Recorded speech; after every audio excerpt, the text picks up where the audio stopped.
exercised his presence at a function, demanding that he stood down from addressing the audience, saying he had no moral grounds to stand on being an ardent anti-Igbo campaigner and ethnic jingoist. The governor of Zamfara State, Dawuda Lawal, was seen in a viral video on Wednesday breaking down in tears as he recounted the recent attacks that have plagued his state, revealing that he knows where bandit leaders are, still on a series of security decline. And then snatched David Wada Bagaji Odu's head in Kogi State. Police hunters and vigilantes are now hot on their trail, hoping to bring him back from the woods unscared. Residents of Shagari Council in Sokoto State are up in arms, feeling abandoned by the government, as bandits have run amok, leaving their communities in tatters and families scattered like leaves in the wind. In Kwara State, journalists are now walking the proverbial tightrope as the emir of Lafiagi, under the governor's shadow, wants them to keep mum about insecurity, while threat and arrest loom large.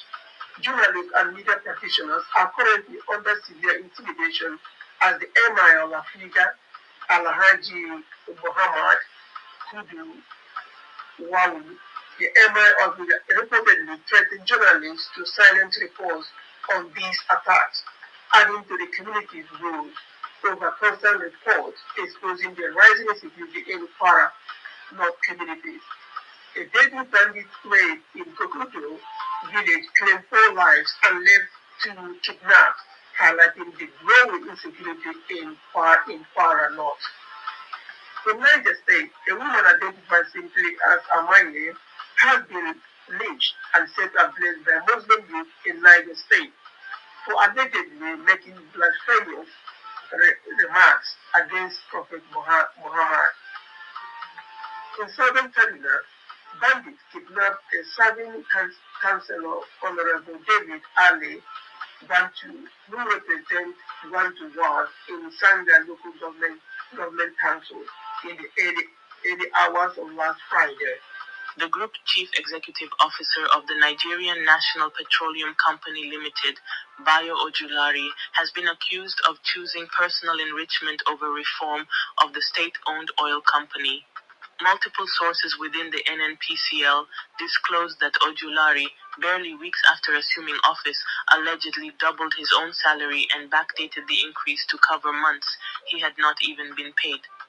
Daniel Bwala, President Tinubu's policy advisor, has defended the allocation of 2.9 trillion naira to Lagos for infrastructure, using economic significance as Nigeria's beacon of growth. Bwala, who had reiterated that Lagos is a no-man's land, a comment which stirred debate previously, justified discrepancies in the Tinubu administration's regional project data with misrepresented allocations. Meanwhile, despite claims of merit and geographical spread, Senator Ali Ndume has accused Tinubu of regional-cum-tribal bias, challenging the administration's commitment to the federal character policy. The Nigerian Economic Society last Tuesday described the state of Nigeria's social welfare as ignominious, noting that 133 million citizens currently suffer deprivations across education, health, and living standards. In another report, Nigeria's diplomatic and consular missions abroad are facing mounting financial and operational challenges, with unpaid rents and salary arrears crippling their operations. The United Nations Humanitarian Air Service, UNHS, has halted its fixed-wing operations in Nigeria after running out of funds, thereby cutting off a critical lifeline for aid workers in the country's conflict-hit northeast and other critical regions. Prominent academics Professor Pat Utomi and Dr. Adefola Seye Adebayo have sounded an alarm on Nigeria's failing healthcare system, warning that with preventable deaths soaring and life expectancy plummeting, Nigeria is plunging into a full-blown national health crisis. The Socio-Economic Rights and Accountability Project has called on the federal government to urgently reverse the recently announced increase in passport fees by the Nigeria Immigration Service, describing the hike as arbitrary, unlawful, and discriminatory against poor and vulnerable Nigerians. In a new report titled "The Hole in Nigeria's Education Budget," put together by the United Kingdom-based group Column, it was uncovered that with the federal government allocating 3.5 trillion naira, which was 7% of the 2025 budget of 54.99 trillion naira, to the education sector, teachers' welfare took a serious cut, with the attendant consequences on the quality of education. Education stakeholders also decried what they described as unfortunate happenings in Nigeria's external education bodies, JAMB and WAEC. They further lamented that Nigerians are now questioning the credibility and reliability of Nigeria's standardized testing systems, fearing these recurring issues may undermine public confidence in the fairness and accuracy of critical academic assessments. A social commentator, Mahdi Shehu, has described northern Nigeria as defeated physically and tactically, insisting that a society whose elders are largely selfish, cowardly, or overly focused on survival is destined for defeat.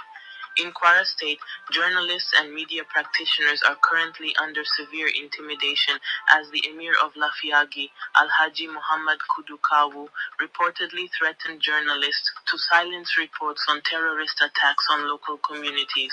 Constant reports exposing the rising insecurity in Kwara North, particularly deadly bandit raids in Kokodo village, which claimed 4 lives and left 2 kidnapped, had highlighted the growing insecurity in the area. In the northeast, the United Nations Humanitarian Air Service, UNIHS, has halted its fixed-wing operations in Nigeria after running out of funds, cutting off a critical lifeline for aid workers in the conflict-hit region. Elsewhere last week, there was an earthquaking revelation by retired General Ali Kefi that the United Arab Emirates and other Arab nations wired about $431 million to the leader of Boko Haram between 2017 and 2021.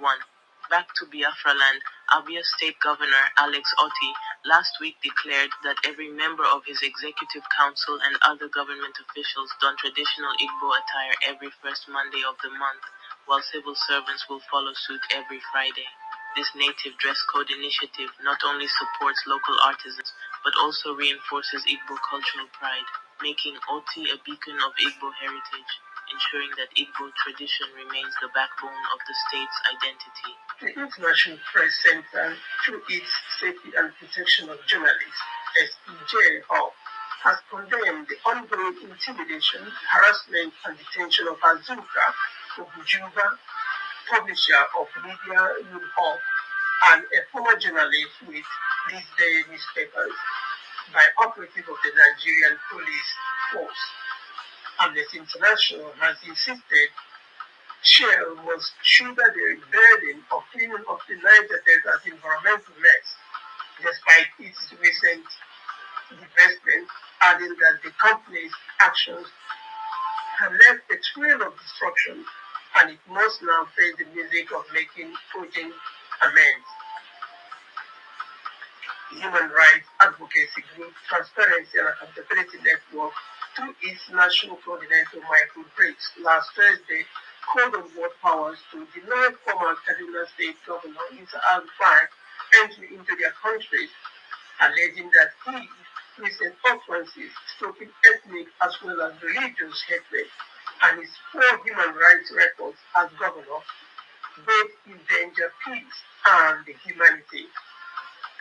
Burkina Faso last Wednesday passed a bill criminalizing same-sex relationships, announcing that violation would attract a minimum 5-year jail term and fine. Foreign national offenders will be deported. The BBC's report of this news, taking a swipe at the Burkina Faso National Assembly by describing it as unelected transitional parliament, has received heavy backlash, especially from Africans. The UK Labour Party experienced a major setback last Friday when Deputy Leader and Chancellor of Exchequer, Angelina Reina, resigned after admitting she underpaid nearly £4,000 in property taxes. Deputy Prime Minister Reina confirmed she had failed to pay the current amount of stamp duty, Britain's deputy transaction tax, for her second official flat, following what she described as complex living arrangements linked to her recent divorce and family circumstances. On another note, the Labour-led British government last week announced more sweeping immigration reforms targeting migrants, including a stringent rule now prohibiting dependent spouses seeking divorce. They will now have to be returned to their country of origin to file divorce, and they cannot seek asylum thereafter. The United States has approved $32.5 million for Nigeria to address hunger. The U.S. mission in Nigeria last Wednesday disclosed that this is where giving President Donald Trump suspended move aid to the U.S. Agency for International Development, USAID. The funding will provide food assistance and nutrition support to internally displaced people in IDP camps in conflict-affected areas. Meantime, U.S. President Donald Trump, amidst a storm of accusations, has downplayed the alleged threat from China, Russia, and North Korea, emphasizing America's military might. Observers see this as a symbolic challenge to Western nations, while tensions simmer. Subsequently, the Kremlin in Moscow has brushed off United States President Donald Trump's explosive claim that Russian President Vladimir Putin, Chinese leader Xi Jinping, and North Korea's team are secretly conspiring against the United States. The Democratic Republic of the Congo has declared a fresh outbreak of the deadly Ebola viral disease in Kansa province, with at least 38 suspected cases and 15 deaths, including 4 health workers, recorded as of September 4, 2025. In a statement issued on Thursday, the World Health Organization (WHO) confirmed that the outbreak has struck Bulape and Mueka health zones, where patients presented with symptoms including fever, vomiting, diarrhea, and hemorrhage. James Martin, the American justice priest, has been welcomed in a private audience by Pope Leo XIV, who indicated his plans to continue his predecessor's openness towards LGBTQ Catholics. That's the news bait. Stay tuned for more of today's UK Time Out.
Welcome back to the UK Time Out on Radio Biafra.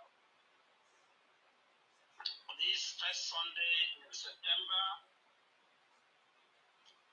I hope we are coming out rather clear to you. We are hearing you. Yes, thank you. Thank you very much. Last Monday, Finland-based agent provocateur and self-styled Biafra government in exile Prime Minister, Mr. Simon Ekpa, was convicted by a Finnish court and sentenced to 6-year jail term, which he will serve concurrently. And I understand that having been detained for 9 months now, from November last year to present, he has apparently served 9 months out of the concurrency of 6-year term, which practically means 3 years. So he has at least 2 years and 3 months to serve, pending any appeal or any other judgment that will quash this particular conviction. He has made news around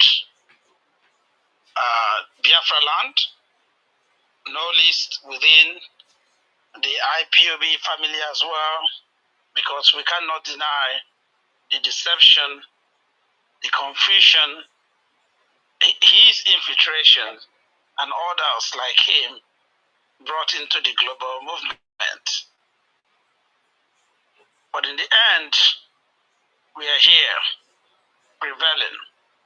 That conviction for tax evasion, illegal legal services provision, and terrorism support related charges, it must be noted, these are the conviction so far, so that people don't get things twisted. IPOB has continually maintained that Ekpa, who once claimed to be Mazi Nnamdi's disciple, but denied Mazi Nnamdi in court and also denied even Biafra, is not an IPOB member. He has never been, is not, and the leadership of IPOB has said, will never be, given his antecedents. Yet, some Nigeria media outfits, should I say most, continue to link Ekpa to IPOB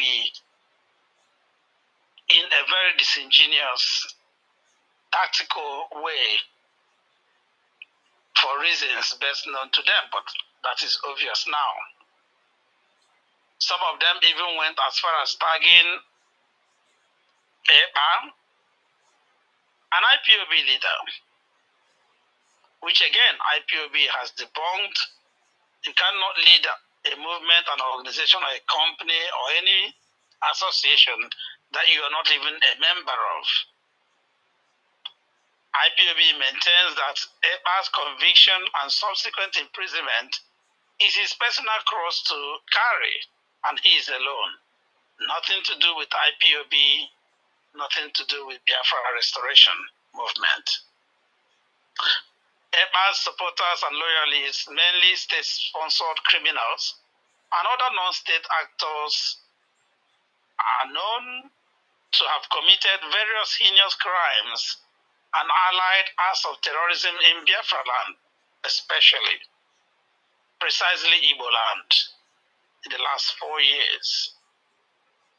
Nigeria government has refused to arrest these criminals, neither has any of them been sentenced, tried or sentenced for their crimes. But instead, Nigerian government, the government of APC, have continued to invent, to attribute this wicked criminality of Ekpa and his cohorts to the global peaceful self-determination mission of IPOB and the Mazi Nnamdi Kanu, just to find a way to use their plot to convict Mazi Nnamdi on such baseless evidence, in quotes. Tonight, we will start our series of dissecting the farcical charade that is colloquially Edema. and her auto criminals. I have in the studios a distinguished panel of Ezigbo Chineke, particularly those who are closer to the crime scene, or rather the scene of hashing the crimes that Simon and his co-travelers connived to commit. I have with me IPOB national coordinators from the Scandinavia. Already in the studio is our able, formidable national coordinator of Sweden.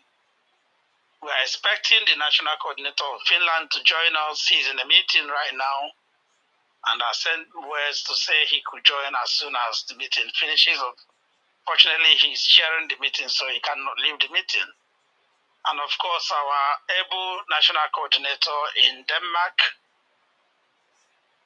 Ambassador Pastor Moya, who is always here, will also join us at some point. And from the United Kingdom here, my deputy, Dr. Nyekekwe, is expected to join us as soon as he is able.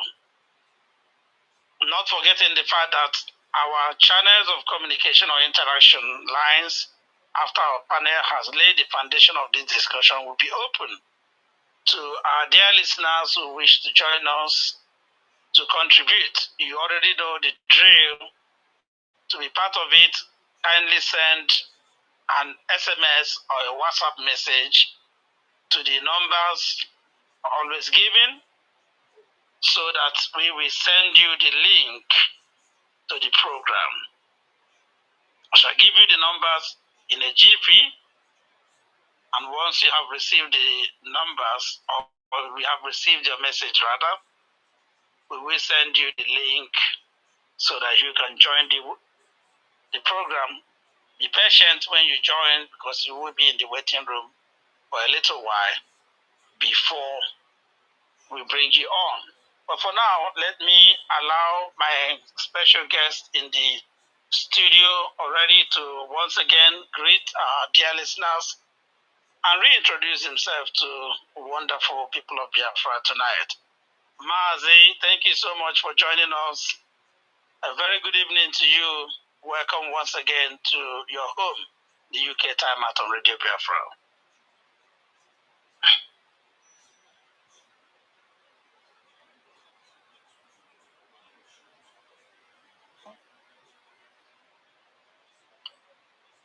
Mazi, unmute.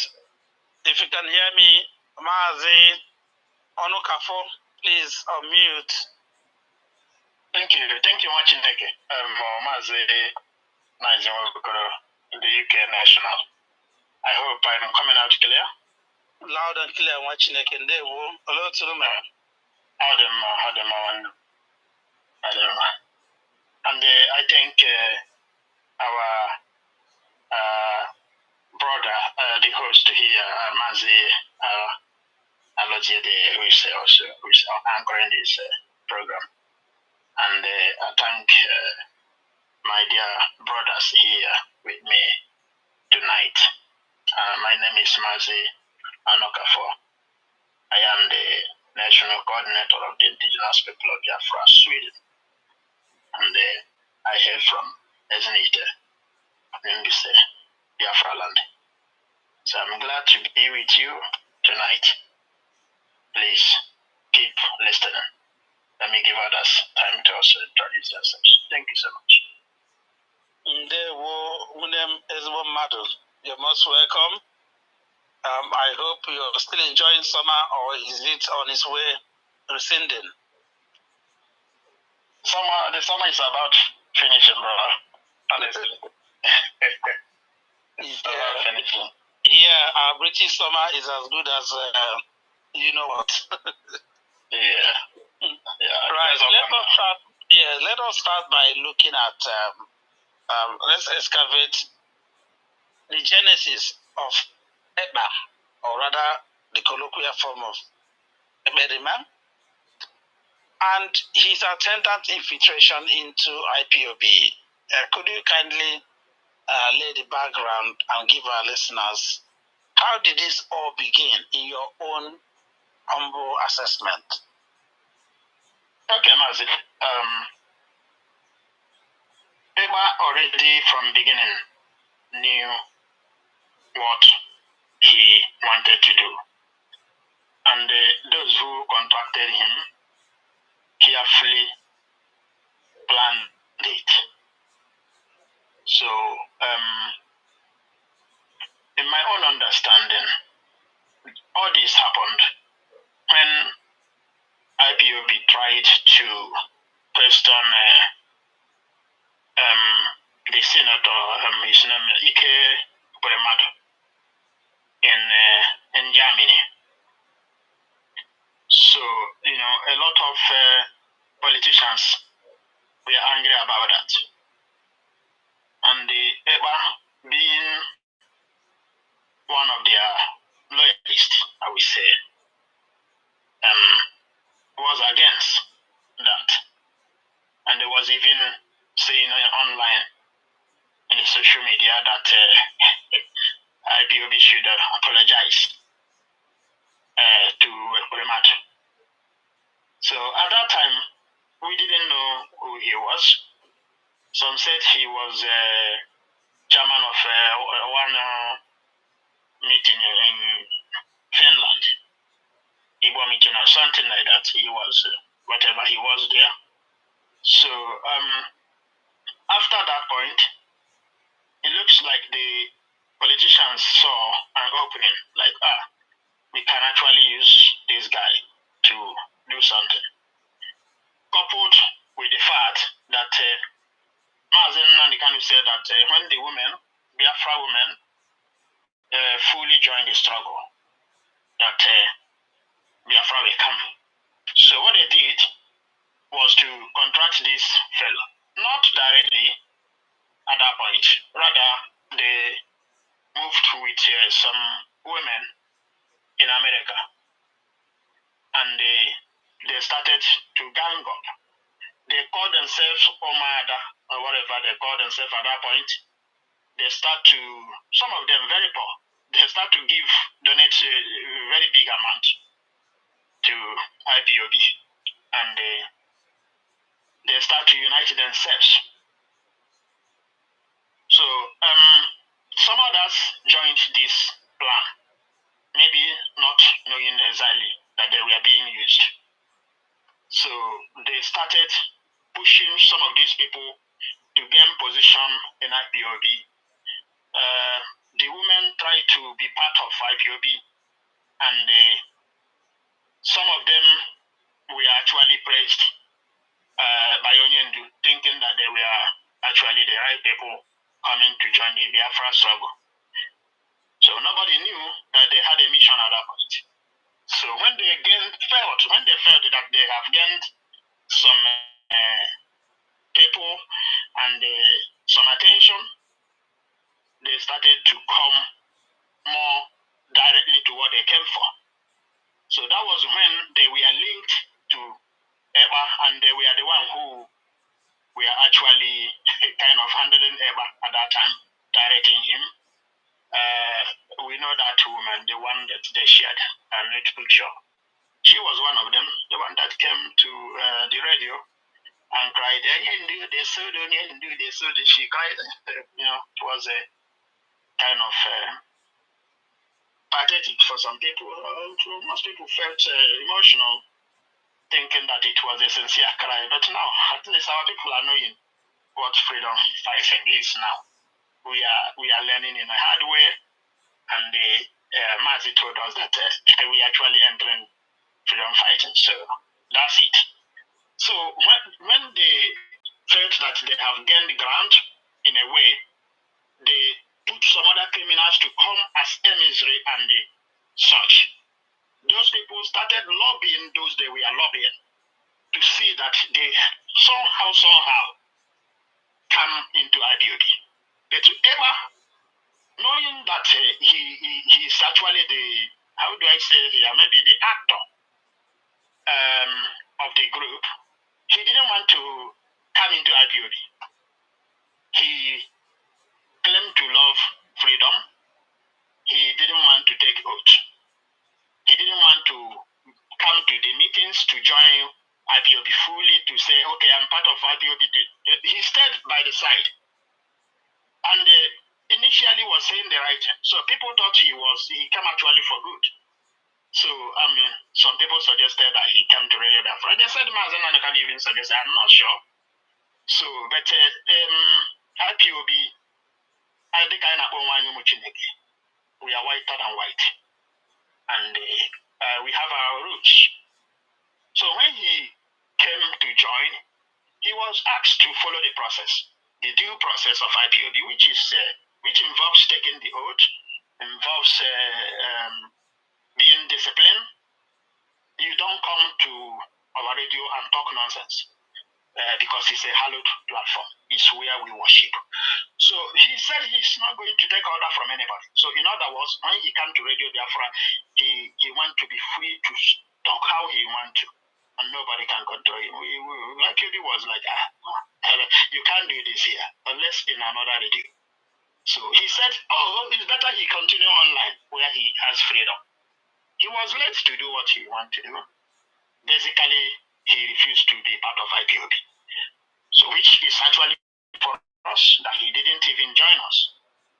So Mazi, this is how all this whole thing started until when Mazi was kidnapped. That's when they felt that they have found the real opportunity they are waiting for. Those women, they quickly came to his program, and he pretended as if he didn't know the plan. They said in that meeting that day that they have dethroned the OS. That now this Eberima is in charge, and Eberima was dancing and laughing. You know, his foolish usual way of laughing. So because when people do not have anything in their brain, they think like freedom fighting is merriment or is a sort of jamboree. He tried to dance, play music and make some other things to entertain some of the foolish Biafrans. I'm sorry to use the word if anybody get offended, but I realized during this move that we also have a lot of foolish people. Very sorry to say so, but I saw that because Mazi guided us. He talked to us. He told us one central command. He told us they will come to buy you, don't move. These people, why I said they are foolish is because they had everything every human being should hear, and they be cautioned or cautious. But they didn't. So this is how all this whole thing played until he now thought he has taken over, drive the people left and right, get some Biafrans that want Biafra in a do or die affair. They say, anyhow, Biafra will come with just one Biafra. Mazi said, anything anybody will do to get Biafra. We were telling them, anything is not anything. You don't just do anything. There are things we do. You get some consequences that you wouldn't like. So there is a reward. There is anything you do, there is something that will come after it. So we know what we are doing, and the leadership know what they are doing. You must have to follow the command. They said no. Some of them start to criticize IPOB and criticize DOS. They say criminal DOS, this. They start to talk nonsense. When we caution them, some of them even wanted to fight us. Today, some of them are ashamed. Some of them I talk directly. When they see me, they can't stand and talk anymore. They are very much ashamed. But because they can't really reason. Because I know why I classify these people as people that are foolish and unreasonable. Is because they, having engaged some of them, I feel like there is something disconnected in their brain. That you hardly talk sense into them. No matter how much you try to make sense, they will always switch to nonsense. So they will rather fight you instead of thinking like, is there any point in what he's saying? They won't think. They will rather want to, go in a fight. So, Mazi, I don't know if I'm taking so much time in this. Maybe I will cut it short to say, because we have gone a long way in this whole process. So if you allow me, I can keep talking about it. Yes. No, Absolutely, Wachineke, you've laid a very fantastic background to this topic, and we will take it from there. Of course, you have a lot more to say, but obviously you hit the nail on the head in terms of the genesis of Eba and Izeberima and the attendant infiltration into IPOB.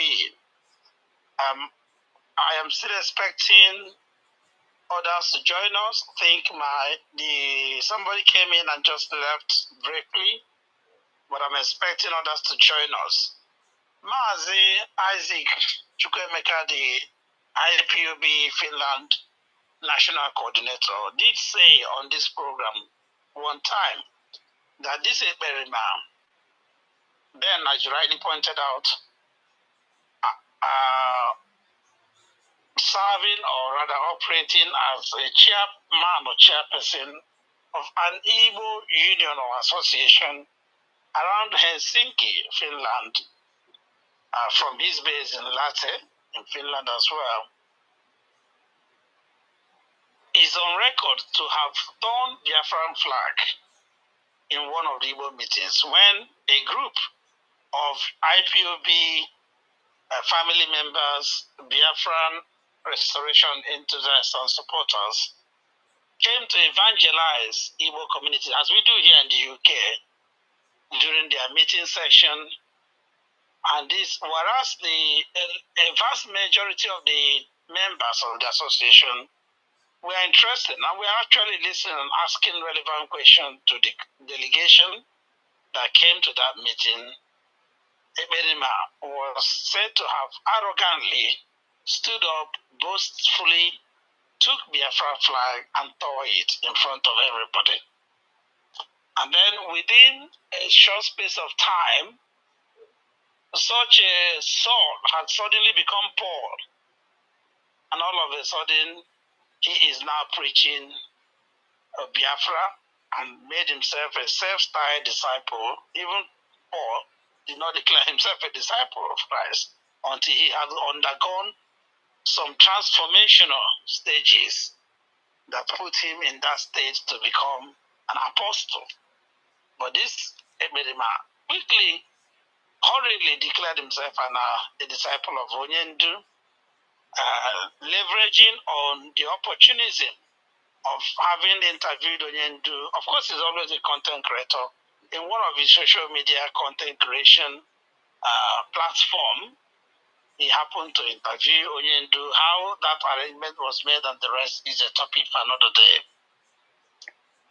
And then, of course, social media being what it is, those who watch things online, like, share, and the rest of it, or even subscribe, you begin to build your followership and your court heroism, if you like.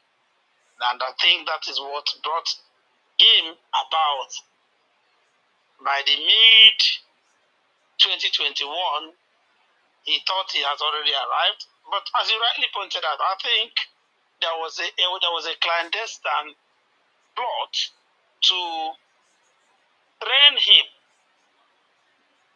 initiate him, give him orientation into infiltration way back 2020 at least. Don't forget, I always say this, the project of Onyendu's criminal kidnapping in Kenya, extraordinary rendition to the zoo, was not a 2-month project. It was at least 2-year project from 2019 to 2021. So Eberima came along in that timeline, to get his orientation and introduction to infiltration that made him have these avenues, i.e., interviewing Onyendu, using his platform to scream Biafra, which he could not even define as at then, and then linking up with the other agent provocateurs, the women you mentioned, and then they form a cahoot to execute their ultimate plan as marshaled out and supervised by their paymasters, those who employ them for their devilish mission. Here in the United Kingdom, I remember vividly between June and July, almost immediately Onyendu was criminally kidnapped in Kenya, and the news broke on the 26th of June 2021. We here in the United Kingdom, I wasn't national coordinator, but then I was only a zonal coordinator, but I was the chairman of the fundraising committee of the UK, the national team, and we hosted the fundraising program on July.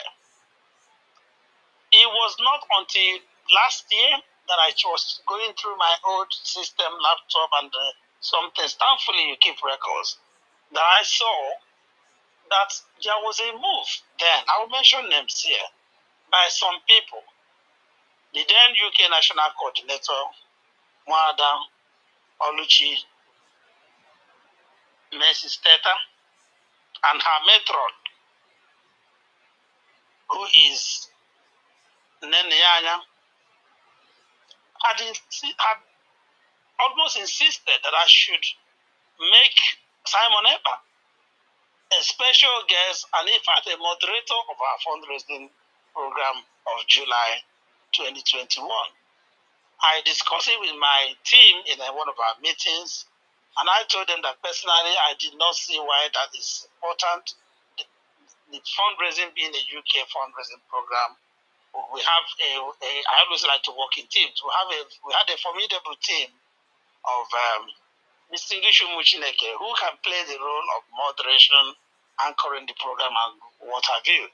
But that if they insist they want to invite him, if he's coming to contribute to the fundraising, we had nothing against that. So we actually issued him an invitation to attend, but not to be the moderator or the MC, as commonly known, of the event.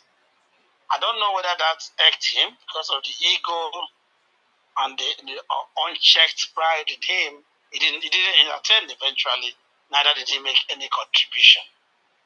I'm just bringing this up now on air because it's in tandem with what you said about when the message came, purportedly, from Onyendu Mazi Nnamdi Kanu from the DSS dungeon, that Ekperima should be allowed to anchor a program or given a slot, just as we are humbly given a slot here on Radio Biafra to present the UK Time Out on Radio Biafra.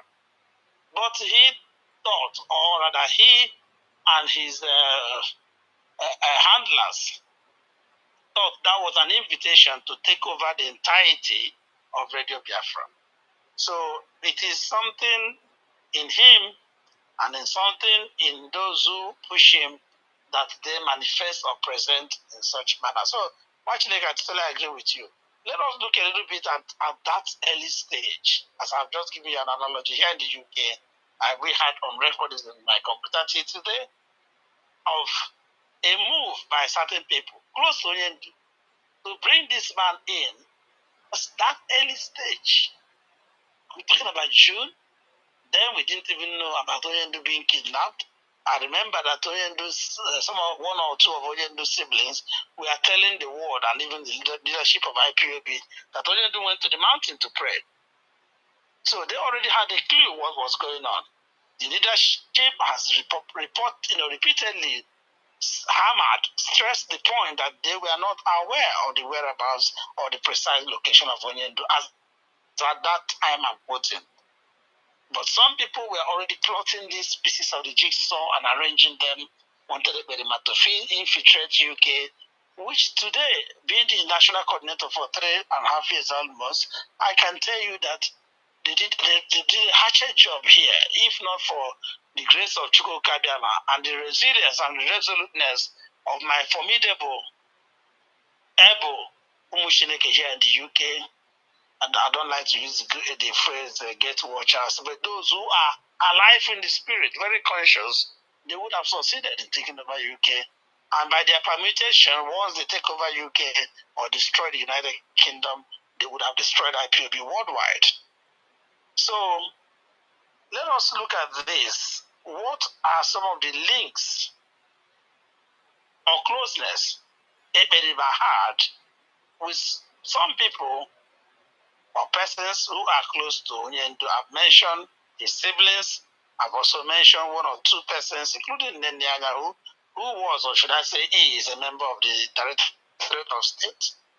And only those Lego team, how did you see the closeness, even from that early stage and up till today?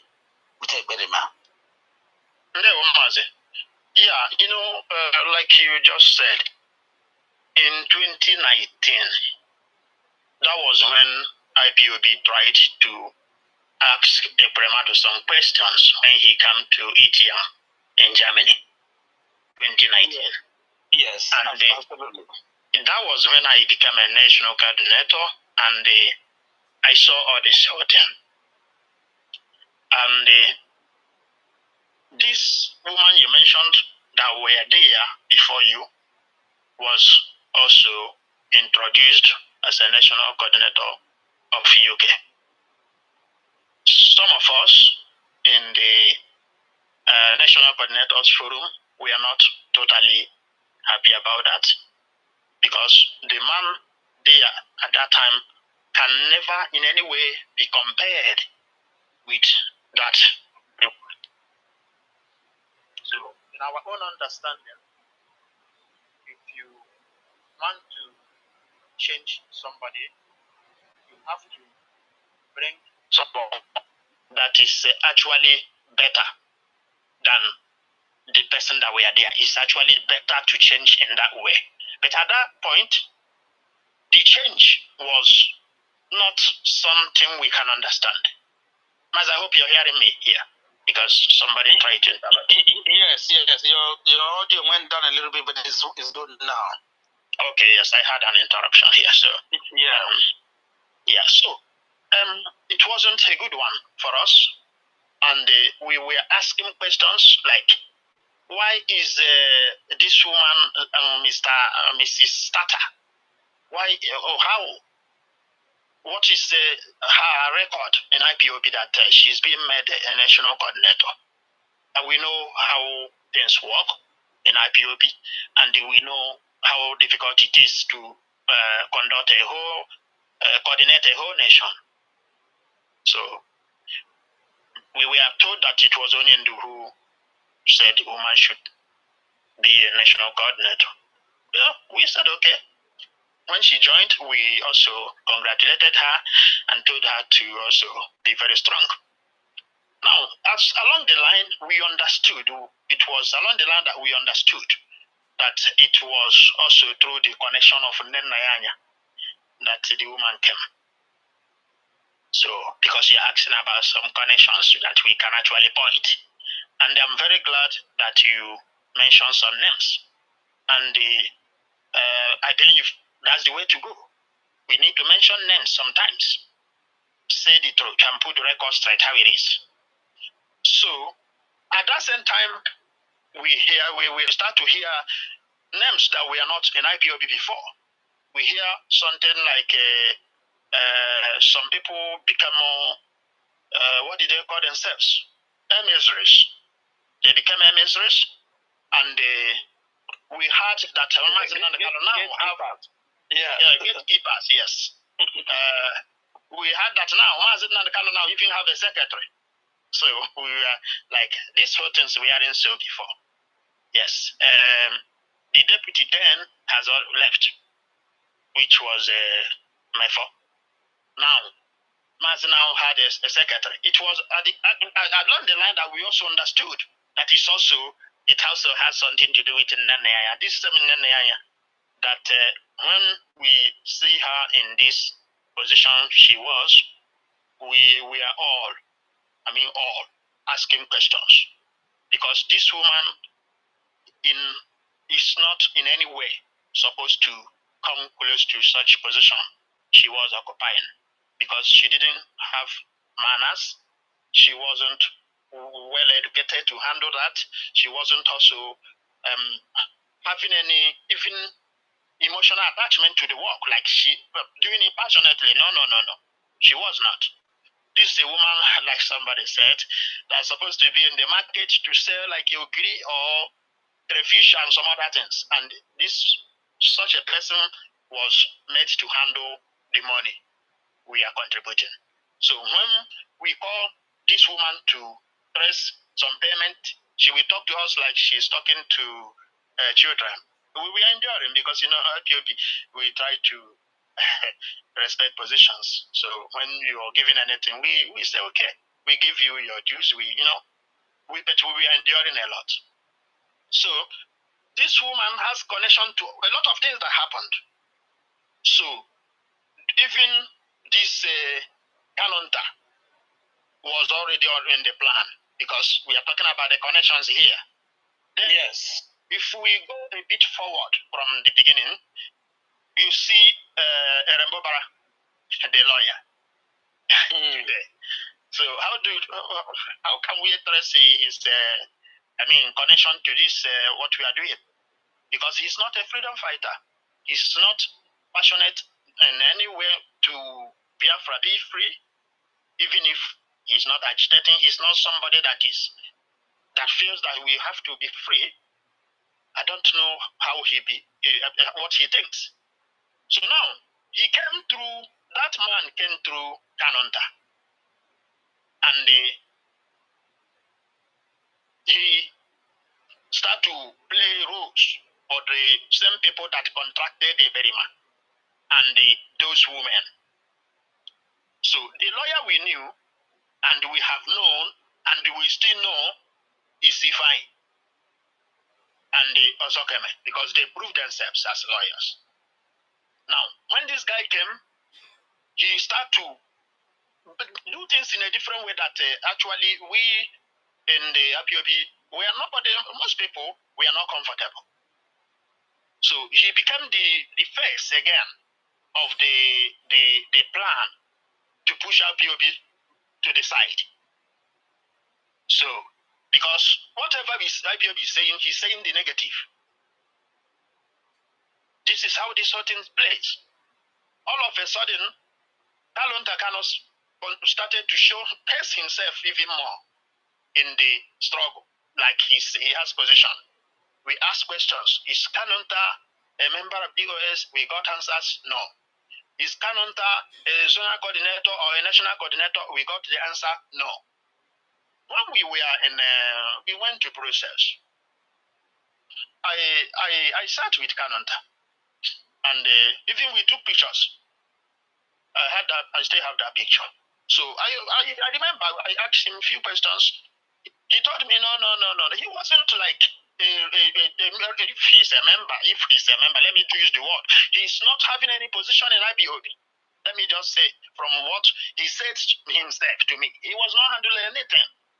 So, but today we see Kanonta jumping up and down, trying to behave like he has a say in the movement, in the name of being a brother to Onyendu. This is not allowed. So his pattern gave those who are planning how to deal with Onyendu more chances, because they saw somebody who is close to Onyendu who can actually work with them. And because of Abirego, hunger for money, he quickly aligned himself even to Berima. Because I don't want to say that he was in the plan that brought Berima. Rather, I see that he linked himself because of yes, because of what the lawyer told him. Because they are friends. I don't know how they met or how they connect to themselves, but they are friends. Now, what the lawyer told him made him to fall in that line. I don't know if he knew that the whole thing is how to destroy Onyendu, or if he don't know. That I cannot tell for sure, but he fall in that line. And when IPOB is saying, let's go this way, he's joining them to make sure he utter what IPOB is saying. Every one of us marvel. We become surprised. How can this person be a brother? Mazi, I will tell you the truth. We started asking questions if he's really a brother to Onyendu. And we got some answers, which I don't know which one is true to their, but the truth is that he's a relative. How he related, I don't know for sure. But his behavior made us to ask a lot of questions. Even up to today, we are still asking questions. So when Mazi come, we will present some of the questions to Mazi. He will be the one to answer us. So, and believe you me, we clearly understand what happened to Onyendu. Because with the whole crisis, the plan that brought Secretary to Mazi and the plan that brought those MSTRs, whoever that is playing those cards, that person is one of those that did what happened to Onyendu. And we can also point some of them, but let us just allow things to be for now. Until Onyendu will now explain it very well. Onyendu, when he went to America, they nearly poisoned him. The plan was to eliminate him, actually, and bring another idiot, and bring an idiot to take over IPOB, which was that one that was jumping. When he was given that little chance to speak on the radio, he wanted to take over. Not like taking over to speak for anything good. He wanted to, crash it. That's what he came for. So, but as God may have it, he didn't have the chance to do that. So this whole plan started from beginning, and the plan is still on today. We see them. You see the one jumping around in Europe now is one of them. Mm-hmm. Yes, he's one of them. Those ones are because of hunger for money. It's not, I don't even know how they become lawyers. Because lawyers, as I knew earlier stage, growing up, they are gentlemen that can actually stand and say the truth. And when you come to the court, they want you to swear oath that everything you will say will be the truth and only the truth. So, but today, the type of people we are seeing today that answer lawyers, I doubt them, Mazi. You know why? Because lawyers in the school, they always introduce themselves as learned people. My learned friend, the learned this, learned. You know, they use the word learned like they are the only people that are learned. But it's okay. They are using their way of addressing themselves, my learned friend. So these learned guys, they know that Mazi. Yes, they know that Mazi is leading a group called IPOB. And they came to, according to them, to defend Mazi. But all of them are totally disconnected with that group Mazi is leading. So Mazi, are we going to call this ignorant? Are they defending the family of Kanu? Or are they defending Onions? Is Onyendu fighting for the family of Kanu? They knew what Onyendu is, or they know what Onyendu is fighting. So why they are gravitating towards where they are gravitating is why we are pointing at them. Because they cannot feign ignorance of this whole thing. The other lawyer, Rembobara, because Mazi, when I say a lot, I won't leave Rembobara. You know why? Rembobara tried so much to link Eberima to Mazi, because the plan is to use the terrorism of Eberima to nail it on Mazi. That's why when we say we sit at home is now cancelled, they say no, it must continue. When we say there must be sit at home, they say no, there must not be sit at home. To create we'll come to that, yes, we'll come to that. Thank you so much. You are very much in line, and as you said, here on Radio Biafra, here on the UK timeout on Radio Biafra is where we call a spade a spade. We started saying that we have to mention names because the moment of reckoning is upon us. The moment of reckoning is upon us. The time of account of stewardship is coming, but the moment of reckoning is here upon us. Just to clear some of our listeners who probably don't understand your parable, it sounds like we're speaking a parable. The one you call Erombobra is the one that calls himself special counsel or counsel. And we know once a Zugarian starts putting special to their job duty, just know that they don't do anything in particular. What is special is that they are doing some dirty job. I can prove that to you. When you hear that somebody is commissioner for this, minister for that, and then you hear those, they say they are commissioner for special duties, minister for special duties. Dig deep down what is actually their job specification. Nothing meaningful, nothing progressive, nothing useful. If at all they do anything for the chief executive, is mostly dirty job, i.e., Ichotaro Mwai, i.e., Ichoto Ndaga Bashir against, and things like that, and plotting and evil. So when this one says he's special counsel, that tells you all you need to know. That he has no specific, useful, progressive, meaningful job description or specification other than to do the ignominious, the ignoble, the shameful, the disgraceful, and that's all he's been doing. We are talking about Barrister Lloyd Ejimakor here. We have to call names because he is the tormentor-in-chief of the Lego team, the sound, erudite Lego team of Onyendu.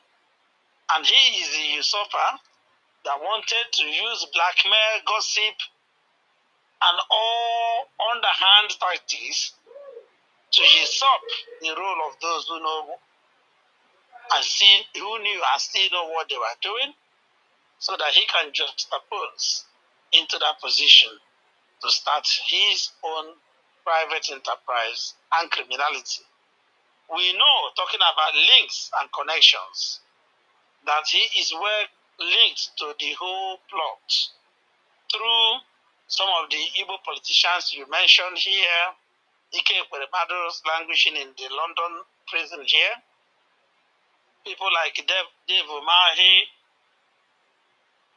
Opus Odema, and the rest of them, that this man is an agent provocateur of himself, Aloy Ejimakor. If you recall, there was a time he was on Arise Television. I'm just trying to multitask here and get the precise date. And he even tweeted it then, claiming that those attacking him for certain video he posted on X or Twitter, and he came on Arise Television to say that the persons you despise and put as autopilots are those hashtag Mazi Nnamdi Kanu called disciples in the order, and he does not hate them and Simon Ekpa as you do.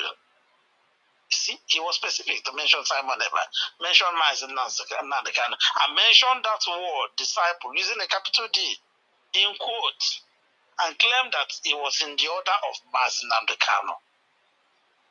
That's why they continue to say, that's why he had ordered me to keep a cordial relationship with Simon for a day like this. This is a quote, a tweet actually, and also a quote from a television interview Aloy Ejimakor granted at the very heat of this infiltration and the attempt at insurrection into IPOB. So, Mazi, I'm just coming back to you. Given the fact that this so-called Lego team that displaced and subsequently replaced the authentic Lego team of IPOB and Onyendu, the team that won the victory for discharge and acquitted on the 13th of October 2022 and recorded so many other Lego successes for not only Onyendu Mazi Nnamdi Kanu, but also other poor Biafrans who are innocent victims of the execution of the Nigerian state. This man, Aloy Ejimakor, who hasn't won any significant victory, freedom-fighting victory for our movement or even for Onyendu, all he is interested in filing for is damages. Wherever you see him file anything, it's monetary. It's monetized. It's just ability go, as you rightly said, Machineke. The motivation is greed. The motivation is avarice. The motivation is materialism and nothing spiritual, nothing in the line of Biafra restoration. So we are trying to establish here, because we are unmasking this whole thing called EBA and Eperima. We are trying to establish here how this virus, these ectoparasites, right deep into the fabric of those who are close to Nnamdi, his siblings, his choice of legal representatives, and even some people who are officials of IPOB who are close to Nnamdi. We have named some and will continue to name more. So now, as you rightly said, Machineke, we are seeing today that they have not even stopped. They have not even given up. They are still hell-bent, even after Simon's arrest, not kidnapping. He was arrested by due process of law in Finland. He has been prosecuted, not persecuted, according to due process of law, international standard, and now convicted and sentenced to prison for crimes he duly committed. These people are still attached to him and his group. Mazi, I want you to carry on from there. Then now come into the recent development where not just Aloy Ejimakor, but people like Maxwell Opara now gallivanting Europe and even saying he wants to go to America and the rest of it. And I spoke to them, I said it on air on this program last Sunday that my query with them, I have nothing against community engagement. That is what I believe strongly for our strategy to restore Biafra peacefully. I have nothing against diplomatic offensive or missions, doing tactical diplomatic work to create a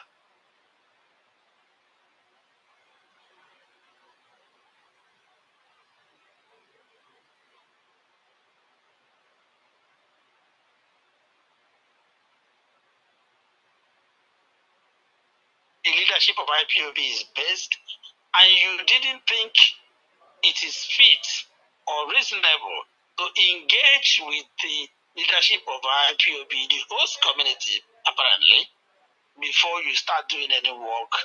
And I faulted them, I called them and I spoke to them and I asked them to say this is wrong. And then we are now hearing that Maxwell is claiming he didn't know about DOS and he didn't know where to get them. And I mean, how do you reconcile that, Wachineke? Thank you, Mazi. Is it not just the same like the one that came as a witness and everything he was asked about, the answer was, I don't know. I wasn't aware. I wasn't there. I was not informed. These words were his words. So how can you be defending a man that you don't know the group he led? Neither do you know those he's working with. How can you defend him? So this is it. So they are just making a fool of themselves. So because this thing they came to do. This Lego team, or this particular Lego team I'm talking about, Aloy Lego team I call them. Are they part of this? Let's call it spade a spade. Are they part of this plot from day one? Because it's becoming apparent. I won't say they were part of it from day one. And the only person I thought was part of it, maybe from earlier stage, maybe not in the right beginning, was we say it's Aloy. So this other one,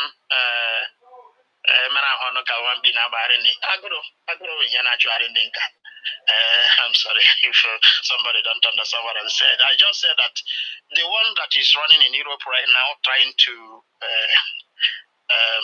catch something, is out of hunger. Believe you me. So these guys are hungry, and they not just hungry. They don't have integrity. They don't have shame, because when you are fighting against yourself, it demeans you. It makes you a less human being. How much will you be prepared to destroy yourself and your family and your people? So, and you said you're reasonable, you're learned, and you can't figure out what to do at a time like this. You want to tell us that you don't know the value of freedom? Can we just believe that a lawyer do not know what freedom is all about? Are we asking for freedom because we hate anybody? Is it not to preserve ourselves as people? Are we fighting to take anybody's land or any property belonging to anybody? So how can people that call themselves lawyers we claim ignorance of what we are doing? So he's, what I want to say is this plan, these ones, they may not know. They just come into it because they saw money flowing. Aloy, let me call him by his name. He's the one I called, I remember, as my brother really said. So Aloy came for money and he got contracts from the zoo. And having enjoying those stuff, he has also brought these younger ones to join him. So maybe not all of them, but Maxwell is actually, we say he has proven himself to be in the front line now, playing with Aloy. So we have had their utterances to the extent that have come to radio to talk about IPOB press release. Since they don't know IPOB, maybe they don't know DOS, how do they know about our press release? How can they talk about it? So these are questions. So these guys are making a shame of themselves. Sometimes I feel for them because this might be the last case they will handle in the zoo called Nigeria, because they're supposed to actually do something remembering tomorrow and thinking about tomorrow. So they thought that, okay, coming to take case of Mazi and Kanu is to present himself, bring himself to limelight. But I believe him is actually in the wrong way they are doing it. So instead of having a name, a reputable name, they will have a bad name instead. They already having it. So this is how I will say about the starting. Now this is what they are playing, and now they are in the forefront. Kanu has played his games, and he's no longer talking. Kanu all of a sudden is silent. He don't talk anymore because what they do is they use Aloy to meet governors who are interested that IPOB is destroyed. They use Rembobra to connect all of them. He's the one linking and even connecting them to speak with Eberima. He was doing it. We had the video. Mazi, did you hear that? You get the clip last time. That is the link I'm talking about. Yes. Rembobra, who is Aloy, is the one connecting this now terrorists that has been jailed in Finland to the governors who can as well be classified as terrorists. So, of course, they've been certified by a Canadian court. Yes. So, and this whole plan, many of them are into it. Obasanjo is in it. So, Saludo is also in it. So, I don't know if you mentioned them when you were mentioning somebody like, yes. So they are into it, and they are the one in Ebonyi State then said that he will form a parallel IPOB. He will form there was a word he used. I'm not getting the English word he used, like a kind of another. He said he will form another IPOB within IPOB. Exactly. So, and when he said that, they started pushing. He was among the people that sent money to America for those jobless women to use. And while they were doing it, the one in Anambra, Solo Awo Abiazi, take one from there, he also said it, that IPOB has now gotten, there is another variation, I know that there's a word they were using. So, a sort of, we are now two parties. So, and we are not against them to, when they say some bullshit, all we want is, we are IPOB. Anybody who say you want to do freedom, everybody your name. So when you are doing it, everybody will know it's you. So this parasite of a thing jumping at the back of somebody and you stay there, you don't have any name, you don't want to answer any name, you want to do your nonsense and you want to place it on the other person. It won't work. And Mazi, believe me, they have tried a lot too. If we are these people now, we go and rest. They have they have really tried. Like I start to think the other day, like when Mazi said that everything we do to stop Biafra, you can do it. At the end, you will see that Biafra must come. And now they have really, really practically done everything they can do, and they are making no headway. So who knows where they are challenging again? When we said we will not go to court, Allah said he's going to court. We were asking him what judgment do you want to get? Since Ifai and Osokeme got discharged and acquitted, what will you get that is better than this? Have you ever tweeted to say this discharge and acquitted should be obeyed? So if you have not, what do you want to get, and how do you expect that to be respected? How? Who do you want to support your winning if you win? Since the winning of a fellow lawyer you don't support, you are running, you want to go to court. Auntie Binta or Mommy Binta has promised this and said, promised that. Because their eyes was focused much on money. So they were played a lot. They were fooled. Today they should be ashamed. He is a lawyer. I don't know if he is, but he calls himself a lawyer. And the mommy is promising you to allow Mazi a bail. So you're actually going for bail, right? You're not going to win the case. So you want to go from backyard to beg. And what is most annoying? What is most annoying about this current legal team? And I don't know how they manage to, for me, hoodwink more experienced, respectable names like Kanu Agabi and others who later joined them. Of course, they couldn't handle the case, to succumb to this protracted postponement of Onyendu's case after the defense team had already submitted a no-case submission, which legally, again, on this program, we have looked at it professionally, and the experts have come to say what it means to say you put a case is an accelerated hearing or expedited hearing.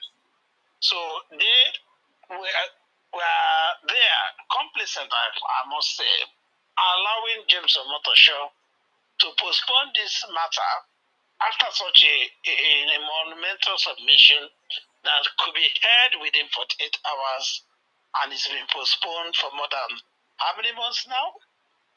Secondly, they were not even able to apply for bail, or rather a restatement of Onyendu's bail, which already even the December 2023 Supreme Court judgment, kangaroo judgment, I must say, or ruling, gave a leeway to. So if you are supposed to do an expedited or accelerated hearing, and for some technical reason, let us assume there was one genuinely, the defense team had every ground to push for a restatement of bail pending the next hearing. The resumption. Yes, they did not even attempt, let alone fail. So it beggars belief, and also sort of justifies what we already know, that this legal team, particularly I'm talking about Aloy and cohorts, are in it for their own pocket and nothing more. They care less about. Even James Omotosho ambassador them one of the court sessions, said they were only interested in creating content, taking selfies, and promoting themselves to the detriment of their client, Nnamdi Kanu, who has suffered a lot in illegal detention. So these guys are, the longer Onyendu stays, everybody knows that's an empirical knowledge. The more money they are making out of him, Onyendu is their cash cow, and they are using him to cash out. So everybody, including the DSS, they are using this case of Mazi to enrich themselves.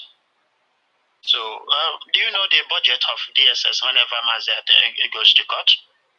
Yeah. So, this is the thing. They are all making half $1 billion for Only logistics. That is not even the total cost. This is for logistics. That means taking him to court and bringing him back 500 million naira. Yes, they are all looking for opportunity. And this case, Nigeria, as a, should I call them a country? Because I don't know. Sometimes I don't know who and why the world allow Nigeria to continue to exist with a level of impunity. This case, they have been making a whole lot of, how do I put it? It has been a shame to Nigeria as a country. That means they are a country now. It has been a shame for them how they have been handling this case from the beginning. Do you see when they have some of their charges and every time they are amending charges just to criminalize somebody that is, And we hear they are getting ready for another amended set of charges on October 10. Yeah, see, yeah, this is the thing. They don't want to let Mazi go, and they don't know how to handle him. They don't know what to do. They can't kill him. They can't leave him. So it's they don't know. Anyway, let's not digress too much. Let's focus on the main topic of today, which is about Eberima and his cohort. An agent provocateur is someone or something who incites another to commit crimes they would not ordinarily or normally commit. Now, let's use that definition and bring it home. The numerous crimes incited by Simon Ekpa, in particular, that earned him that title, ignominious title of agent provocateur. The numerous crimes in Biafra land incited by his utterances, his action, his delegation, because he sends people back. He sends some of these criminals, some of them were those who escaped from the self-inflicted Owerri jailbreak. Others are some people who were hangers-on around ESN during the time of our great commander Ikonso that were bought over. And Simon obviously was connected to them, because the question I keep asking, there is no proof that Simon Ekpa had been to Biafra land. Mazi Nnamdi Kanu has been to Biafra land, hosted rallies across Biafra, moved from place to place. The videos, the photos are all there. There is none of Simon Ekpa leaving Latvia, Finland, to travel to Biafra land to conduct any activity or activism promoting Biafra restoration. So you now ask yourself, this is a critical question one should ask themselves, how is he able to have a structure back home that are taking orders from him and executing those orders? So this is a clear case of agent provocateur. He's inciting people remotely to commit heinous crimes, which is part of the charges he faced in the Finnish court. Though, as I said at the intro of this program, the sentences that he has got so far is mostly to tax evasion and illegally operating legal services in Finland. That of his supporting acts of terrorism is still loading. People should not undermine this.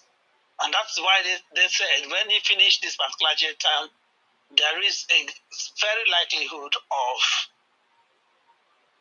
deportation to Nigeria, where they hope that the other charges relating to incitement of terrorism and the rest of it will be leveled against him in there. But I want to ask him, as let us focus on the havoc, the amok, this gentleman, young brother of ours, we are here to confirm that he is a true Biafran, and that he actually hails from a particular community or village or town in a Boy state, and that we can testify to his DNA, know his siblings, or his relative or family tree to be sure that he's a true Biafran. But all we know is that in the media, he identifies as from a Boy state. But the havoc this man has wrought in Biafra land, the collateral damage he has caused to our innocent, unsuspecting Biafrans, and to our genuine quest for Biafra restoration. Mazi, please put it in context for Biafrans. Mazi,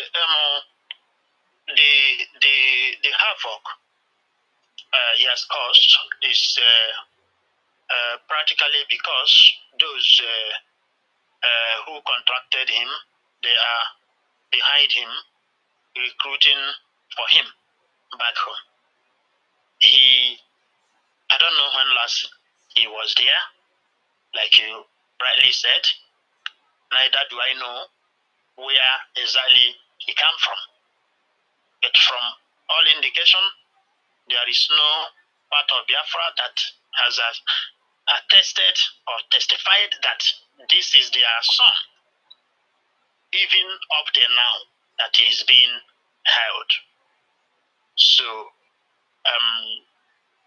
a lot of people have pointed that he come from somewhere in the north.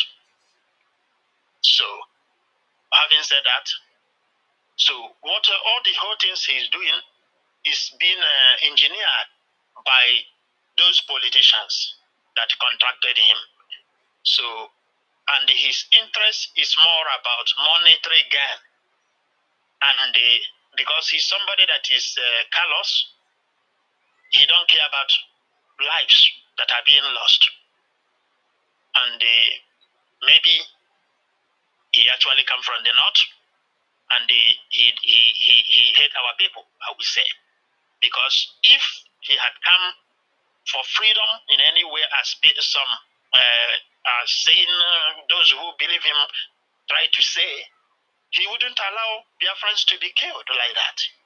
He wouldn't go and cause problems and see that our people are being killed and they are being burnt, and he continue. He won't order his boys to go to the market and destroy the goose in the market, and they flog and shoot at market women, even pregnant women, and kill them. He won't do that. So I don't believe that he is a Biafran, and I don't believe that he has any credibility that make people to follow or listen to him. All I believe is that some people who planned the break of the prison gave him some criminals who are operating, and he called them his military. We do not have any military in Biafra land. If there is any military, that military should defend our people. So what we see is criminals formed by the same governors that are backing him up, and they call him them names. And those people they formed are only killing our people. So what IPOB know about is ESN, and ESN has been defending our people. So they have also tried to even maneuver to see if they can bring a name so that our people will think that, oh yeah, ESN is now doing a bad job. But our people are wise also in that regard. They know that these are not ESN. Under non-government, and non-government are operating. So the same people that are guiding him are the same people that are working with Asare Dokubo. So, but Asare Dokubo is not like linking directly much with this guy Eberima. Rather, they know themselves. They know, sometimes there was a time they nearly had some issues. He came up and said, I can't fight with Asare Dokubo. They know the direction is same. Both of them are contracted to destroy Biafra land. They are all contractors. Yes, they are all contractors. They are all creation of the zoo to undermine and kill or extinguish IPOB. Yes. So he said we can never have problem with him because if you have problem with him, it will be condemned by their contractors. So this is what is happening. So it's a shame that some of Biafrans are allowing a fool they don't know where he come from to give them order and they are killing their people. It's a shame that some Biafrans has fallen so low that somebody you don't know where he come from can tell you to kill and you kill. This is something that we never believed that it will happen. And if the governors want to prove that their hands are clear, why are they not holding the criminals who are causing this havoc? Why are the military joining hands in killing and burning our houses? And they say nothing in their states. Imo State, Anambra State, Abia State. These things has happened so many times, including Enugu State. Enugu, Ebonyi, sometimes even one state. Yeah. Why have we had the governors condemn these things in very clear terms? The answer is no. Never. So all they try to do is to see how much havoc they can cause so that they can link it and put it. That's why the remember Aloy Jumako said the followers of Berima are the same as followers of Mazi. That's when they were doing their linking. And we pushed him by the side at that time. We pursued him and said, hey, you don't say this nonsense. And he stopped. So this is the whole plan. But that plan now is already dead on arrival. So what they are trying to do is to send people from wherever they can send. So when they catch somebody who is, they have something against, they want to send that person on a mission. They catch the one called himself Fireboy. Maybe he's a fireman and he's answering a fireboy. So yeah, they sent him and he couldn't. Now they sent this other younger one that came, and he's also a content curator. Maybe he started showcasing himself, talking to I don't know who he's talking to. Why they are the one who's supposed to be visiting Onyendu, and they're not telling Biafrans that they have visited Onyendu or this is how he is, and they're no longer talking. But they can come and tell us where they are going for some mission we don't understand. Let it be a good mission though, because they don't know that a lot of Biafrans have died, and this freedom they are taken lightly. Biafrans don't take it lightly anymore.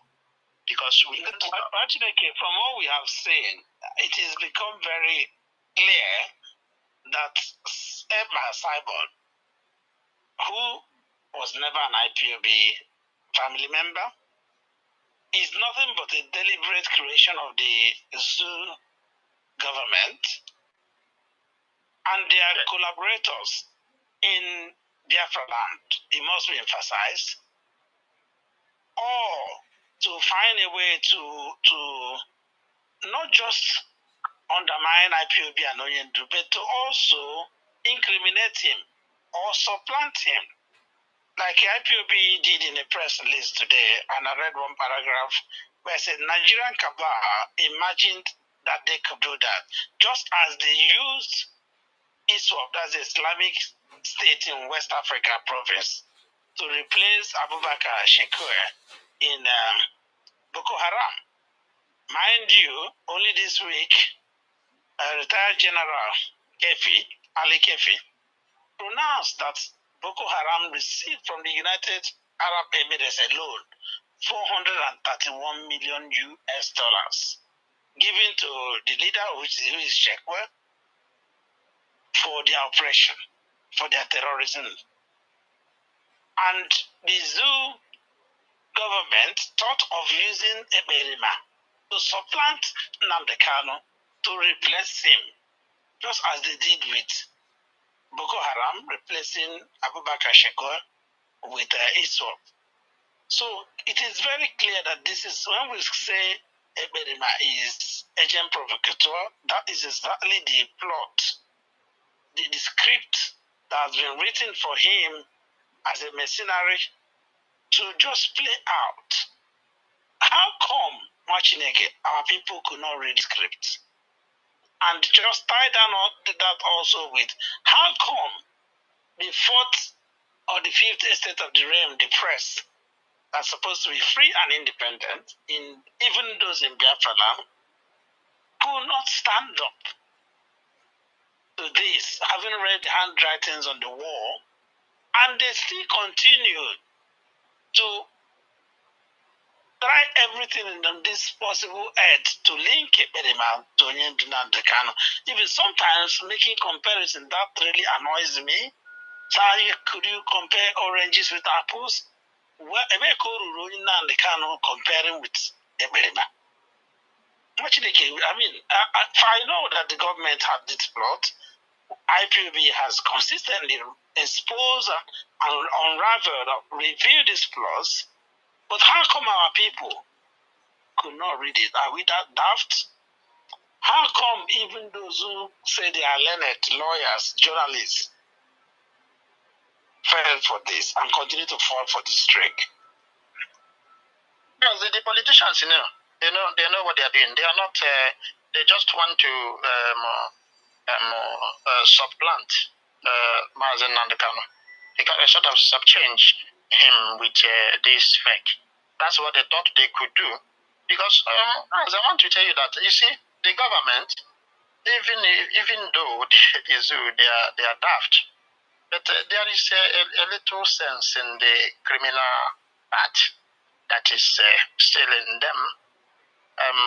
They know how to play the whole dirty games in politics. That's what they learned so quickly. That's why a president can die and they change and bring another person and get some fake people and put these things they know how to do. This is the people that are gullible in this are those criminals they are using. So the masses, Biafra people, they are not really supporting Ebedema. What they do is the government paid some people who come and write in the social media. During that time, it was hot. Mazi, we saw a lot of fake accounts, fake people writing nonsense. Trying to compete with RBL media. So you write something, you see up to 20 people saying one bullshit, and they may be writing almost the sentence. You ask them questions, they don't give answer. You check their names, some of them answer a name that look like Igbo name, some of them answer a name that you don't know where it belongs to. And you'll be wondering what concern these people with Biafra freedom we are talking about. So this is it. So it's not like our people followed him. No. It's a game they are playing. So the politicians know what they are presenting, pushing it. Then the criminals are on ground, running around to make it look like something is happening. You heard them shouting woto like this, like creating problem where ordinarily there is no problem. The government knew that Biafra land is a peaceful place. They practically created a problem. So they wanted everything to change. So it's not like all of our people, most of our people followed. There are those who followed, ignorant. And because some of us, I just realized, some of us also do not reason very well. So when you see an orange, you compare the orange with an apple, then your eyes has problem. It's not the same thing. You can't even compare it. The taste is not the same. So this is what we saw. So a lot of things were magic, kind of shamble. So, but Umuchineke stayed because they have the understanding of the time and they know what they ought to do. And my most happiness is because those in Biafra radio and those in the US, they are following up international politics, and this gives me joy. It's not like before we shouted, yeah, let's go. It's not about let's go of a pen. It's not about shouting international community, hear our voice. It's now about strategy. And that's where the zoo is having problems.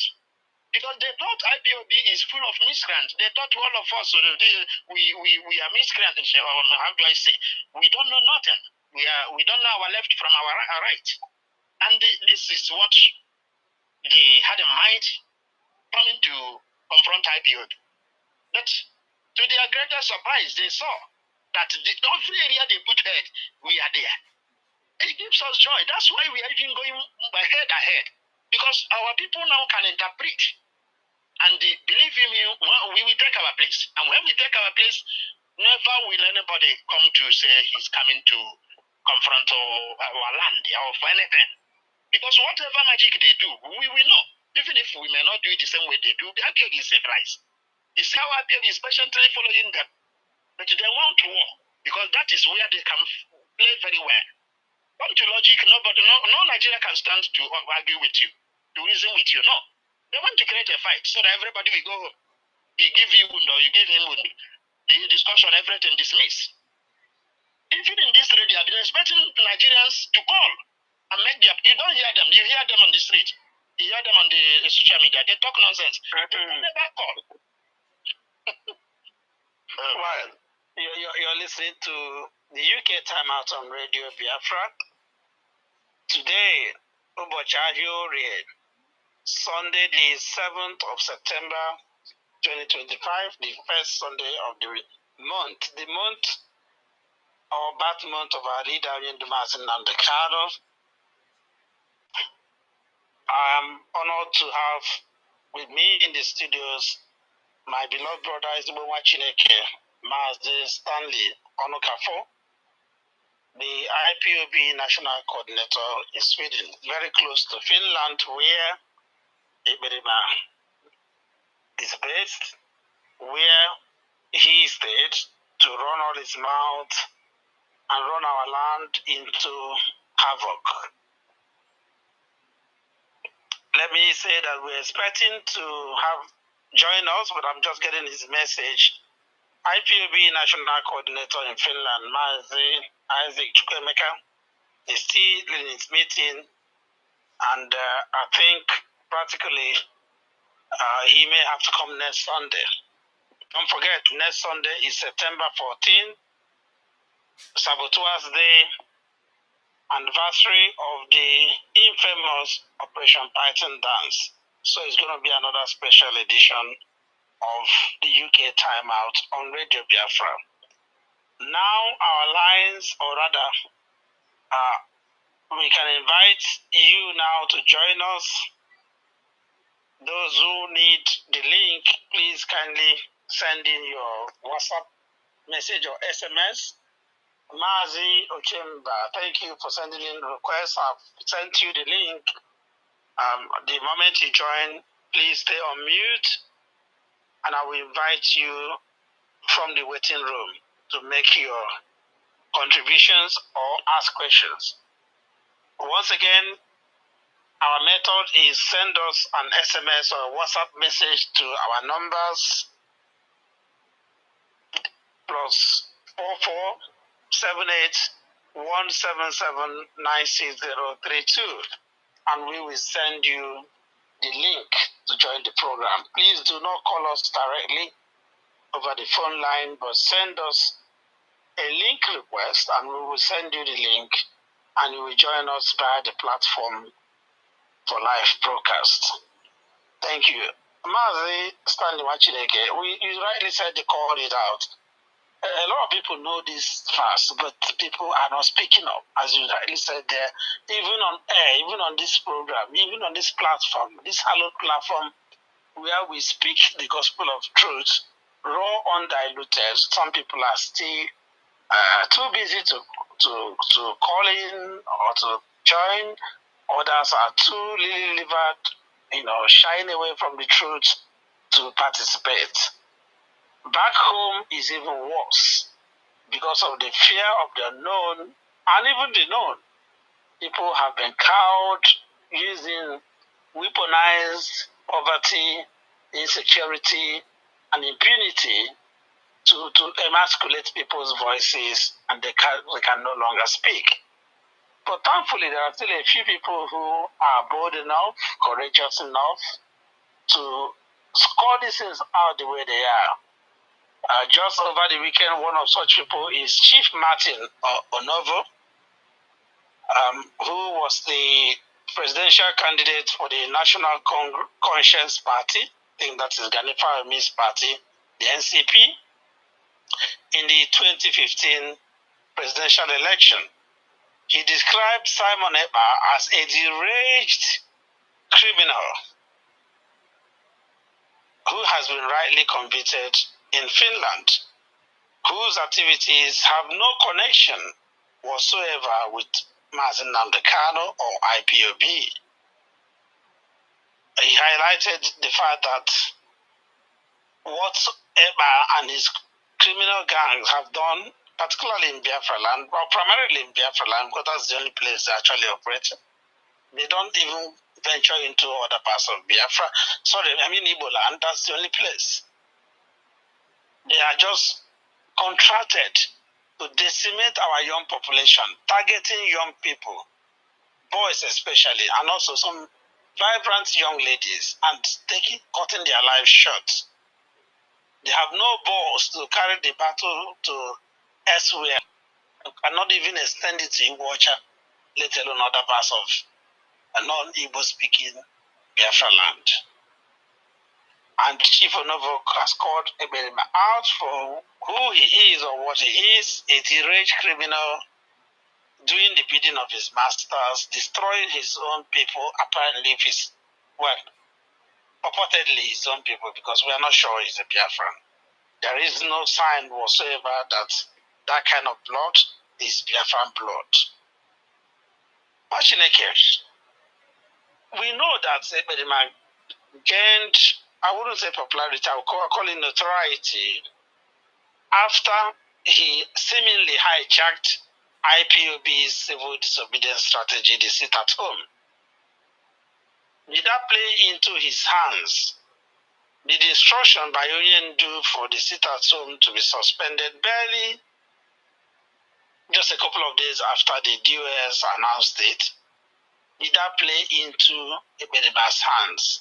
Or was it even, I'd like to ask that question, was it a ploy by those who we have established have this connection with Ekperima from ab initio to get Onyendu to ask the IPOB leadership to suspend Sitatum, only for them to go through the back door to allow it to be hijacked by Ekperima, or to actually hand it over to Ekperima?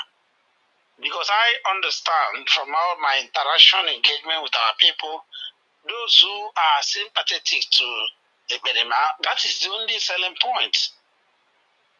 They thought, oh, he's the one that is upholding sit at home, and therefore he's actually fighting for Nnamdi Kanu's release.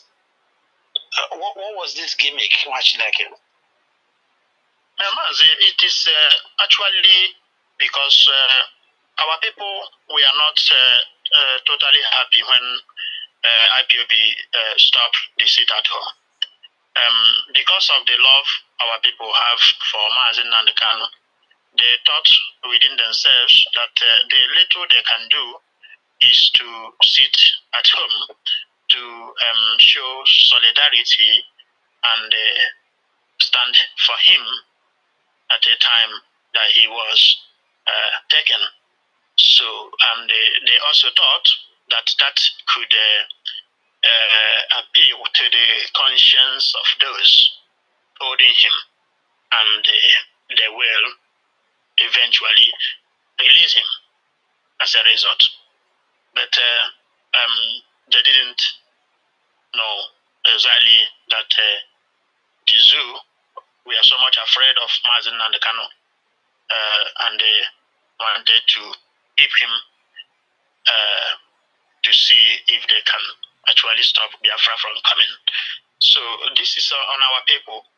And again, it was those people who contracted Ekperima that we are trying to use that to do the things they want to do in our land, to commit atrocities.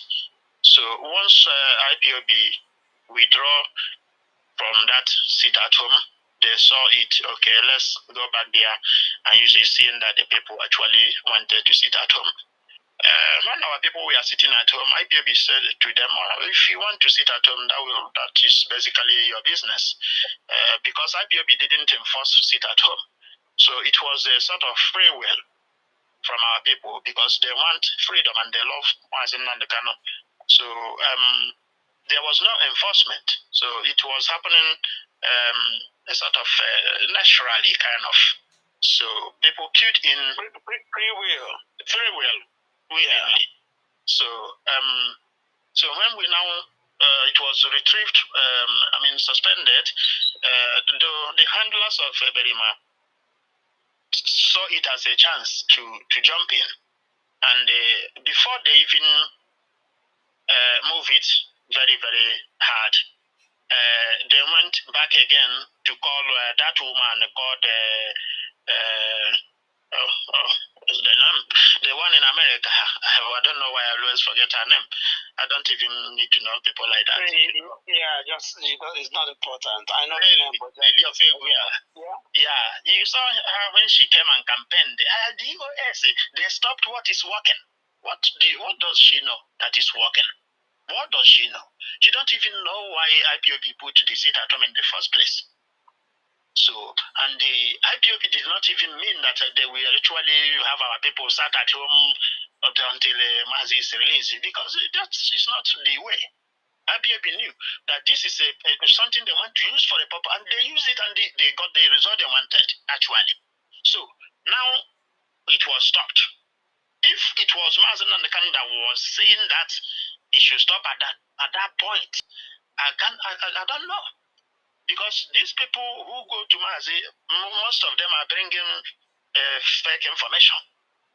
So, but as it is, so everybody jumped into it after that woman shouted and cried on the, radio, social media. She cried and shouted. So to get the conscience of our people so that they will all be against IPOB and DOS. Oh yeah, they stop what is working, what is working. So, and believe me, they succeeded to get some gullible people also into believing that IPOB has done something bad, the DOS has done something bad. So they now moved in to use it to kill our people. This is what happened. And the was not putting it at home and allowing people to do their well the same way IPOB do. If he does, nobody will listen. So what he did was to release criminals to come and enforce the sit at home and kill people. So some people, out of fear, stayed at home. Complied, yeah. Yes. Mas, this is how it happened. You're very correct. We have just been joined by a contributor, Mazi Ochemba. Thank you for your patience. Welcome to the UK Time Out on Radio Biafra this Sunday, Obojorie. If you may unmute yourself, greet our great listeners, wonderful people of Biafra, and kindly make your contributions or ask any question you have. Okay, thank you, Mazi. You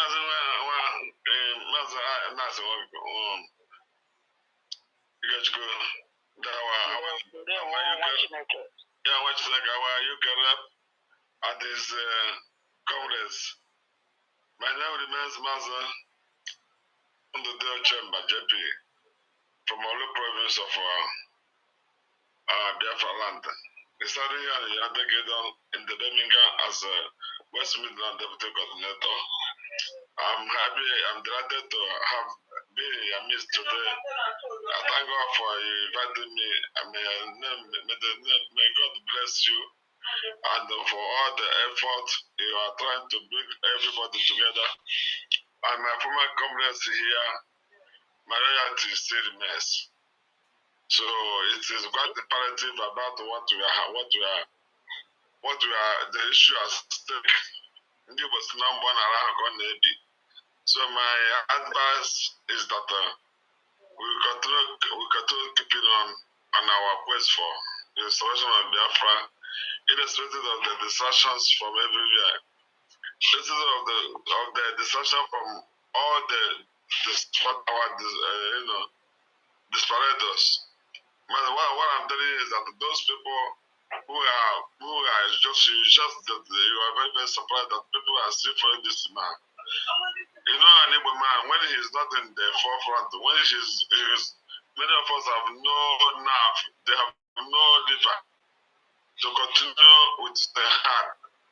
That's why Mazi Jonathan, I thought it seemed that he went to cry whenever he's doing his broadcast. The sanity of our people is the order of the day. Someone came from nowhere whatsoever, and got to Galijant.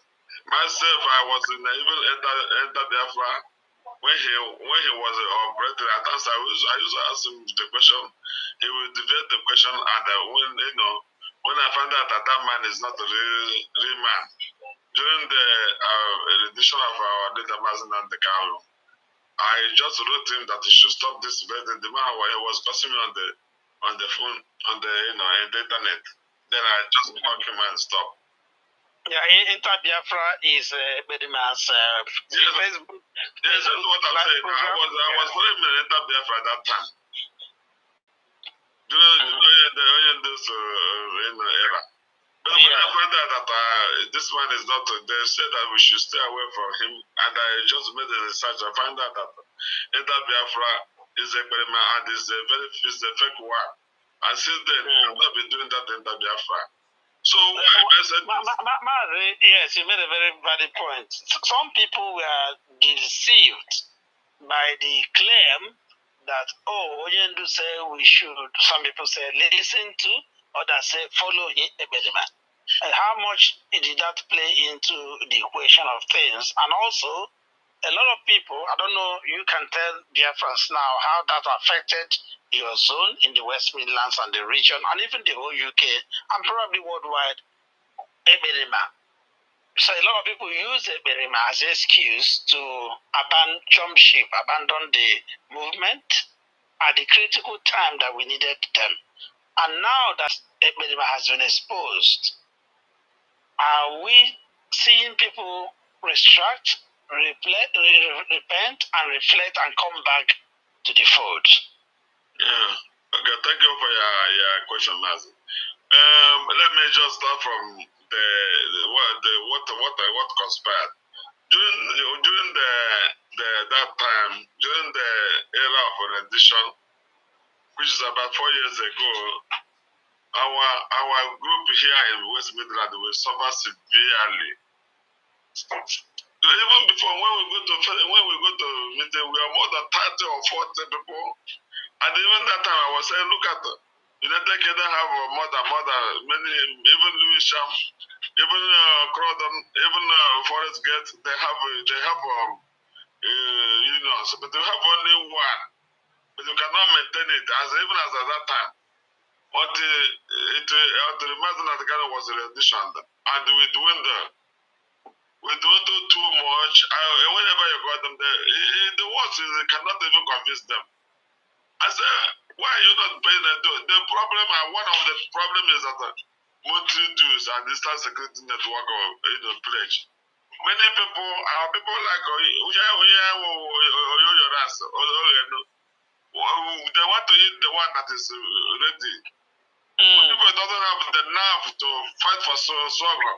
There was a day Mazi was Saturday, that very day, I nearly cried. My head was swollen. I said, South Sudan fought for 39 years. Today, they are free.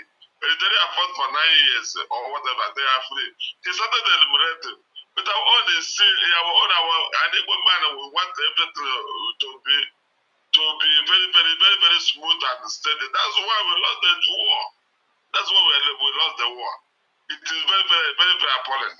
So it affected my group, it affected the West Midland too much. It affected us because many of our people, or many of them grow, some of them joined us, some of them did not even try to come. When if there's excuse, there is any excuse, they are given, and they are not given a tangible excuse that can be very, very, very, very substantial. And no substantial excuse whatsoever. Just finish the excuse that they are not. I said, what I know is that because of that monthly to 20 past 20 monthly, that's why you are running away. The person will be laughing. So even as a so it's all excuses, yeah. Because if it wasn't an excuse, since December, or rather 29th of November last year, when Ebedima was arrested, duly arrested, tried and charged and tried, and now convicted. Anybody who has genuine spirit of Biafra in them, that means well, that really wants the freedom of our people, including themselves, even though they may have been deceived or deluded or confused by this point, would have made a U-turn and returned to the original fold, which is IPOB. So those who haven't done that, we know that they are not called for this mission. They are just looking for excuse, or they are also part of the agent provocateur team. So thank you, Mazi. What they're saying is that we are just spending our money for nothing's sake. It is chicken doesn't man and the doers that I did. I'm say you people are very, very naive. You people even most of them say that there's no instant security network, nothing like he's saying. I say okay, no trouble. So there's a lot of things, but let other people to talk when I have another. Thank you, Machineke. Thank you for coming in. You may still hang on if you have time. Otherwise, thank you for dropping in, and we appreciate. Okay. Thank you, Machineke. God bless you. And you too. You see, Ezbo Machineke, your wonderful job you are doing in West Midlands, trying to get our people back into the fold. They're coming back. Some of the new members are coming. New members are coming. Not even the other one. I'm telling you. I know. I in particular have signposted about 5 new members to your zone this year. Yes. And I think they are doing well from the report. Very well. Very, very well. Ndewo Machineke. Thank you. Ndewo. Yeah, Mazi Stan. Yeah, let's go back. Let me ask you the same question I asked Mazi Ochendo just a moment ago. The excuses people make, those who say, oh, Nyendu ask us to listen, and then from listen to, there's some change it to follow. You know, what have you to say to that? And also, what is the impact of this Ebedimaism and Iberibeism on the movement in your country in Sweden? How has it affected membership, motivation, and mobilization? I would say that, okay, let me thank that brother that joined us. I don't remember the name now. Thank you, brother, for being part of the program. Mazi Ochendo from our Birmingham, West Midlands. Yeah. Yes, Birmingham. Thank you so much for joining the program. You know, the people that are called for this purpose, they are still with us. So most people that shifted were those that are not fully committed, and some of them do not want to pay their dues. They find a place that they can do anyhow. They don't have to a free beer parlor. Exactly. So they don't have to belong to any group. I mean, come to meetings and they maybe pay dues and stuff. They felt it's easier for them. So some others are people that I would classify as people that have low mentality, low brain to actually comprehend. So they sheepishly went to Eberiman. They were supporting what he is doing, and they are so I don't know what has happened with their senses. That even when you talk to them, it's like they have been hypnotized, kind of. So those ones you can bring their brain back. So they must follow the car, even if they watch the car, one of the leg has fallen off, the headlamps are not on again, and the car is still running. They want to remain in that car until it finally crashes. So these sort of people want to stay, and they were there. stayed until Berima declared his Biafra. They saw that there was nothing out of the declaration. They stayed following. So I don't know. They were there until he gave them 150 days. Count down till the 0 day. If I said they are foolish, then maybe they will say I'm insulting them. They are wise. Let them continue. So we are not worried about those people. So we move ahead with those we have, because Mazi told us that 100 people. So when he said it, some people were arguing, and I begin to understand that it's not a genre of multitude, though multitude can play some certain roles, but in the actual move, you need the people that can engage, people that are tenacious and resolute, people that are consistent. So not people that stand today, they fell off tomorrow. So Onyendu said to everyone that, you see this Biafra, he told Biafrans that they will be the one to disappoint him. So, and believe you me, some have already disappointed him, even at this time. So if they can abandon IPOB struggle and shift to anywhere, whatever it's called, they have disappointed. If they can talk against the leadership that was instituted by Mazi and the Kanu, then it means they don't know what they're doing. And if they can also stay idly and watch, and they believe that it is only when Mazi is back, that's when they will be part of what we are doing. I believe also that they are not reasoning well, because the freedom Mazi and Kanu is fighting for is freedom of Biafra, and this Biafra is for all of us. So we are not stopping for any reason. So though when my issue happened, for me, I see it like when chaffs are being separated from the wheat, because if we had, for example, engaged into a sort of confrontation with that sort of mixed multitude we had earlier, I don't think it will end up good for us. So it's even better that some of them that don't understand the direction, they stay by. So they stay by. It's men that will engage, and Biafra will come. So what I want the leadership to do is to continue. Biafrans are solidly behind IPOB and the DOS. So, and our land is going down because of lack of leadership, proper leadership. We have those who claim to represent us, but they are representing themselves and their pockets and their families. So I want the leadership to, take this role and chance they have with them, and they work very hard. If they can also engage the national coordinators more, to also tap and get something. We all have ideas, and put it to what they have. I mean, it can also be more helpful for them, because the national coordinators and even the national coordinators are the people that are relating more closely with Biafrans.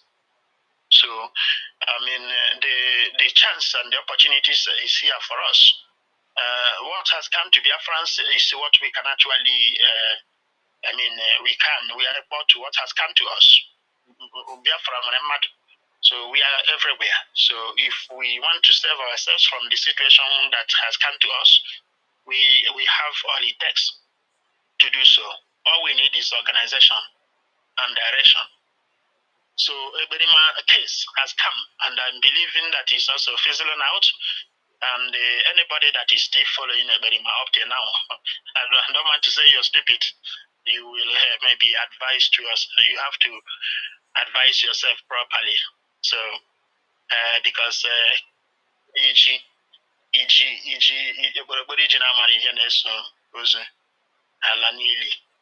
so having gone so far, you're supposed to look back and ask yourself questions. Since the questions being asked by others, it doesn't make sense to you.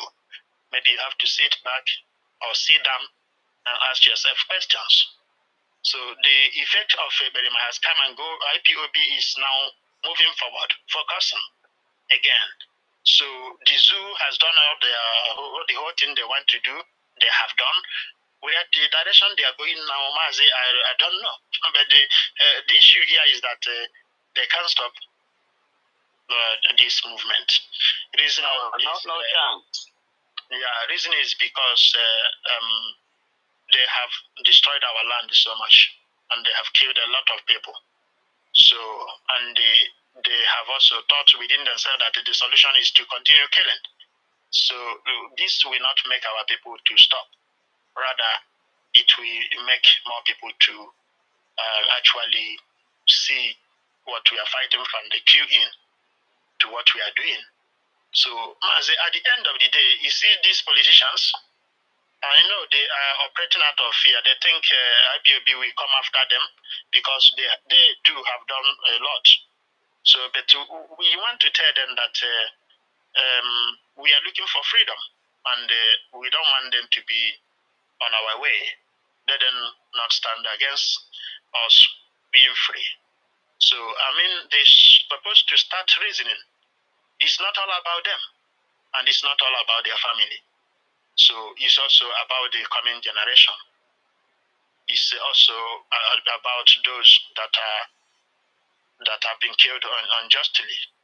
So it's also about our survival as a people. So they should stop being foolish because of whatever selfish gain they are looking at the moment. Let them go and read some history of people and of countries. So when we say we want to be on our own, it doesn't mean we are calling for war. It doesn't mean we are against anybody. So rather, Nigeria has destroyed the sensibility of our people so much. So there's nothing working there. No good hospitals, no good roads. Things are down. And now even the government is full of people that do not know what progress is all about.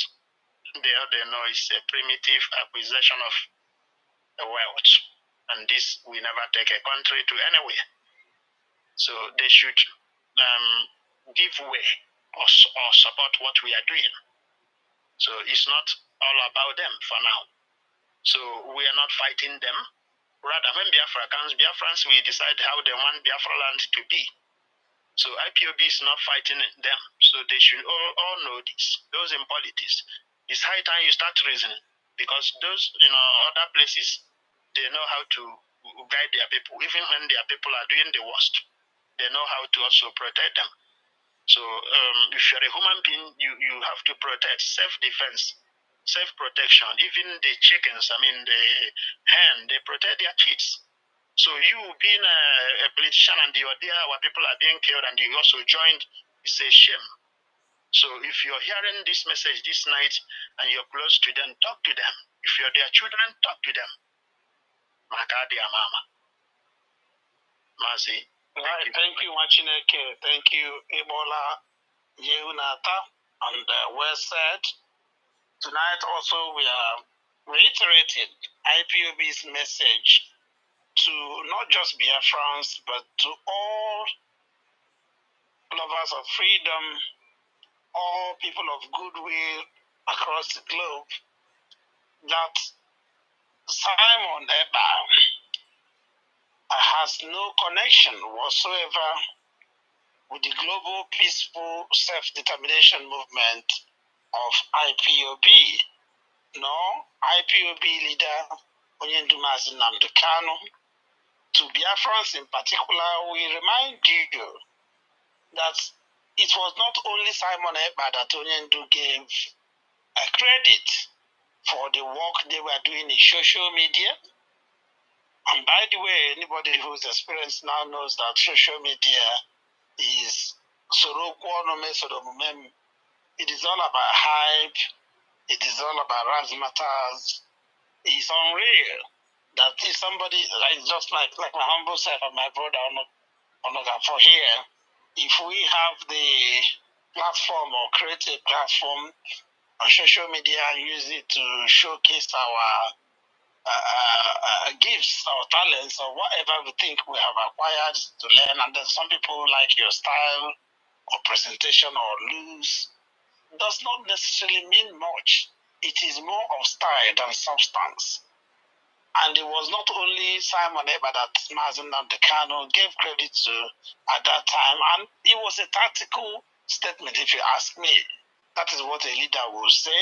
It's a word of encouragement to him and others, and he was also trying to galvanize, the whole Biafra mantra or movement on social media, so that it's all spread. Different people can say different things, as long as we are all promoting the restoration of Biafra.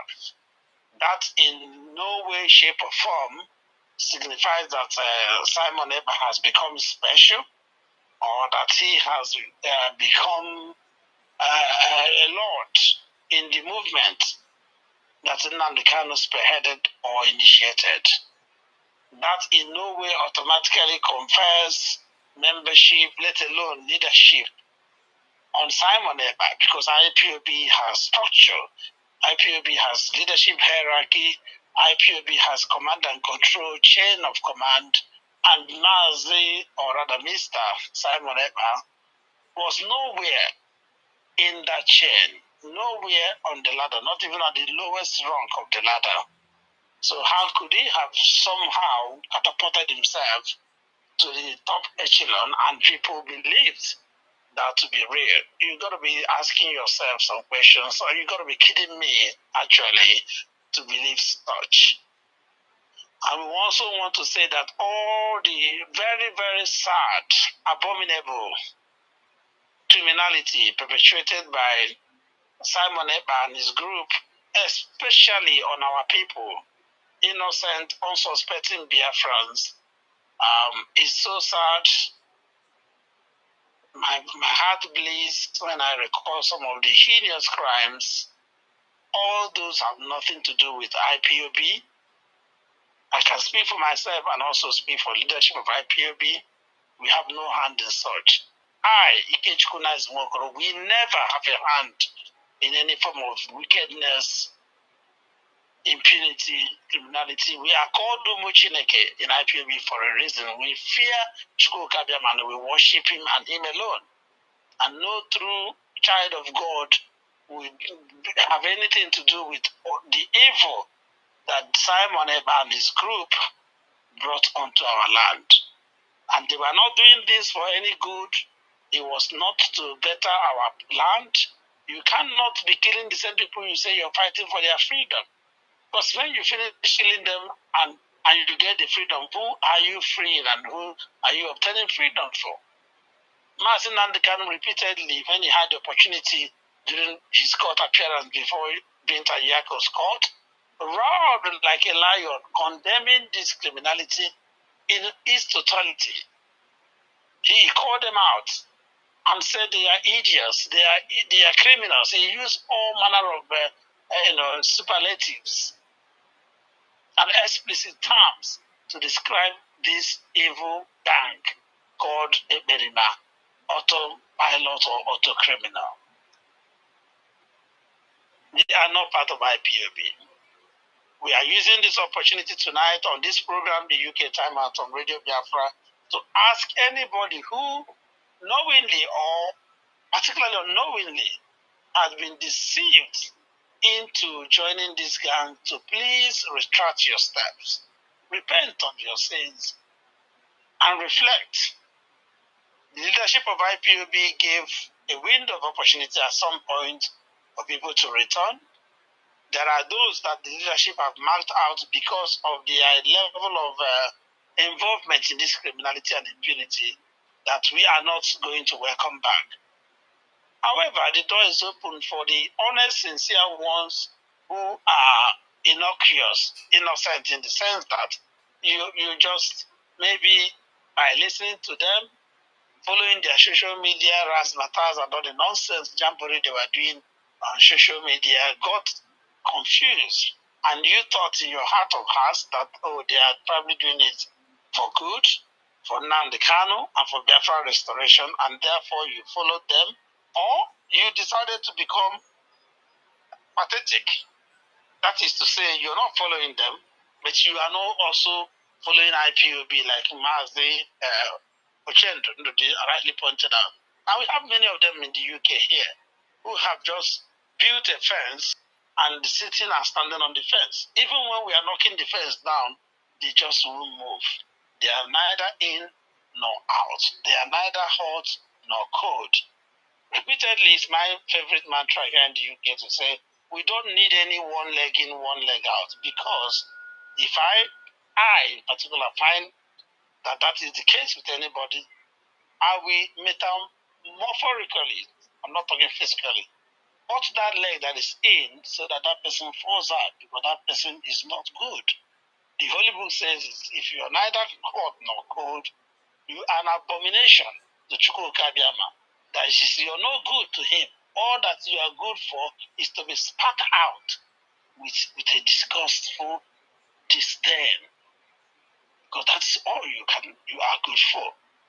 So I am using this opportunity tonight on this hallowed platform to call on all our people. We in the UK are embarking on a new, re-energized, revitalized, remobilization evangelism of our membership. We are rebuilding our zones. We are rebuilding all our families across the United Kingdom. Those who have gone weary, those who have gone cold, those who have gone even damp, one way or the other, mainly due to the influence, import, attributes of Emerima and his auto-criminal gang. We are extending a hand of fellowship. We are happy to work with you. We will forgive, even though we don't forget, but we will also give you an opportunity for a second chance. And we're inviting you now to return home. Now is the moment of truth. The hour of reckoning, as I said at the beginning of this program, has come, and it has come this month of September, the birth month of Mazi Nnamdi Kanu.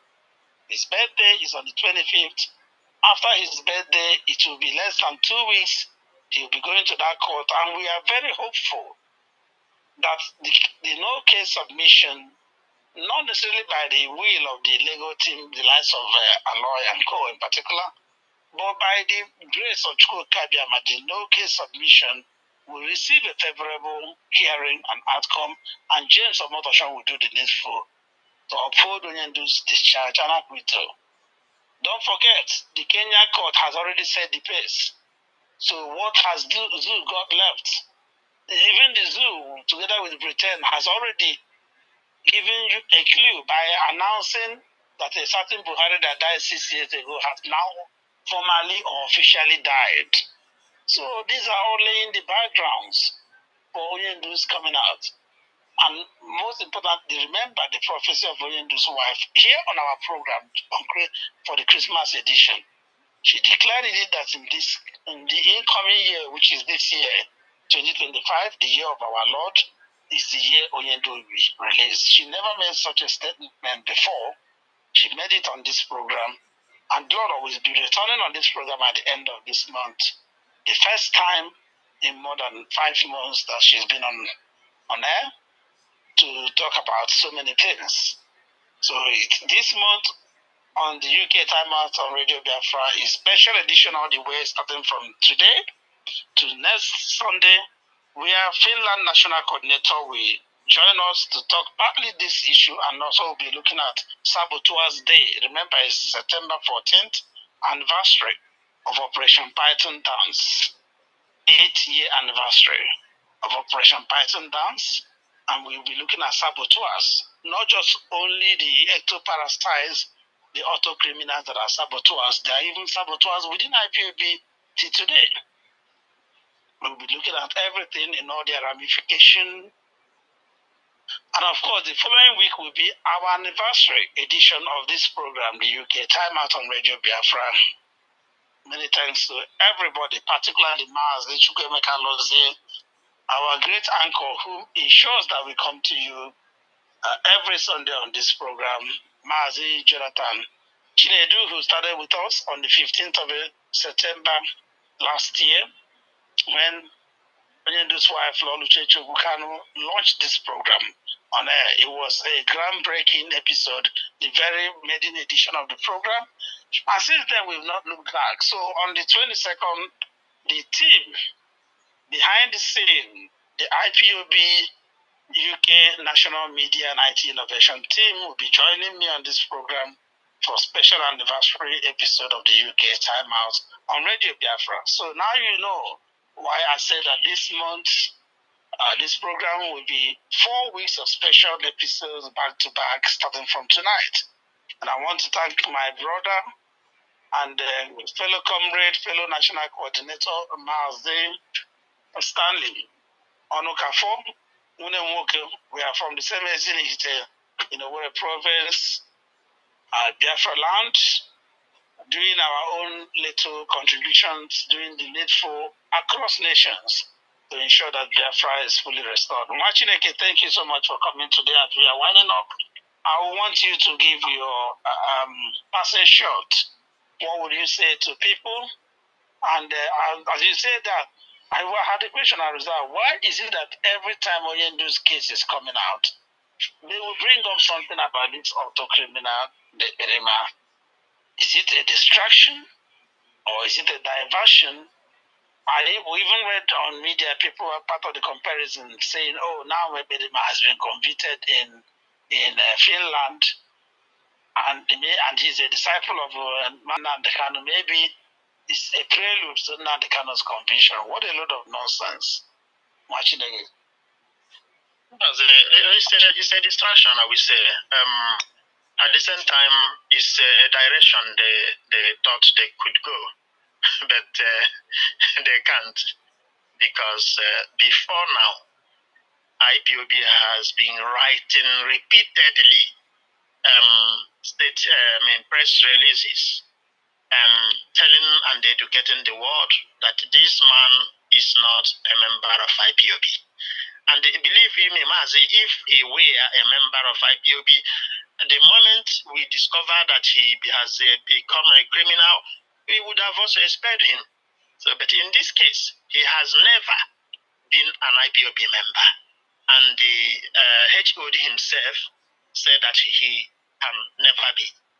So, because we have already seen that he's unfit to be an IPOB member. So whenever the case of Mazi Nnamdi is coming up, the zoo want to bring something to, distract people and to push attention there so that people will start talking about that one, maybe for them to have time to plan other things they want to do. But in this case, they are not going anywhere. So they cannot bring the atrocities of the man that has been convicted now as a terrorist.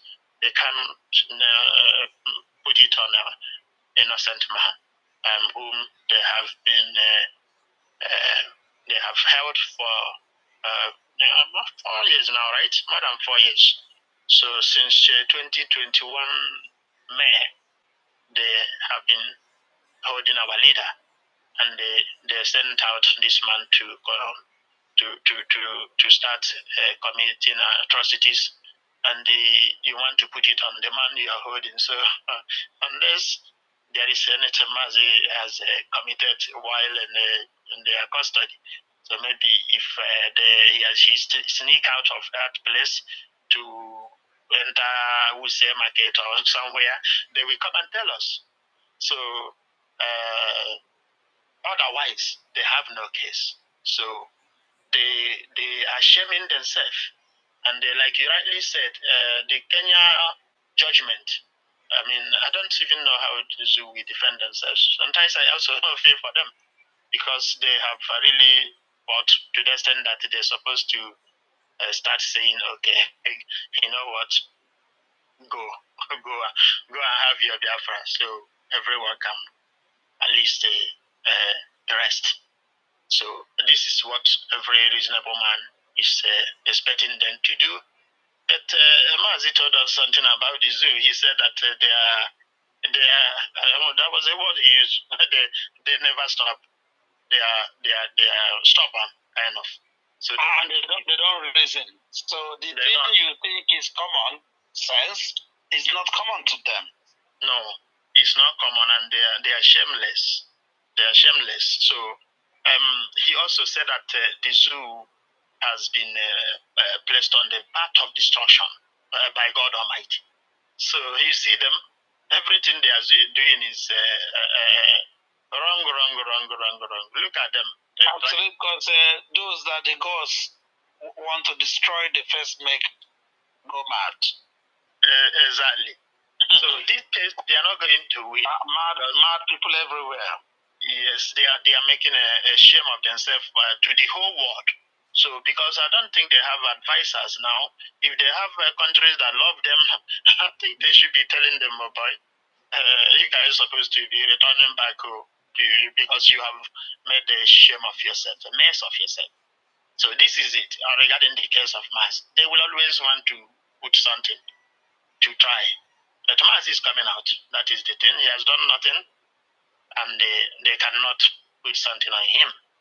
And I want to use this opportunity to thank the Biafrans in Sweden, and I want to tell you guys to keep on keeping on.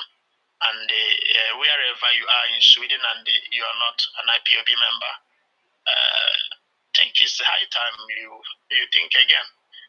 Because what is happening in our land is not something we supposed to sit idly and watch. We're supposed to defend ourselves. We're supposed to come close and come together. And the reason together how we can have our land safe, we can't continue being in abroad. So there is a time if you don't want to go home. I mean, the system here will reject you. Maybe I don't know if your plan is to end up in both people's home. If you're working here, you know how you're being respected, and I don't know how you will expect to also be respected when you end up in old people's home and they want them to come and take care of you. I don't know. So we have a home like every other people, and it is our duty to keep that home.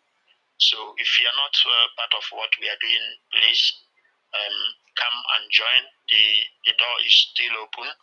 We have families in one in Stockholm, in Malmo, in Göteborg, and in Westmanland. So you can find a way to join one of these families. And if you don't know what to do, call the radio and tell on the radio that you want to be connected to any family in Sweden.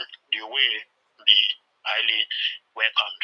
And the IPOB generally, I want to tell you, if you're a member of IPOB, to remain steadfast, because what we are doing is, we are seeing results already, and the greater results are coming.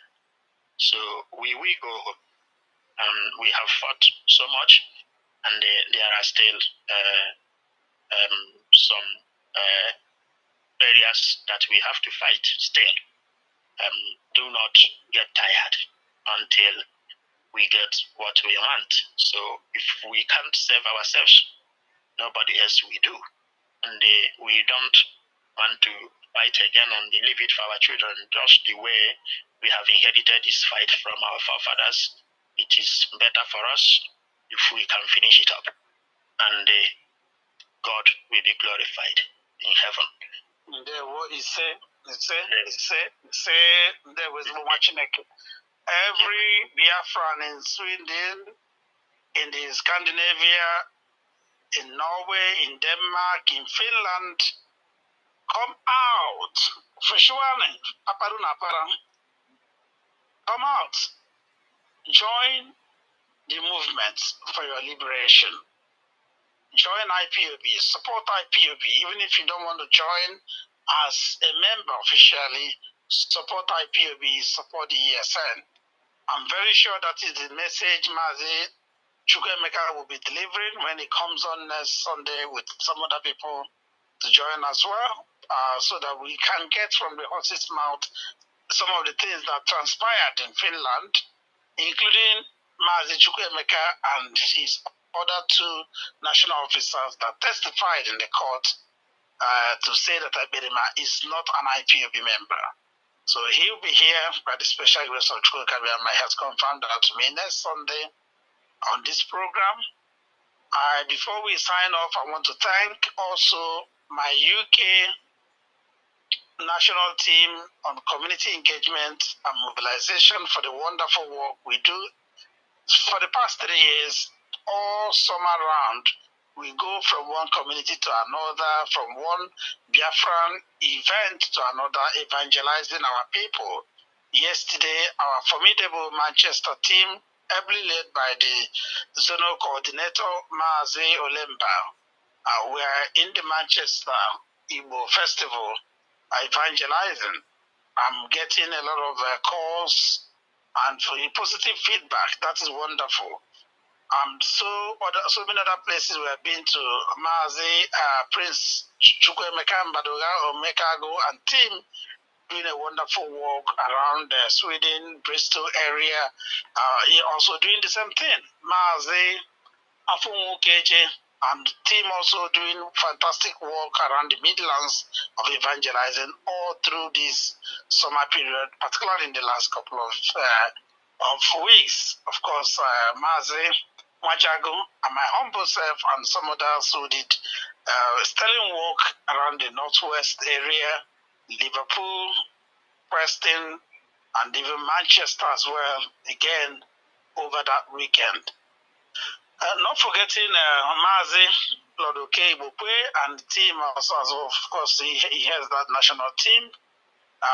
They did a fantastic underground work on one of our great sisters here in the UK, Councillor Caroline Carlo, representing a councillor in Lewisham County in London area. This wonderful lady, a sister that never fails to identify with us. Whenever we're in the community engagement evangelism, she stands with us shoulder to shoulder to preach to people to support ESN, to support IPOB. She has written in her capacity as a councillor to the Foreign Secretary, the United Kingdom Foreign Secretary, and has gotten her own MP, Janet Darby, MP for Lewisham, to endorse that letter, which has also been cascaded to David Lammy, the MP, who is Shadow Justice Secretary, as well as Lord Falconer, Shadow Attorney General. Not everything we say on air, I just wanted to acknowledge the great work IPOB UK do, and we do this ceaselessly. We don't blow our own trumpets, but we've been doing this from the word go. We continue to do it, and the fruits we shall all reap. That fruit will be the imminent, unconditional release of our great leader, Nnamdi Kanu, and of course, the endorsement of Biafra referendum en route to a peaceful restoration of Biafra to the glory of Chukwuemeka. Until we come your way again next Sunday, very big thank you to our anchor, Mazi Chukwuemeka Lozie. From me, from here, it's a very good night. God bless.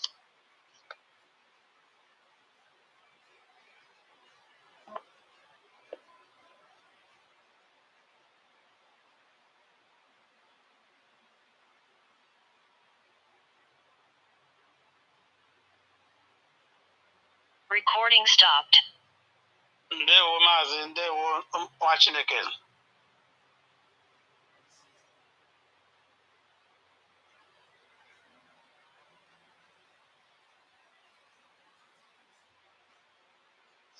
Mazi, ndewo.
If I look at the present terrible conflict tearing apart my region of the world, it's not really about territory, not objectively. There is enough land between the Mediterranean and the Jordan River to build houses and schools and hospitals for everybody. There is no objective shortage of land. And similarly, there is no objective shortage of food. There is enough food to feed everybody. And this is true of other conflicts in the world. So why do they fight? People fight over the stories in their mind. Like I work in Jerusalem, in the Hebrew University, and it's one of the most fought over places in human history. It's hard to understand why. It's not such a great place. It's a very ordinary place. You walk around, it's just, you have stones and trees and cats and pigeons and people, just like any other place. It's on the water, the land is pretty good. The land is not good. You can grow olives or something. There are no oil fields. There are no gold mines. Nothing. But in their imagination, people think, this is not a stone. This is a holy stone. This is not just any place. It's full of angels and gods and saints and prophets. And they fight over this. Humans.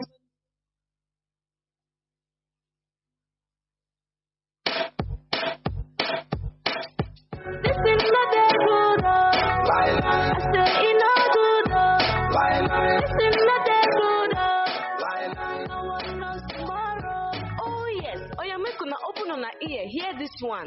This one now for EEDC. EEDC wants the broad southeast with exorbitant electricity bills with no adequate power supply. On top the matter be say, they no go give prepaid meter to their customers, but them go give illegal high estimated bills. They no want know if light day or no day. Instead of them to fix them, they go force people to pay the bills where they no use, or them go cut the lights. I wonder how communities go use contribute money, buy their own power transformer, buy electricity cables, and yet pay huge amounts of money to this Obodo Naija corrupt EEDC, but they no go gree connect or bring the light. Even when they dismantle to repair community transformers wey spoil, they no go repair or return it to the communities. This issue don't tire people. Anambra State Governor Soludo, he don't pay 100 billion naira to Emeka Offor and EEDC. This matter they under agreement to provide light 24 hours light but from March 2023 until now, Anambra State still there for darkness.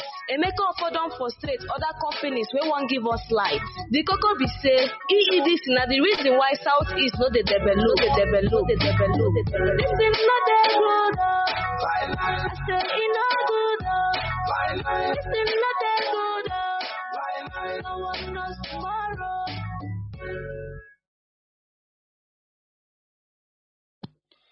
Good morning, good afternoon, good evening, and good night, great Biafrans and lovers of freedom. This is Radio Biafra House of Service coming to you through the auspices of Radio Biafra London. My name remains Mazi Jonathan Chinedu from Alo province of Biafra London. We are here live and direct. Today is the 22nd day of June 2024. Therefore, I welcome each and every one of you to welcome your friends and well-wishers onto this hallowed, sacred, divine platform where we preach the gospel of liberation, the sacred gospel of emancipation, awakening, the gospel of Biafra. Therefore, we are here live and direct. In parts of Biafra land, we are on FM CHK 102.1. CHK 102.1 in many parts of Biafra land. Also, we are on free-to-air satellite. Free-to-air satellite. Remember, we are on free-to-air satellite. The polarity is what have been put out on our website, and also you can be hearing our live stream on our mother website, www.ipob.org.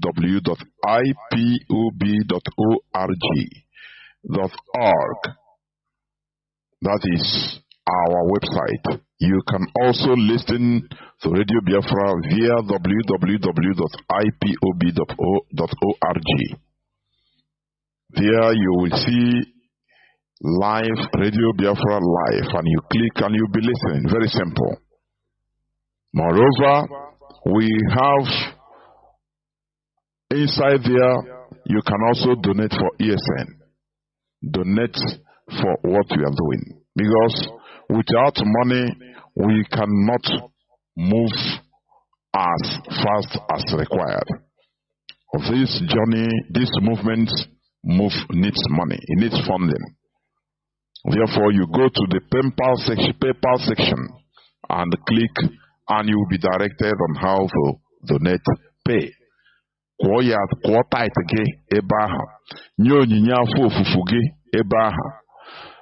Give your offering, sow your seed there, because this is practicality, what concerns us. Instead of going to give to criminals, scammers, give for our collective interest, our collective benefit. Also, you can download IPOB Community Radio, IPOB Community Radio, and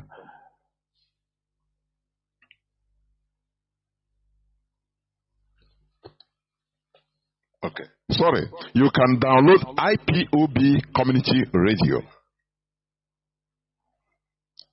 It is a very low data consuming application in order to listen to this gospel. Also, you have tuning, or simple radio. I could say simple radio, because I think tuning, I think we are no more featuring Radio Biafra. Simple radio. Inside simple radio, you have to scroll and search for Radio Biafra London, and you'll be listening direct. There are many options, myriads and myriads of options to listen to this hallowed platform. We are in a digital age. I could remember when we were little, how we used to stand waiting for television to open. I could remember vividly. By 4 p.m., televisions open. And I think by 12 and 1, sometimes on weekends, 1 o'clock in the midnight, the television will close. And you will not be hearing anything. And now switch on that television that time. This world have developed in a space. If we are talking this as if it is 17th century, just a few years back, honestly speaking. But today we have everything in the palms of our hands. Don't you see how things are moving on? Don't you see how things develop very quickly? And we have to also measure up with evolution of things. That's why we need restoration of Biafra, where we'll be updated. From time to time, your softwares, we need you to update them. Laptop, we say update. That is how the world is. We need to be updated. That is it. Therefore, you have no excuse not to listen onto this hallowed platform. Today is Saturday, yes, but I'm going to talk on general issues that concerns us. General issues that concerns us. Please, we must continue in this struggle. This struggle has taken lives. That is why we must guard this struggle with the last drop of our blood. This struggle is for all of us. We all have stake in this struggle. That is why we will never allow any type of sentiment to, remove us or blind us from achieving our goal. I used to say this. It is better we don't start. It is better we didn't start this than starting and stopping on the way. Things become worse than ever. Do you know that? Do you know that the war which they impose on us, Gowon impose on us. It could have been, had it been even, we bore the loss of people killed in the north that time and west and didn't fight the war. Do you know that our situation would have been much more better than entering the war, fighting, losing millions of people, of our people, and now capitulating? Do you see? I don't know whether you reason the way I do. You understand what I'm saying? Had it been 1966, even after the sabotaging of Aburi Accord, I am not saying that our fighting, our initiation of the war is wrong. No. Understand me. Because I'm using it to qualify what we are doing. That it is better we didn't start at all than stopping in the middle. Which means we suffer more. The war that was imposed on us by Gowon and Britain and others, the whole world. Had it been we didn't fight that war, honestly speaking, our situation in Nigeria would have been better. Do you know that? Do you know that? There wouldn't have been, in our situation in Nigeria would have been better. If you want, you can, when the lines open, you can also disagree now, because here we always talk about bow to superior arguments, nothing more. Superior argument. And you know what? Superior argument is what develops a nation, a country. Because it is meritocracy, the best. Superior argument is why you, as an Igbo man, has your job, is working in Germany, in the United Kingdom, in America. Even highly paid job, because you merit it. In Nigeria, it wouldn't have been so. Do you know that? It doesn't matter, you merit it, or they will look at your name, Igbo man, this Igbo man, you want to dominate here. They will remove you. They will not give it to you. And they will give it to, instead they will give it to a stark illiterate Fulani that doesn't know how to sign his signature. Instead, a thumb print. Now, they will make you his assistant, his servant. If you want that, you come. But in UK, where you are working to do your normal job, it is not like that. That is superior argument, and that is why nations progress. They give to the best, the person that merits it. Oh, you can walk, it's okay. You can pack a shit. Oh, you are the best. You take it. You are the scientist. You have superior. You take it. You work and receive the salary, the remuneration for that. That is it. But in Nigeria, it's not so. So, what am I trying to say? Here, everything is based on superior argument. So, my argument is this. If we stop, that's why I don't even like tanking. I've been saying it right from the beginning. I've been on Radio Biafra now since 2019. 2019. Before that, we were on shortwave, doing clandestine broadcasting. You understand? But I've been on since 2019 till today. Now it's 5 years. So, I've been repeating this.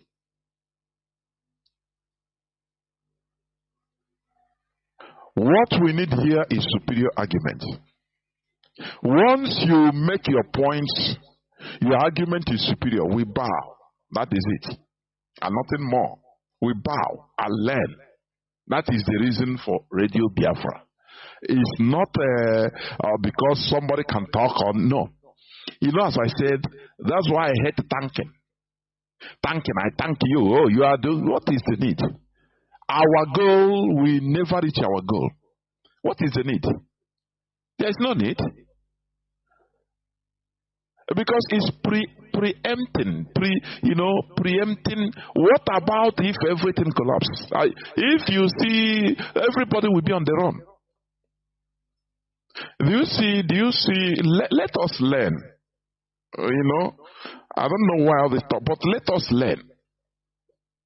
During the Biafra war, there were many Biafran soldiers that acted heroically. Do you hear me? Many Biafran soldiers that acted heroically. There is this Koprawafo. These are the ones we know because we were defeated in the war. These are the ones Koprawafo, that was named to the famous tank, Koprawafo. He captured the Nigerian tank. And unfortunately, he lost his life in that battle. But the tank remained intact. Koprawafo. I think I saw the tank anytime I visit Omoahia War Museum. Koprawafo. These are people, heroes. There are others that we are alive, but died natural death quietly without nobody celebrating them. Any tank you tank them that time, praise them, they are this that time during the war, but we lost. So they remained, incognito. Oh, yes. They remained, they remained silent. Nobody knew them. Do you know the reason? We lost. Biafra lost the war. The people you hear mostly in Nigeria, those that are the non-entities. Some of them are non-entities and saboteurs. They joined Nigeria government and become something. But as a Biafra war hero that you are, most of them remained incognito.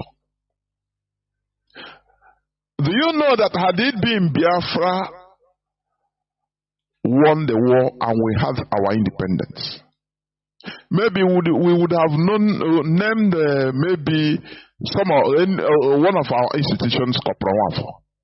Maybe some of the people that you can pass them as old men and women on the streets of Biafra, you don't even recognize them.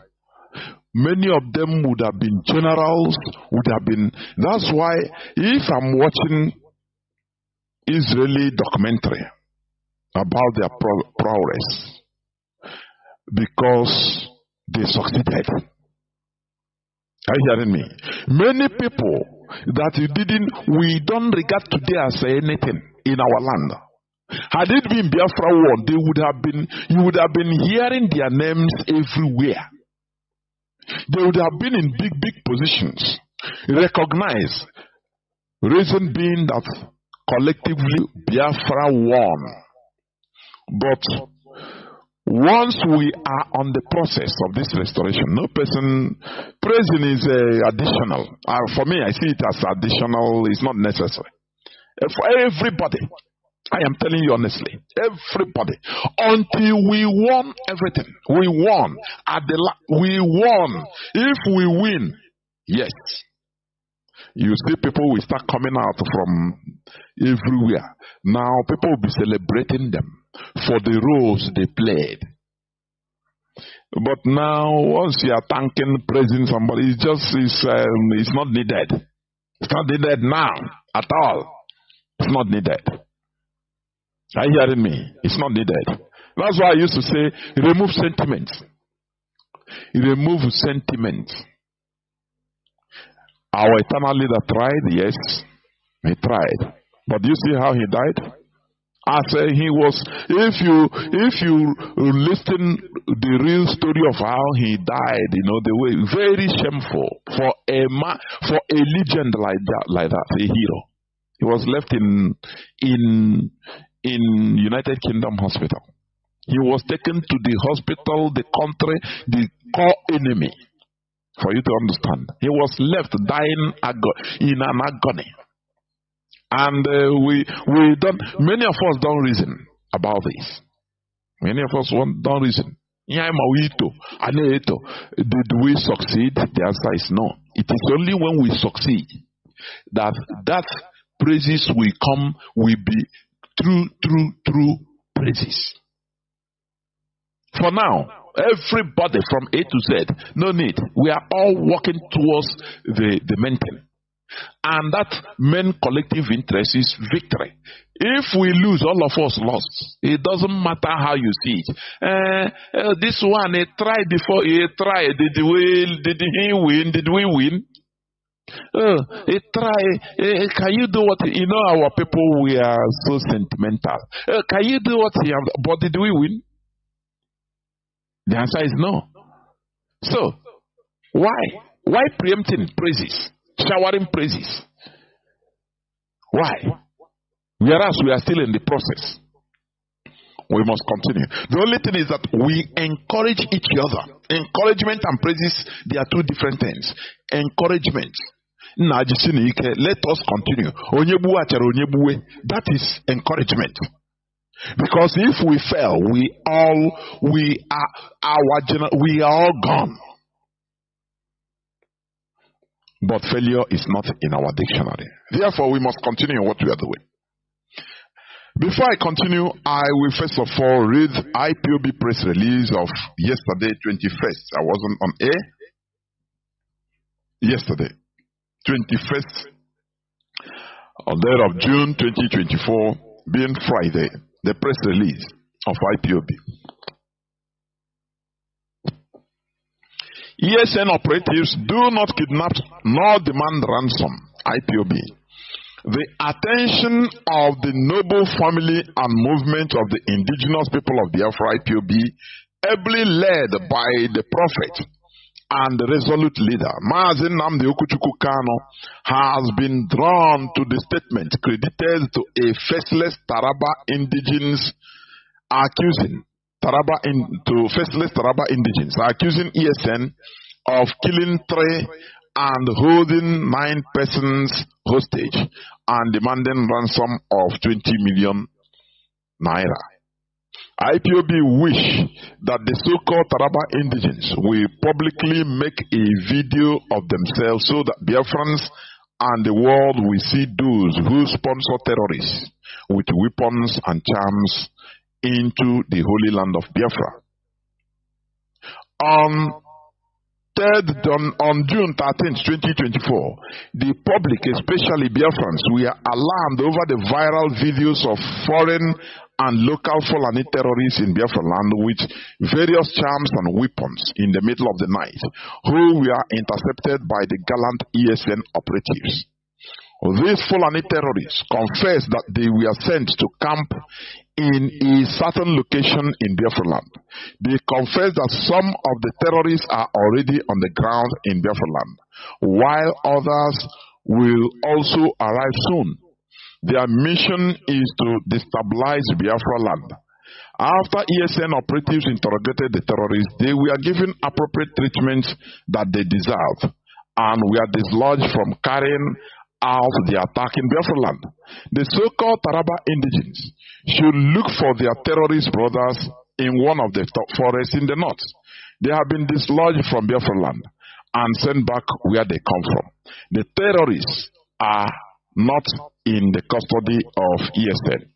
The purported news that some Taraba indigenes said that ESN killed 3 of their brothers and demanded 20 million ransom to release the remaining 9 is false.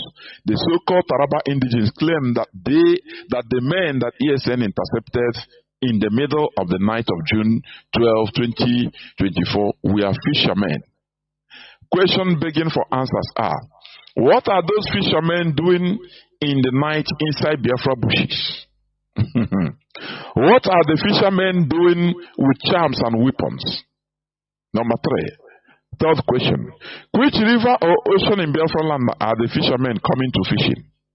If the so-called Taraba indigenes are in contact with anyone demanding 20 million naira to release their terrorist brother, they can deal with them and showing evidence, but they can deal with them while showing evidence, but keep ESN out of their terrorism and kidnapping business.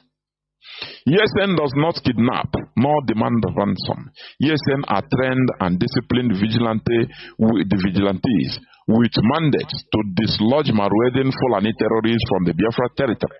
However, if it is interesting that those who claim that they intercepted and dislodged foreign and local Fulani terrorists are their brothers, go on national television and tell the world the mission of their brothers in the Biafra land with weapons and charms in the middle of the night. Biafrans and the world will be happy to identify those sponsoring terrorists to destabilize Biafra land. It is sad that Nigeria is the only country where terrorists are protected, shielded, and defended. That is why terrorism and banditry are lucrative businesses for the Fulanis, according to the viral video of a Fulani wife who said that they have money to shop now, that their husband is in banditry business. They are no longer selling Fura Donuno, cow milk, because their husbands have found a lucrative business called kidnapping. ESN operatives are in all nooks and crannies waiting and watching over Biafra land. No amount of blackmail will deter them. They are under oath to ensure that the Maruedin terrorists are dislodged from Biafra land for the peace and security of our lives and properties. Comrade Imapo for Media and Publicity Secretary for the Indigenous People of Biafra.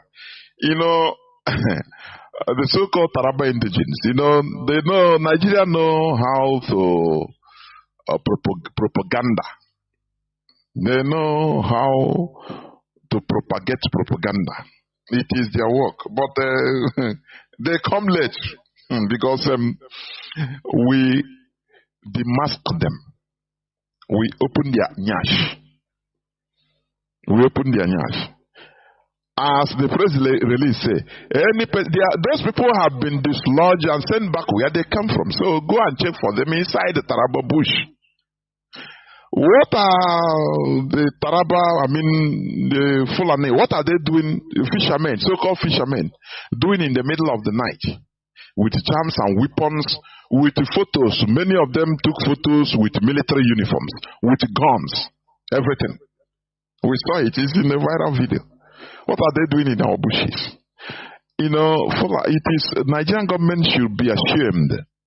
They use different people. You know, they should be ashamed, because I know they are not ashamed anyway, because they are, once a harlot is shameless. That is why he can do anything. It's not just like Nigeria. They are no more ashamed of anything. That is why they can publicly be soliciting, shielding terrorists. You see that? We understand. We understand that. Those people, those terrorists in our land, they have been dislodged and sent back to where they come from. So, any person that may be demanding for money from them, these are other people's scammers, you know, and let them bring proof, of which there is none. So, all these things show you that Nigeria is sponsoring terrorism. The Fulani terrorism, they have agenda for it. For the Fulani, they are bent on taking over people's land, destroying ancestral lands and communities.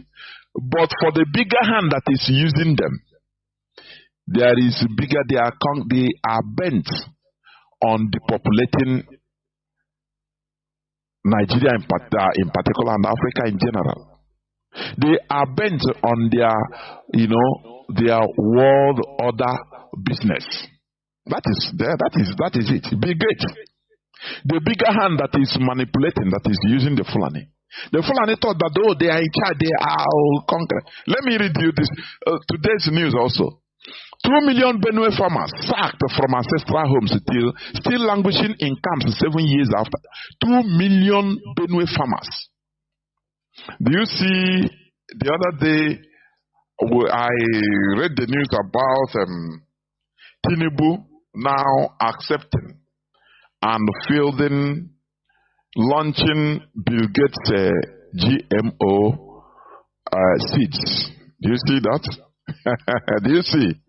These 2 million Benue farmers in refugee camps, since 7 years, Does Nigeria talk about them? Who talks about? Inside here, you will see Igbos from Benue State, in Benue community. Many of them are Igbos. Have you ever heard where in the news they talk about them, concern about them? These people in Benue that have lost their ancestral lands, they are farmers. Fulani has taken over their land, the ancestral land. Are you hearing me? Nigerian government kept them in camp, in refugee camps. Are you hearing me? For them, they are the Fulani, they are in charge. No, Brigade is in charge. They destroy normal seedling, normal natural seeds. Now they will be taking GMO seeds from Brigade. Do you see how things are interrelated, interconnected? But does Nigeria government talk about them? How can you be in a country whereby 2 million refugees, internal refugees, they say IDP is refugees? Do you see the pain of moving away, running away from your land, running away from your ancestral home for 7 years, living in a slum, makeshift slum in another place? Now you ask me, that place, that their ancestral land, who is living there now? So you see that all these things they are telling you that Nigeria is sending military fighting terror, these are all scams, scam. And the scam is from the high places. It is with this that Tinubu came into power. Buhari started this. He activated this. Now with this, Tinubu came into power in order to implement the last phase of it. That is the reality. Now, let me read a bit. Internally displaced persons, IDP, is refugees who were sacked from their ancestral homes in Benue State by armed herdsmen and have been living in IDP camps for 7 years, have increased to 2 million and are now loudly crying out, lamenting their living conditions. Oh, Nigeria. Niger. Do you see how things are working? Do you see their policies? Do you see these people that are being displaced? Many of them were massacred. Many families were closed down by these herdsmen. Have you ever seen where Nigerian government or the Nigerian military is showcasing captured Fulani herdsmen? Have you seen that?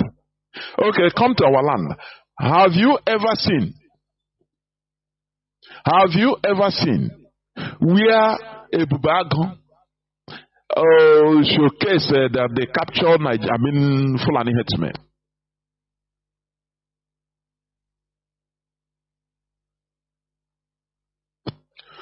Have you ever seen? The answer is no.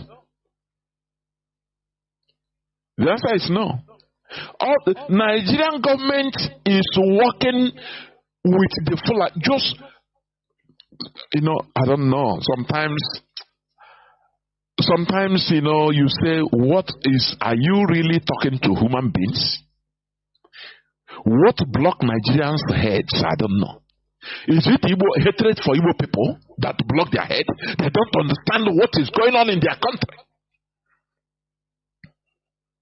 You have when they say 2 million refugees, double it in a country. And people are moving around their normal businesses as if nothing is going on, everything is okay. Oh, my Niger. When you are in your little corner, you think that everything is okay. IPOB have been talking, have been shouting, have been giving notices about what is happening. You don't want to hear. These people, do you have investigative journalists in Nigeria? The answer is no. Since the death of Delegiwa, investigative journalism died, won't pay. All you see is people in the studio TVC, talking nonsense. Anything that the Nigerian government just sent to them, fax them. So, oh yeah, read. They email them. Oh yeah, read this news. They start reading this. They don't go out in the field in order to find out things. No, they are Nigeria is not a country, honestly. With 2 million, but only Benue. They say only Benue. This is only one state, oh. And you will see. Okay, let me continue a bit. They said it has been traumatic living in the camps and express their desire to return home to their farms, which have been taken over by headsmen. Do you ever see where they fight the headsmen that have taken over the farms of these people? Have you had it? No. The answer is no. Every time all their problem is ESN, because we are the people. IPOB is stopping them, blocking them from carrying out their order. Their policy in Nigeria. And do you know what? They saw it as Fulani conquest. No, it is not. There is a mighty hand from afar, from outside, manipulating, using them. Fulani is just nothing. That is why you shout from east, west, north, south, from now till tomorrow. America keep quiet, they keep mute. How they will come and give say what is happening? The farmers head that clash. We are working towards environmental, what do you call it? To save the environment, to stop a farmers head that clash like in Nigeria. Finish. They don't talk about the people that has been displaced, pursued, killed, from only Benue, 2 million from only Benue. You don't talk about Sokoto, you don't talk about Zamfara, you don't talk about many states in the north. The Fulani terrorists are in charge of that. Nigerian government is not in charge. You know that? But all that matters to them is Biafra land, ESN, because we are stopping the agenda. We are the people stopping the agenda. And even the West, they are mad. For you, I am not saying it, with apology. The West, mostly America, they are mad at us. That we are stopping their larger agenda of using Bill Gates GMO seeds on us. Later time they will go and meet all those farmers. Say, okay, we will give you other farmland. Okay, distribute. They will distribute seedlings to them. This GMO. Tinubu has sanctioned it. He has accepted it. It's now on Nigeria. GMO now. They will go to all these refugee camps. Distribute seedlings to the farmers. Is it not what Dr. Njema has revealed exactly what is playing out? Is it not? Is it not? Nigerians are there in the ocean. They don't know what is happening to them. They are just alive, being swallowed whole. We are shouting, warning even Nigerians that look, it's not only about Biafra, it's about everybody. But do you know what they use? Nigerian government deploy the use against in order to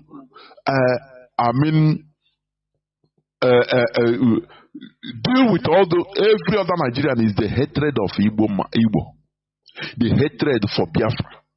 They propagate it. Just now, as they say, Taraba citizens, say now they are citizens, they are Taraba citizens. Fulani, they have been kidnapped in Anambra or in Biafra land, and that will be the case. That is the people who say Nnamdi now kill them, kill them. Whereas they don't understand the bigger deal. They don't care. To check about the bigger deal. The bigger deal is that the Fulani is being used by the Western powers in order to put everybody under their cage. Do you see our nomenclature? Igbo, Biafra nomenclature. They want to change us to the type of character they want us to be. They want to dictate the number of people we should be. Are you hearing me? That's why bigot is there. All these Benue refugees. Who talks for them? Who solicits for them? The former governor for Benue said he have a lone voice shouting in the wilderness. He have shouted some autumn. He have thought in his time he have gone. One person cannot do it. They tried several times to attack him. He have talk. No backup from any. Is it Igbo politicians? Okay. Biafran politicians in general. Who's about nobody? Everybody is afraid. But he said they used to call him in private, saying, "Nah, continue what you are doing. We cannot do it now. Why can't you do it? Because you are a coward. You are selfish." Do you know why IPOB is progressing, advancing? Because we're a movement. We are Igrube. Do you see it? It's not only one person. It's not about one individual. That's why when I look at all these siblings of our leader acting, I look at them, I laugh. Kanu family, your name is nothing. Nigerian government doesn't know, it doesn't give a damn about you as an individual. What matters to them is IPOB. That movement, those people everywhere. That is what matters to them, not your family. Your family is, if it is only your family, they will crush you. Even they will use, Nigerian governments can use Faribeku, that your father's compound, and use it and build Almajiri school. You can't do nothing. Kanu family. I look at these people, I say, no. Can you hear me? These people, this thing. Why? Why are they behaving like this? We are a movement. Only we being together, we can hew down a mountain. That is why we are respected. Not individual. You will nothing. It doesn't matter who. You are nothing as an individual. Igwebike is our proverb. So, these Benue refugees, who cares for them? Who talks for them? What about their land? What is happening in their land? Why should they be refugees? Whereas they are sending military every day, occupying Biafra land. We are under occupation. You know, people are talking about Palestine occupation. Biafrans, we are under serious occupation. Are you hearing me? What happens to the ancestral lands of these people in Benue? They have given it to the Fulani. They have renamed many of it. Many of their towns, they have renamed it. No more. For 7 years they have been there till today. Who talks about them? Nobody. What about the Igbos there? The Biafrans there? Igbos there? Do they care? Narrating their ordeal in camp, that 5-year-old nursing mother of 4, Blessing Andofa, who left Opam in Guam local government area 5 years ago to live at the Itua ID camps along the Unigari Road, Uni-Agric Road, North Bank, said it has been traumatic living in the camp, but they could not go back home. Why couldn't they go back home? Because their homeland has been occupied by headsmen. This is what they want to do in our land. Are you hearing me? Are you hearing me?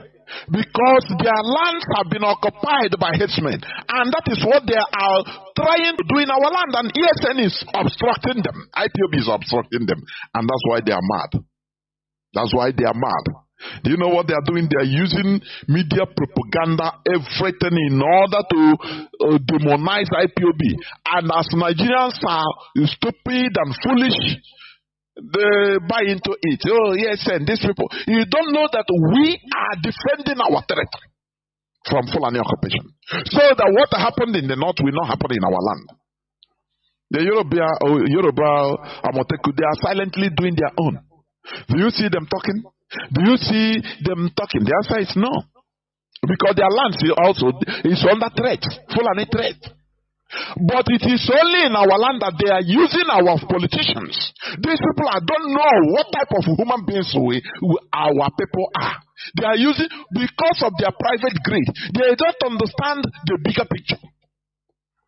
What matters to them? Let us be in peace. Quit you and peace. Which kind of peace? How can you live with a lion inside the same cage? You live in peace? Is it possible? You become the victim of that peace. In Dubai, some Nigerians that are sponsors of Boko Haram and Fulani headsmen terrorists, we are caught there in Dubai. And they mentioned many names. Not small people in Asorok, governors, senators, Fulani senators, northern senators, some in Asorok already, some different positions. They mentioned their names for them to be picked. Nothing. Nigeria played down on it because they are already in charge. They are still serving jail terms in Dubai today. In Egypt, some few of them, I think one of them was going to, and is a senator? He's a high government official going to Jeddah, Saudi Arabia, but transiting in Egypt. They stopped him. They know he is a wanted person even in their land. Remember, Egypt is a Muslim majority country. It's an Arab republic. It's a Muslim majority country. But they don't care because they are not sponsoring terrorism. So they stopped that man and interviewed him. They wanted to, they took him to court. They wanted to jail him. Nigerian government with its stakes, apparatus. They intervened quickly, promising Egyptian government that this man, that will bring him to show us proof that he's a terrorist sponsor. Egypt to show Nigeria proof, which they know. But they are just trying to pull the Egyptian legs to know whether these people know. Show us proof that this man is a terrorist. Egypt to show them different proofs, pointing directly that this man is a terrorist, is a terrorist sponsor. He's an Islamist. Sponsoring Boko Haram, sponsoring ISWAP in Nigeria. Nigeria play politics there and promise Egypt that they will prosecute that man in Nigeria. Now Egypt have to release him because they wanted to jail him in Egypt. The Nigerian government knew that it will be a national scandal smear on their face if they allow this man going. He's on transit in Egypt. Egypt is not his destination. Only transit. They captured him.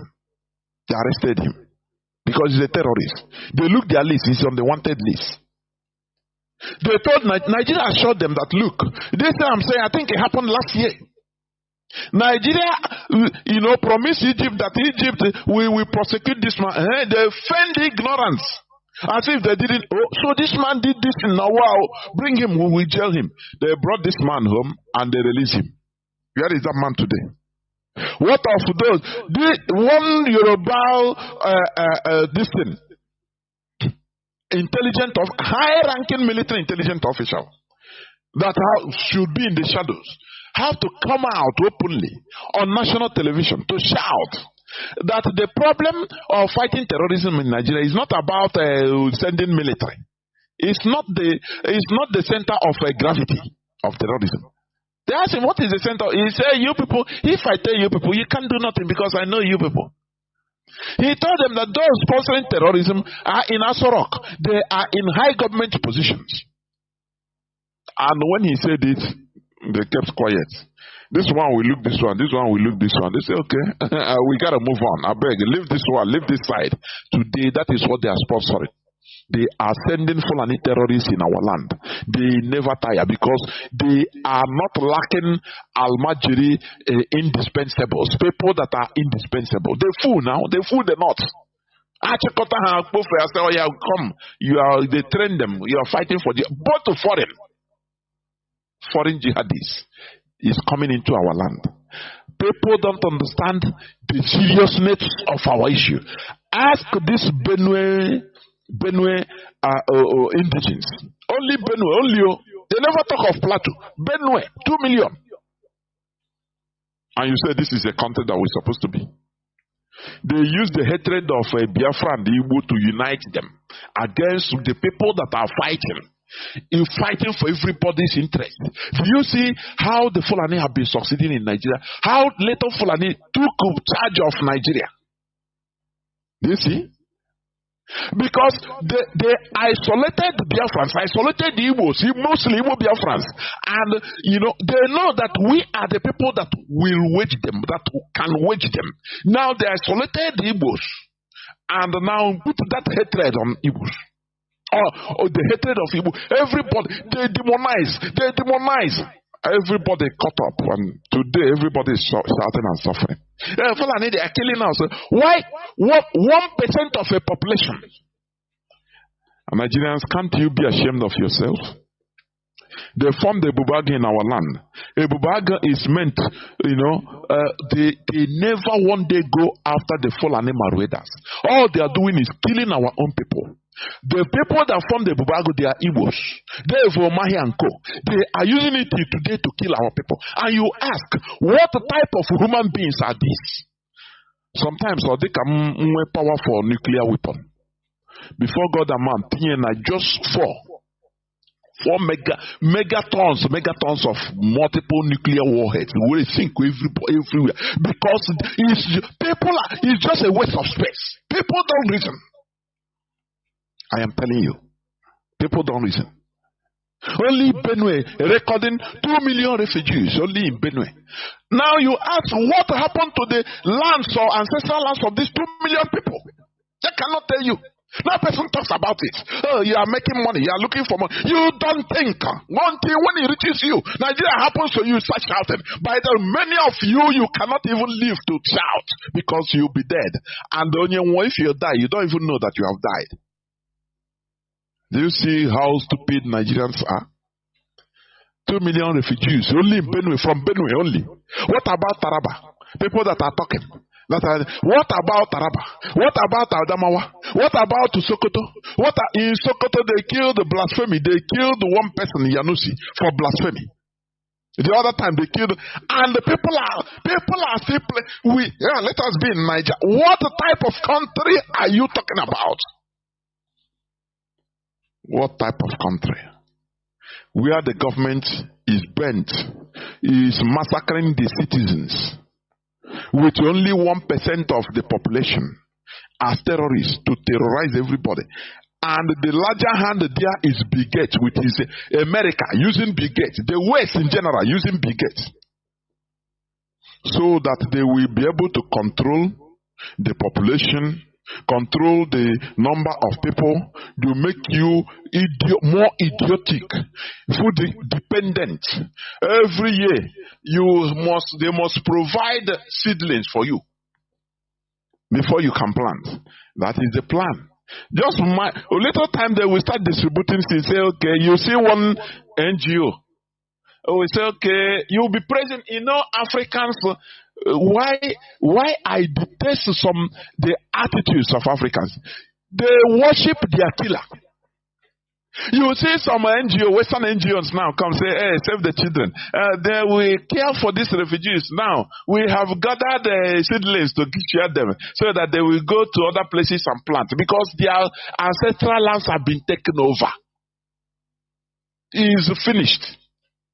So they will provide each person maybe 1 acre of land for each family, and they will share the seedling. And you see people praising them, thanking them. You are killers.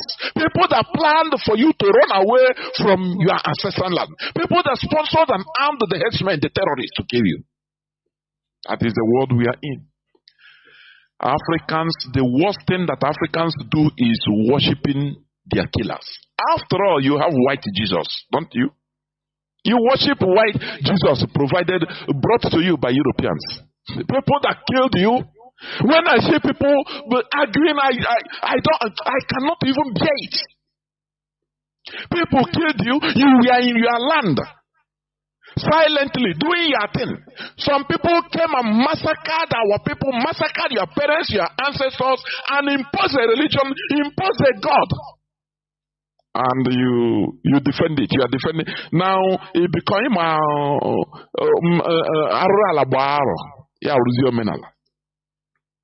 they massacred our ancestors, imposed the religion on them, that they have a savior. Do you believe on this savior or not? If you don't believe, they cut off your neck. After the other people will believe because of fear. From there now they monitor them, they build the missions and the churches to tell them, oh yeah, train your children, catch them young. Started training their children, carrying their children, going there, training them. They grew and marry and born children. They continue training them, brainwashing until it becomes part of us. We now take it like that. Nah, that is it. When people don't go back to the history of how this virus came into our land. I will talk about this thing later. I'll talk about it later. It is very sad and pathetic, honestly. Very, very sad and pathetic. Nigerians are zombies. They don't even understand. Only in Benue, 2 million. It's on today's news. Go to is on Vanguard.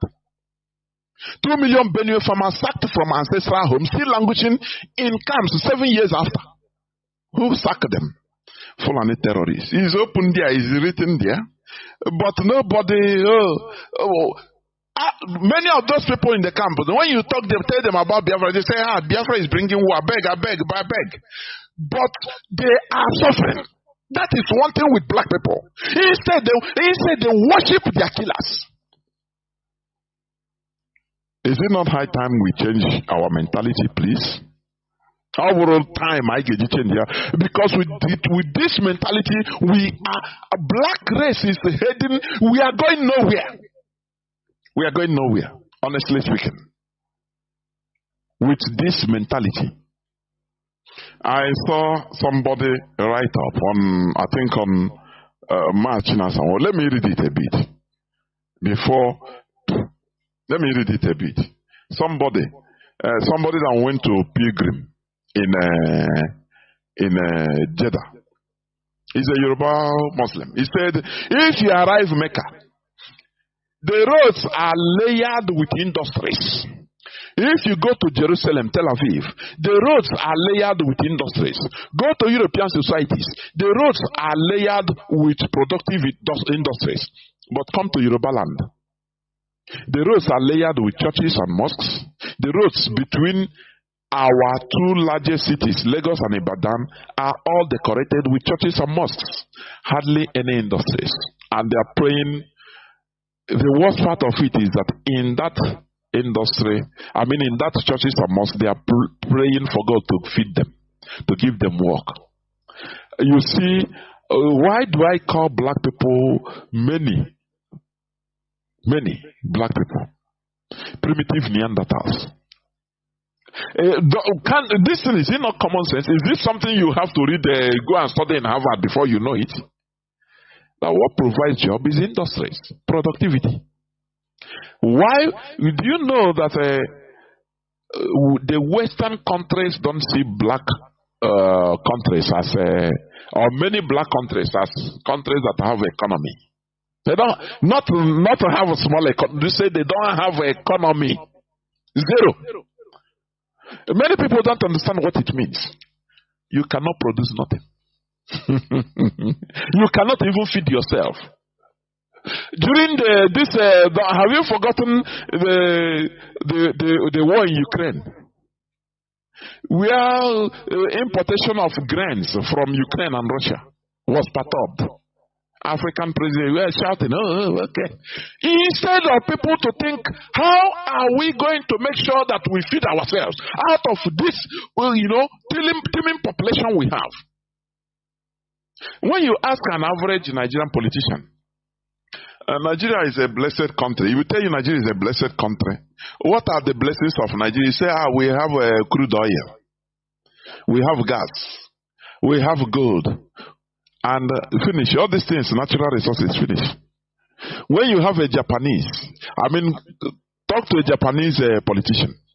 A Japanese politician will tell you that their highest natural resource is their population. the human beings, nothing more. Because it is the human beings that produce. But Nigeria, they don't think like that. Oh, we are rich.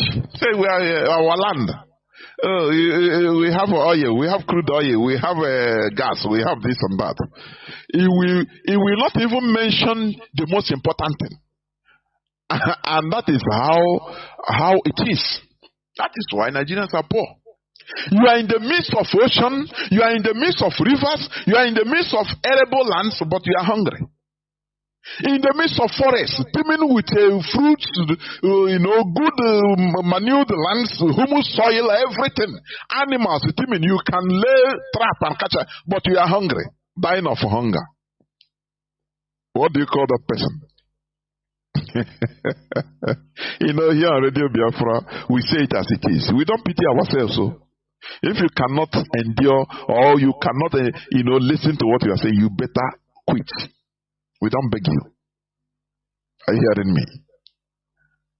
Nigerians are there working, zombing, enjoy. They don't think about the millions and millions of refugees that have been sacked from their ancestral homes.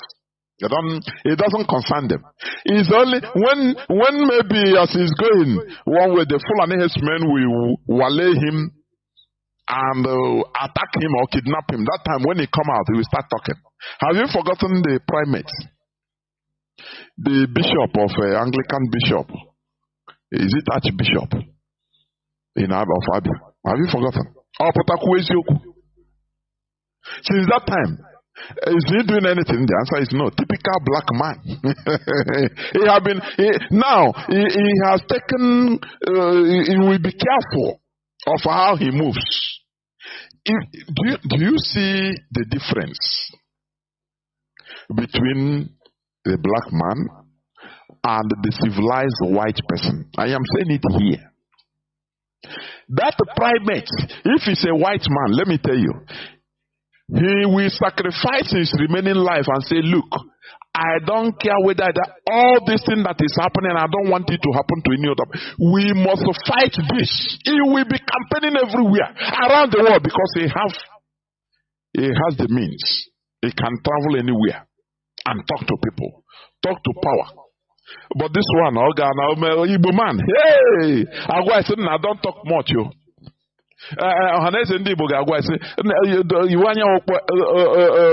Bishop, we thank God that you come out. So everything has been regulated. You see how? So only mind how you walk.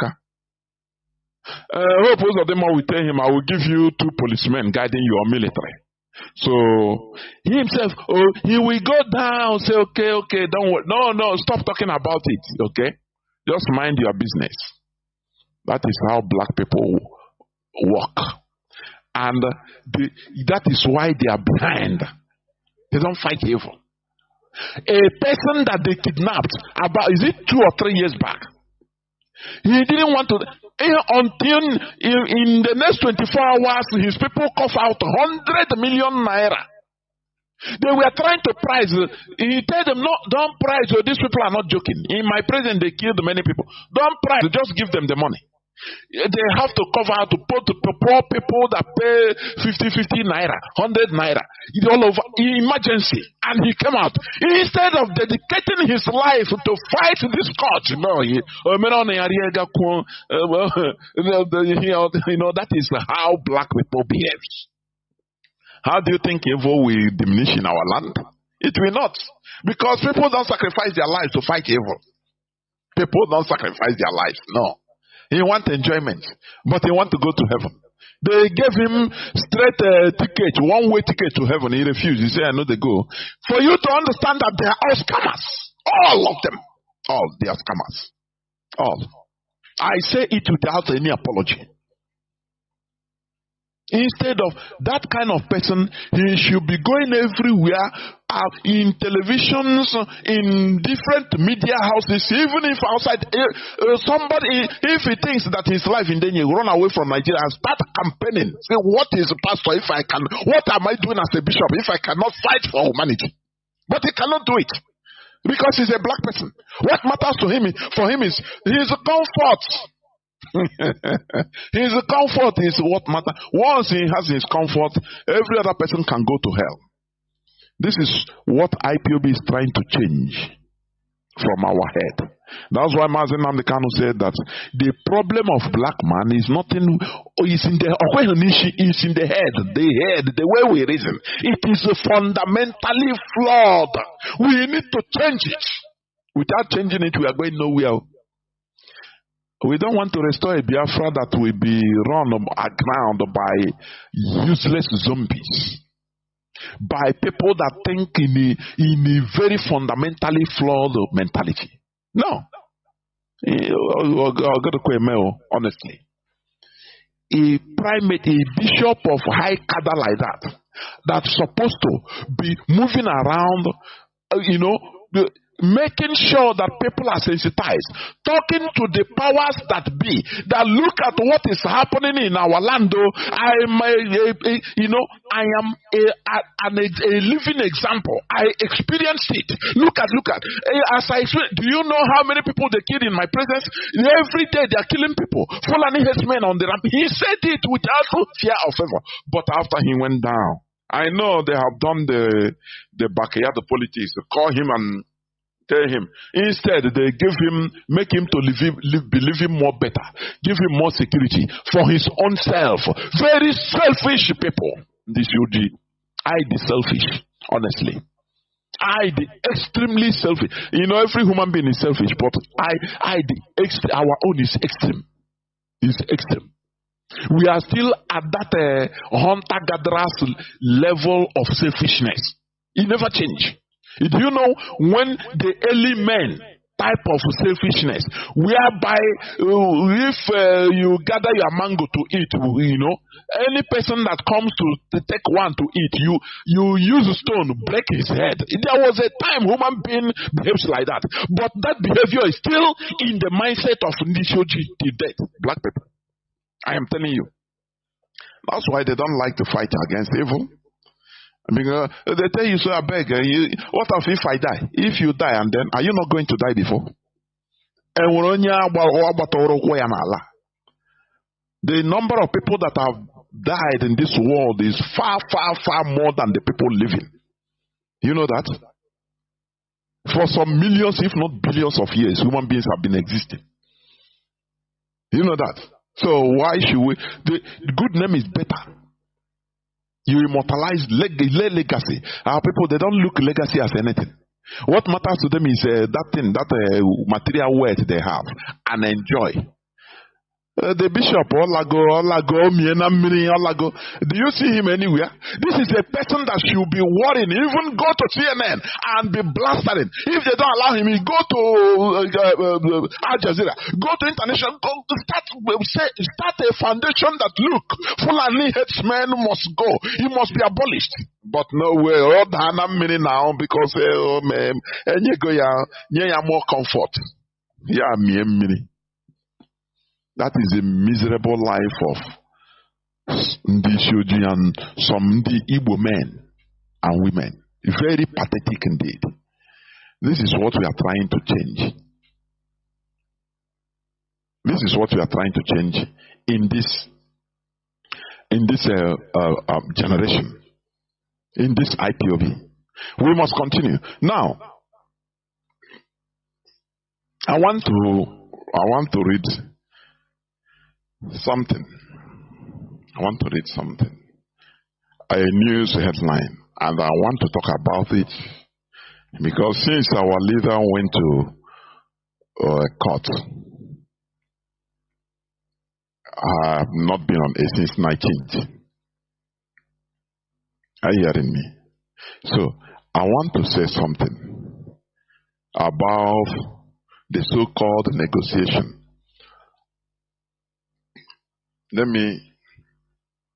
me check something. Let me bring out. Okay. Yeah. This is a time of propaganda. Heighting of propaganda by Nigeria. But we must be at alert. This is a trial time for IPOB. I know so that tomorrow, for you to understand, so that you'll be at Alato. Do you see this struggle? No sentiment. We have done sentiment, or our fathers have done sentiment, lost Biafra war, and we continue praising failure. Where are we today? The worse than ever.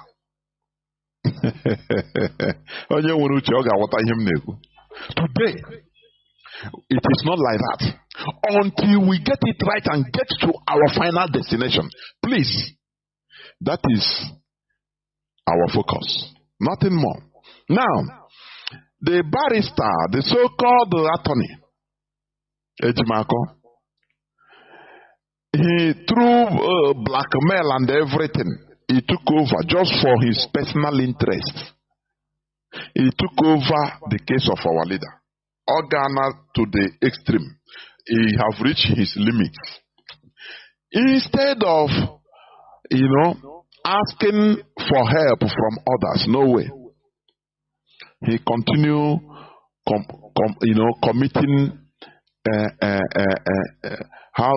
committing nonsense, catastrophe everywhere. But many people will not understand. What baffles me is many of our people don't reason critically. I am telling you. In the last call, say no. IPOB leader Nnamdi Kanu seeks out of court settlement of charges to end the trial.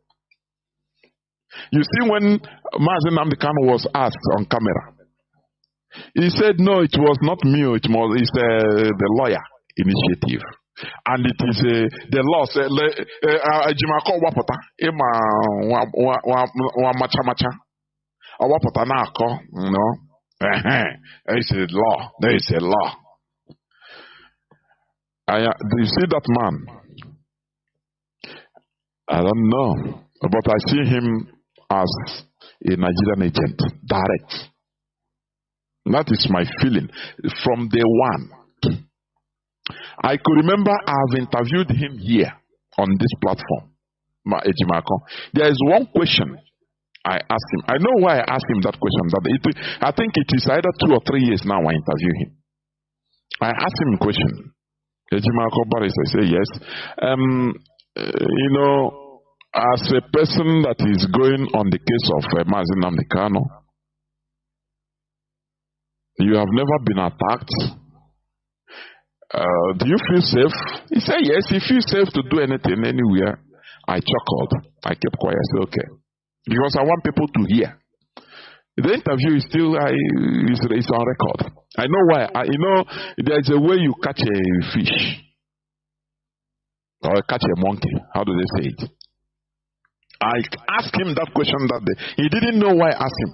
Because that was the time they vandalized Barrister Ejiofor's house, burned the house, killed people, I asked him why. That time I started common sense. Other genuine lawyers were being targeted. But this one feels safe. He said he can lodge any hotel anywhere in Nigeria once in Abuja, and he feels safe. Why is he afraid? I said, okay. It gives me a reason to think since that time, after interviewing him. Now, this man, through blackmail with Kanu and all the siblings of Mazi Nnamdi Kanu, they are Nigerian government first they say pursue these people. The people blocking your Mazi Nnamdi Kanu's this thing, bail.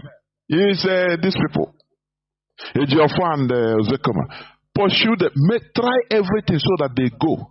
If they go now, you take over the case. Do you see where your enemy is giving you suggestion what to do? I'm telling you. He said, yeah,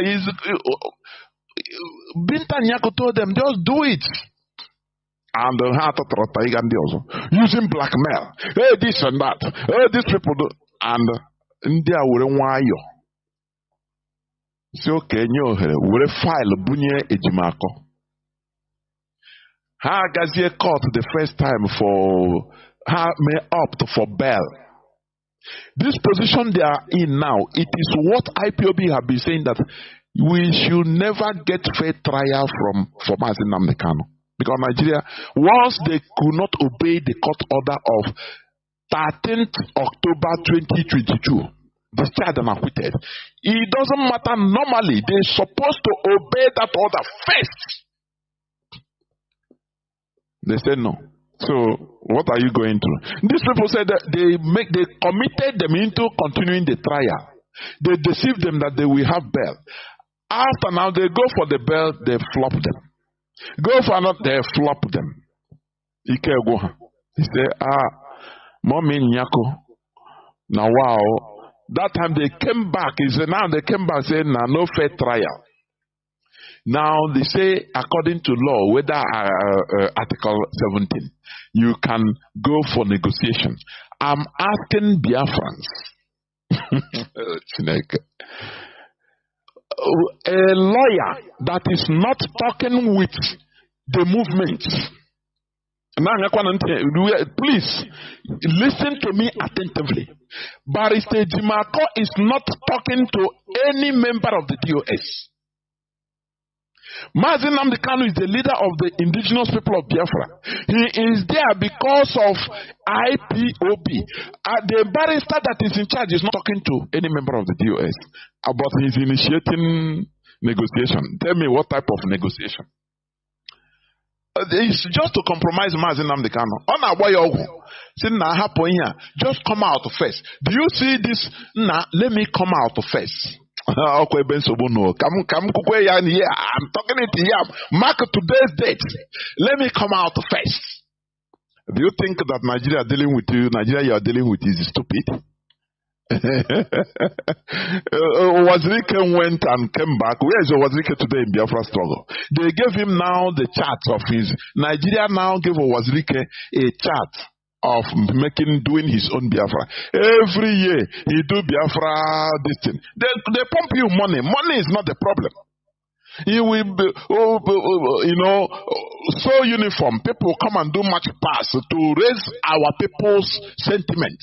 Because Nigerian government, they now know that our people are highly sentimental. When things are going wrong, they don't recognize. Only just come out and do hey now, hey, without you thinking critically. You know the worst thing Mazi Nnamdi Kanu did? To raise up people like us. Most us know, now this struggle. People that are thinking critically.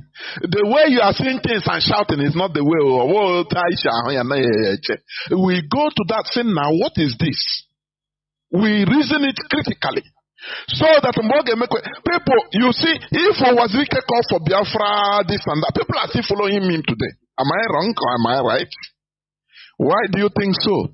Because those people genuinely, they believe Wazirike still have that this thing. Because he can gather people, share rice, call brass band. Hey, Nasi Biafra for that day. That is the blueprint of Nigeria to give that has given to him. He got it when he was in jail. For your information,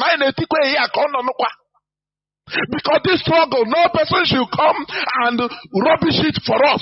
I will read all the story, all the praises, this and that. We cannot allow it.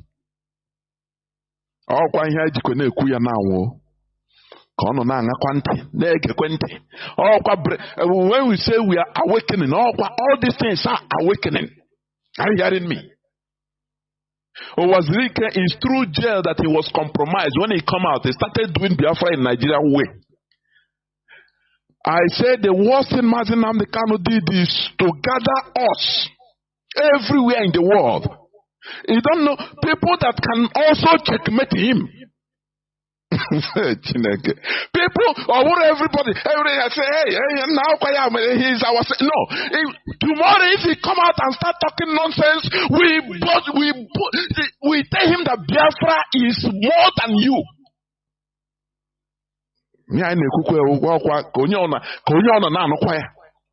Because the way things are going, we are not comfortable.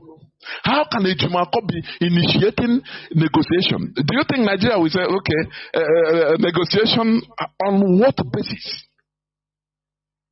What basis of negotiation do you think Nigeria, they have told him that you know the problem, renounce Biafra agitation. Now we will give you the way to do it. But with our people's sentiments, can you detect it? That is a problem, and that is where the Nigerian government is counting, because they will give you a way to save your face. If you agree with them. The only negotiation with Nigeria, as long as it's you that is begging them for negotiation. Normally, a freedom fighter, you're not supposed to beg them for negotiation. It is them that will beg you. Dear Kega, Mandela. I have studied Mandela's journey to the jail and out. Under several occasions, he was approached by the South African government to release him, but with this condition. He said no. Do you know why they are doing that? Because when I put outside, the ANC is still active. So they say, can you come out? If you come out at least to quell this problem, but there is a condition. You have to do this. You have to stop like this. He say, I am not coming out. Me, I know they come here, and here I go die. This jail. Now here I go. People outside are not talking. Everywhere, campaign. That is what forced the South African government, forced them, even the international community, not only South African government. The pressure became too much that no, you have to release this man. Even, let me tell you, the day Mandela was announced to be released, he told them, I'm not ready to go now. He said, give me, even if 1 month here, let me prepare. They say, I watch this document, I watch every documentary concerning this man. The day he was to be released, I think 1990, they came and announced to him in the jail, say, Mr. Mandela, please prepare. Because you are going to go out. The government has resolved to release you with immediate effect. He said, what? Release me? I am not prepared to go now. You have to give me, even if 1 month notification, so that I'll prepare. They told him that it is on, how do they put that in English? That they cannot rule back. It can never be objected. That if he don't want to go, Mandela said, no, I cannot even be out of here now. Give me, because I'm not prepared. Give me at least 1 month to prepare myself here in jail so that I will go out. They say him, no. The government's ruling is final. You are going out today. Do you see a freedom fighter? Do you see that? I want you to reason. Because of things. But when the lawyer say start initiating negotiation, and even the prosecutor, the government lawyer say no, we are not. I have to prosecute Mazi Nnamdi. What do you think? The negotiation is what? Relinquish Biafra agitation.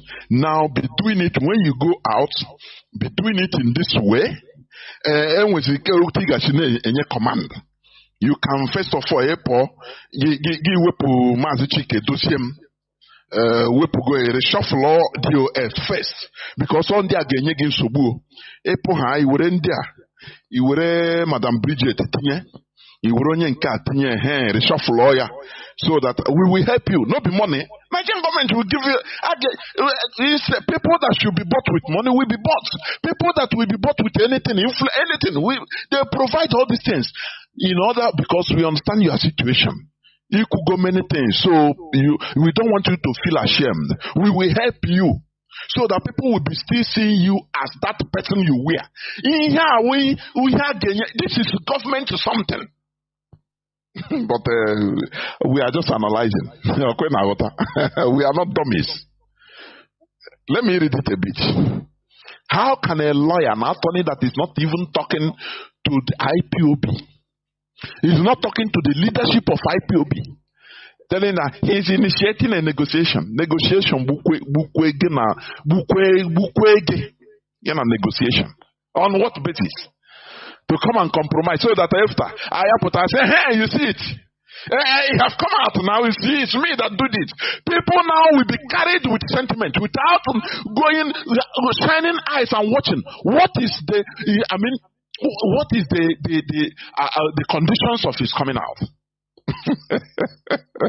We are here watching. We are done. We are not dummies. So I'm saying the worst thing ever. Mazi Nnamdi Kanu we make people anya. Make people anya. All I know say like this. Now watch. We decipher it. We are now human beings. Let me read. He said, IPOB leader Mazi Nnamdi Kanu seeks out of the court settlement of charges to end the trial. Hey, with the Nigerian propaganda, they will add the color, add everything. The defense lawyer introduced the issue while moving an application objecting to the court's jurisdiction to try the IPOB leader who appears in court from the State Security Service SSS custody in Abuja. Mr. Jimako explained that his client would pursue an out-of-court settlement route if the court rejected his application challenging the court's jurisdiction. He said that he had discussed the proposition with the prosecuting counsel, Adeboyega Awomolo, a senior advocate of Nigeria. According to the defense lawyer, the prosecutor told him, that is according to the government lawyer, the prosecutor told him to defer the discussion to a future time.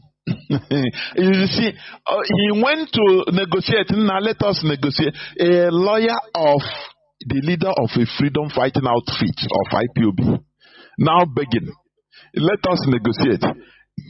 They snubbed him, defer him, say, no, unless you go and talk to the Minister of Justice, because I'm a prosecutor under him. He's my organ. You can't talk to him. Otherwise, I have an order to continue the prosecution. Who do you think that should initiate negotiation among the two? It should be the Nigerian government.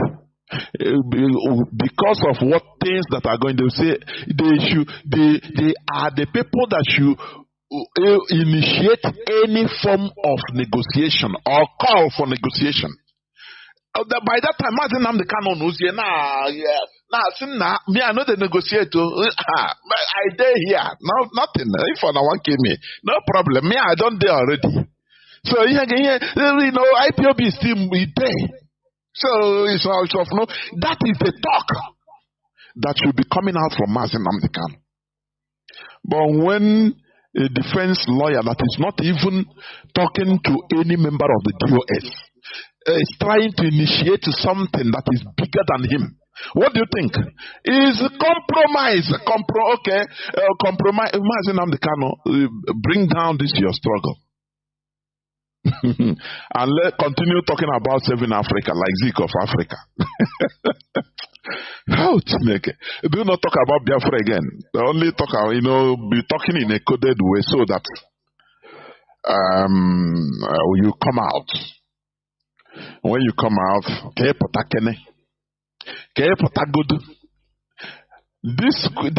mantra, there for freedom fighting. Are you hearing me? Mandela, several times they have told him, come out. We want you to come out, but when you come out, you will not go to Soweto. You stay in your state, in your village. You should not go to Soweto. You should not go to Johannesburg. You should not go to Cape Town. All the big cities. He said, me, you are giving me this condition. Immediately as I'm coming out from jail, the following 1 hour, I'm going to all those cities. So for your information, I no go agree. No, tell me, what thing I do? I dey here now. I beg you, make I come out. That is how it is being done. Not begging to come out. If you are a freedom fighter of this magnitude, now you start begging to come out, which means anything can happen. It's compromise. His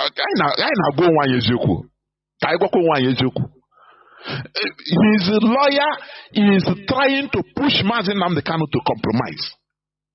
And the way people will think that compromise means no, I'm no more interested in Biafra fight. No, it's not like that. They will structure things to make you believe that that is how things are done. Nigerian government is smart. They compromise Asari Dokubo in jail. Do you know that? They compromise him. Aside the governor, he's showcasing money. He was a umbrella. Oh, he already is in a freedom fighting. I pipeline this thing, pipeline guard. Now supplies. They supply people that guide and kill anywhere in Imo State. Yeah, that is it. He's being given security so that you cannot reach him. That is how Nigeria works. Was Rika the same thing? So we will never allow what has been happening. IPOB is a different thing altogether. That's why I say kill sentiment. If you don't kill sentiment, sentiment have been killing us. Sentiment will not kill us again for this time. You have to kill sentiment. That's why we are also attacking this religion in our land. I mean, because in our lives, because it's disturbing us. Hey, happen. Hey, happen. Hey, before. Hey, because I get them before, no be property. What matters is now and how we achieve our struggle. Nothing more. Are you hearing me? Nothing more. So, this man, for record's sake, it is the lawyer Jimako that is initiating this so-called negotiation. And you just tell me, somebody that is forcing for negotiation on Nigerian government, what do you think Nigeria will tell him? You tell him, say, go and convince your client to renounce what he said. If it is money, we give him money. If it is to save his face because of the way people take him, we will help him. We will help him structure a road so that people will not understand that we're going here, things have gone wrong. We will help him and we'll give him security. Hey, tell him like that. If he agree, now we negotiate. Is it not so? Otherwise, they are happy, because they know now they are on top. They are happy because once you are desperate to come out, once you want to do anything to come out, now the people holding you, we are happy, they will be happy. Guy. But when you tell them that but IPOB will continue, Biafra must be restored. It is that time they will be instigating negotiation. How do you want us to get out of this impasse? But not the defense lawyer that is not speaking to IPOB leadership to come and he thought that we are all babies. He thought that we are all babies. IPOB is indestructible. Nobody. Mazi Nnamdi Kanu said it. That if I come out tomorrow, person at my back, cut off my neck, and people will move on. Do you remember it? We take you by your words. So this man, let me continue reading, please. He said he had discussed the proposition with the prosecuting counsel, Adeboyega Awomulo, a senior advocate of Nigeria. According to the defense lawyer, the prosecutor told him to defer the discussion to a future time. Now, leave that thing you are talking about negotiation now. Oh, you want trial? We must go on trial, I beg. They are doing high for him because he have reached his limits. He was believing that once he blackmailed Ejimofo and Ozekeme, that he will come out and they will give this man bail. Ejimako, he doesn't care. He don't care about what we are fighting for. What matters for him is let anyhow, by crook or by hook, let Mazi Nnamdi Kanu, let them say he has come out. Even if he say he have denounced Biafra openly, he doesn't care. I'm just giving an example. Ejimako doesn't care. What he cares? I have done it, you see? These other people, these lawyers, you see how long? But I have done it now. That is only to uplift his profile to the detriment of our struggle. Oh, your people, people that are hearing me, I know that, you know, the students of Ipob, students of Mazi Nnamdi Kanu are critical thinkers. It's not you are not shaken with emotion. You are not shaken with sentiments. No. That's why I'm happy that at least students of Radio Biafra will be understanding what I'm saying. These are scenarios we are looking. This is the lawyer. He doesn't care about Biafra anything. That is not his worry. What matters is for him to come out and say, "Nah, I have brought this man out." You know, to the death. I say, even if destroy Ipob, because that is even what he wants. That is what they are putting him to use to put Mazi Nnamdi Kanu to at least accept. Not the only paper. When you come out. If you come out now, you have to find a way to redo what you do. No person we know. Do you know that some people deceive even Mazi Nnamdi Kanu, of which I believe personally that even this Ejimako is one of them, giving him assurance that made him to go to Kenya. That you know who you are. You are now under international protection. United Nations, they forge one paper, give to us saying that you're under it and no person can touch you anywhere. And it's one of the things that contributed to Mazi Nnamdi Kanu flying, being to Kenya. Upon the whole advice from DOA. That's why I didn't allow any of the DOS members to know, because they will shout, they will even cry scandal. Why? What are you doing in Africa? Do you know that? No, you don't know. We must continue. Here we say it as it is. Because we don't want after, our people, they know how to blame. It took how many years? 2 to 3 years for the DOS to defend themselves, that they don't, to convince many of our people that they didn't know what happened to Mazi Nnamdi Kanu. Otherwise, no, DOS really Mazi Nnamdi Kanu. He sold them. He sold. Our people are people that many of our people don't think. Once the emotion and once that blood of emotion enters their eye, their head, they don't reason again. They start acting in an awkward way. Talking in an awkward way. You cannot even know. You say, but this person, I thought that he even he's talking like this. That is why we are revealing all these things in Radio Biafra for you to understand, though. So that you will be at alert. I wrote it on my platform. This negotiation, if there any negotiation that is not about the outright Biafra restoration, it is dead on arrival. I know why I put it there. We know their game, so for them to understand. And our people should understand this. Ejimako is trying to push our leader to compromise him by fire, by force, so that he can come out anyhow. But they don't know that even the Nigerian government are using him they are using him to push Mazi Nnamdi Kanu to fall more and more. You understand? They have used him, the first one, to sack people that when they talk, Ejiofo, Binta Nyako is afraid of Ejiofo and Ozokome. Because there are things, Ozokome, anywhere he goes, any little opportunity he has talking to people in conferences, in town hall meetings, he will bring the case of Mazi Nnamdi Kanu. He will bring the case of why Nigeria should even be divided. Haven't you seen that? Do you see Ejimako talking anything like that? Do you see Ejimako, the lead counsel? Do you see him? What matters to him is that name. I am the lead counsel of Mazi Nnamdi Kanu. We analyze any slightest grain of movement. I say grain, slightest grain of movement, and we tell it to our people. We expose it to our people for future reference. Because our broadcast here is every of them is recorded. Are you hearing me? We must continue. Let me continue reading. In his response, the federal government's prosecuting lawyer, Mr. Awomolo told the court that he lacked the power to negotiate with the defendant on behalf of the government. Mr. Awomolo acknowledged that Mr. Kanu's lawyer earlier communicated his desire to seek an out-of-court settlement regarding the charges.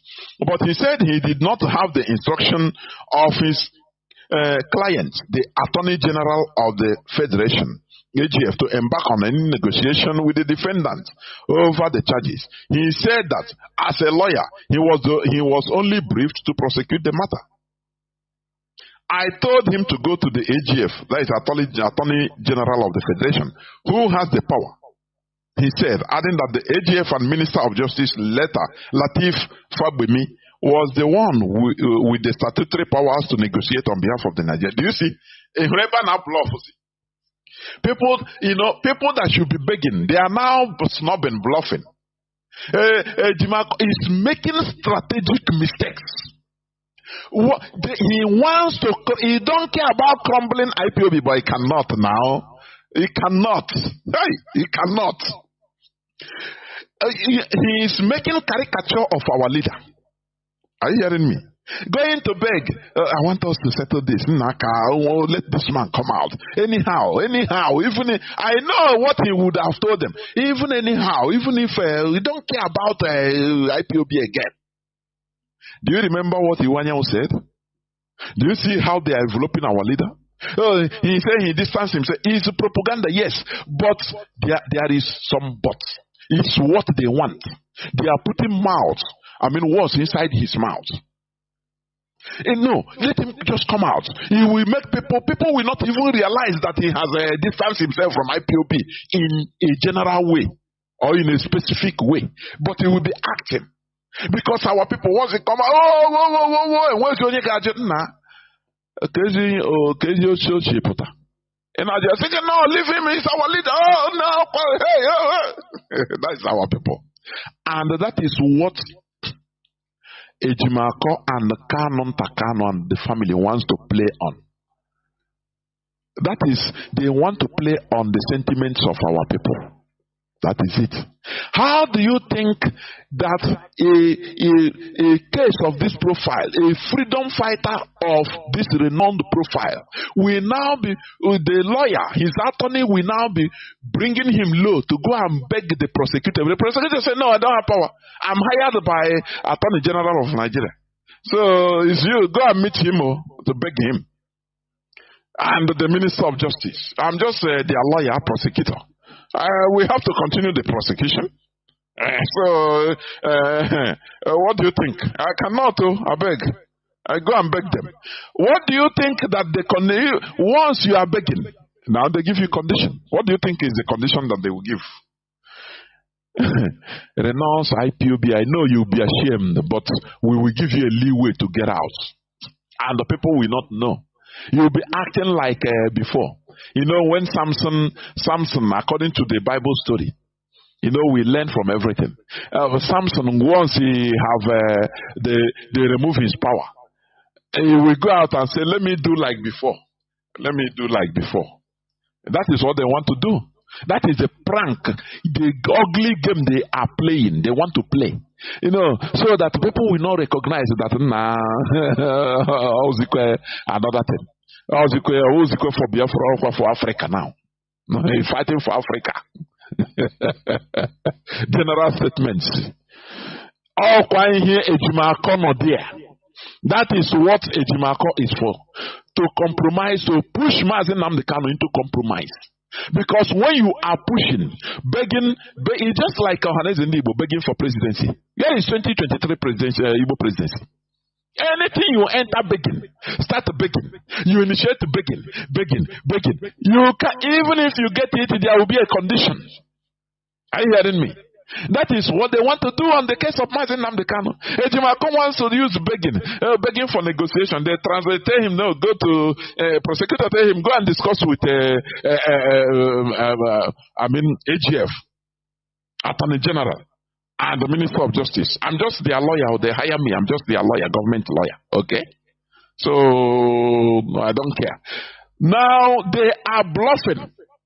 You see, they will be seeing it. Don't worry. Don't worry. We will keep him there. You see that they are even making it difficult for our leader to boldly come out from that place.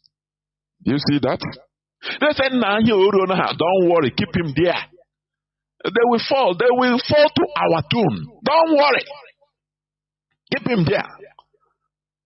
They can even give him a very long sentence. You know that all these things he's playing, begging. They can give him long sentence that will make them start begging now to break the will of Mazi Nnamdi Kanu into anything. Say anything I can put up from here, anything. That is where they are going. You know that? That is where they are going. That is why we are warning each and every one of us to be at alert. Do not let sentiment overcome your sense of reasoning, because that is how we have been over. Sentiment has been killing us for time immemorial, and that is why we have been suffering. We have been in this situation. Forget all the future, the situation we are in now, and that we have not reached where we are going. No. It's not like that. We should be critical thinkers. Jimako is not talking with any member of the DOS. So he is not the right person to even start pushing for negotiation. It should have been that the Nigerian government should be saying, look, let us negotiate. Look, I know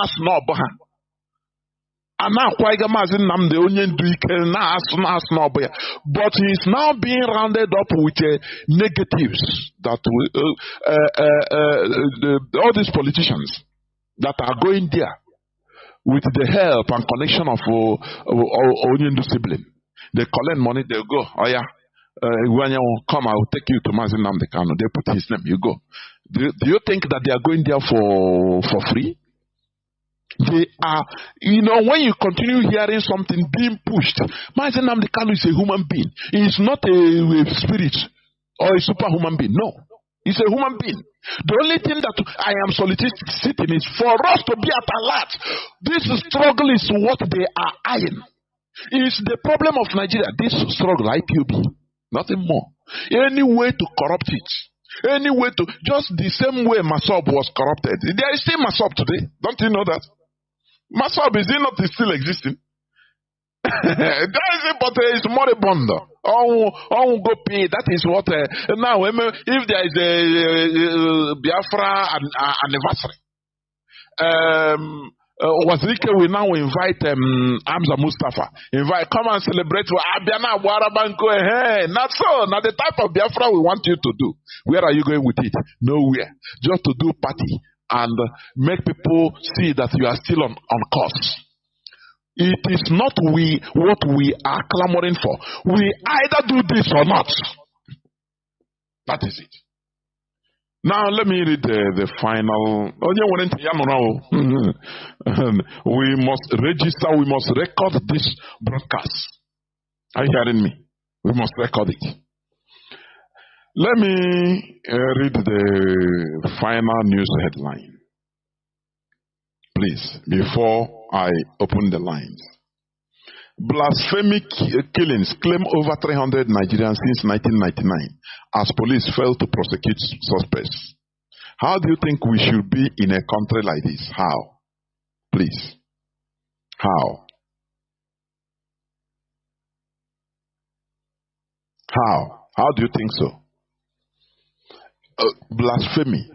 We are in a country that is normally secular. But 12 northern states in Nigeria, they are going on Sharia law. If you talk, they kill you. How do you think that that type of country can succeed?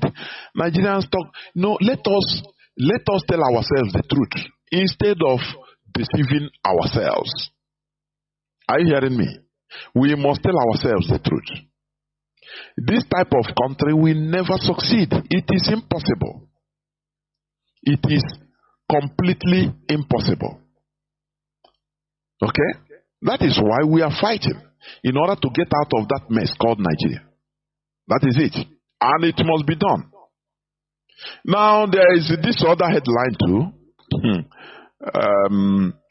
100 of Scottish churches up for sale as United Kingdom turns away from Christianity. Now I wrote there on my timeline. They are clearly ridding themselves of the very dangerous virus they inflicted on Africans. Do you see why they are selling churches? In order to raise funds, to put more factories, to build more factories. Nigerians are building more churches. What do you think of it? And you are dying to go that place that they are selling their churches. But when they tell you to, no, let us be like these people, reason like them, now to build the factories so that we can be able to live like them. You say, no, you are fighting Christianity. But Scotland now, they are selling 100 of their Scottish churches. Because they say no more members. They say no members, so they cannot be having this burden of maintaining, taxing people. No, it's not. After all, even the churches they are maintaining in England, your money comes from Nigeria. Miserable people that are contributing money. In Rome, the same thing. Why can't you reason like human beings? Why? You want to go to Rome. You want to go to England. Why do you want to go there? No, their government is good. They are doing well. How are they doing well? They are selling their churches. They no longer believe in superstition. They no longer believe in praying for Jesus to bless them. They don't pray for Jesus to bless them. No. They work. They create factories. They build factories. They hold their government responsible. Okay, let us do it in our land. Change our mentality so that it will be like these people, so that we'll be able to build our God. Say, no, don't talk against my Jesus. No. Do you see black man? No, do you see black man in this the way we reason? But you want to go there every time you are prayer. If you have a visa to Scotland, the United Kingdom, hey, you go and give testimony. Jesus have done it. But they are pursuing Jesus. They say they don't need it again. They believe in themselves. Now, why if we are talking, it say, let us change our mentality so that we start reasoning like these people, so that we can build a country like these people and we'll be proud and be in our land. You say, no, believe what you believe. I believe what I believe. Is that the case? Is that the case? The answer is no. We need to change the way we reason. In Saudi Arabia, the other day, more than 1,000, I think 1,080 something people died out of heat wave. They are happy.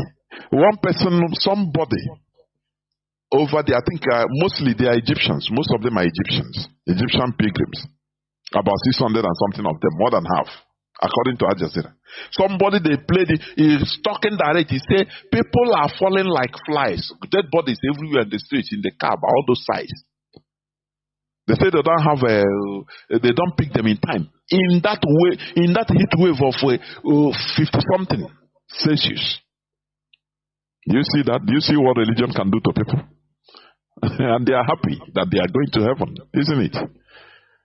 Do you know how much Saudi Arabia is making out of religious pilgrimage? Do you know how many billions a month, billions of dollars a month? No, you don't know.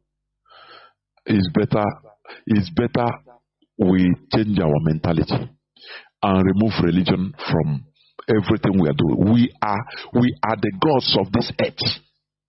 We have to, the way human being programmed this earth is how it is, or how it should be. Are you hearing me? That is pure ED. No spirit comes and program. No, it's a human being. Do you see how America has been fighting in order to purchase the organs of Nigerians in advance, and he did it. He's a human being. Is it a spirit? The answer is no. How did he do it? He influenced with money, with the politics, the right politics, to influence the president, to corner Nigerians and use their politicians. Do you see that? That is human being, it is not spirit. When people are dying of cancer, it is courtesy of Bill Gates either water or GMO seeds in Nigeria. Don't you see that?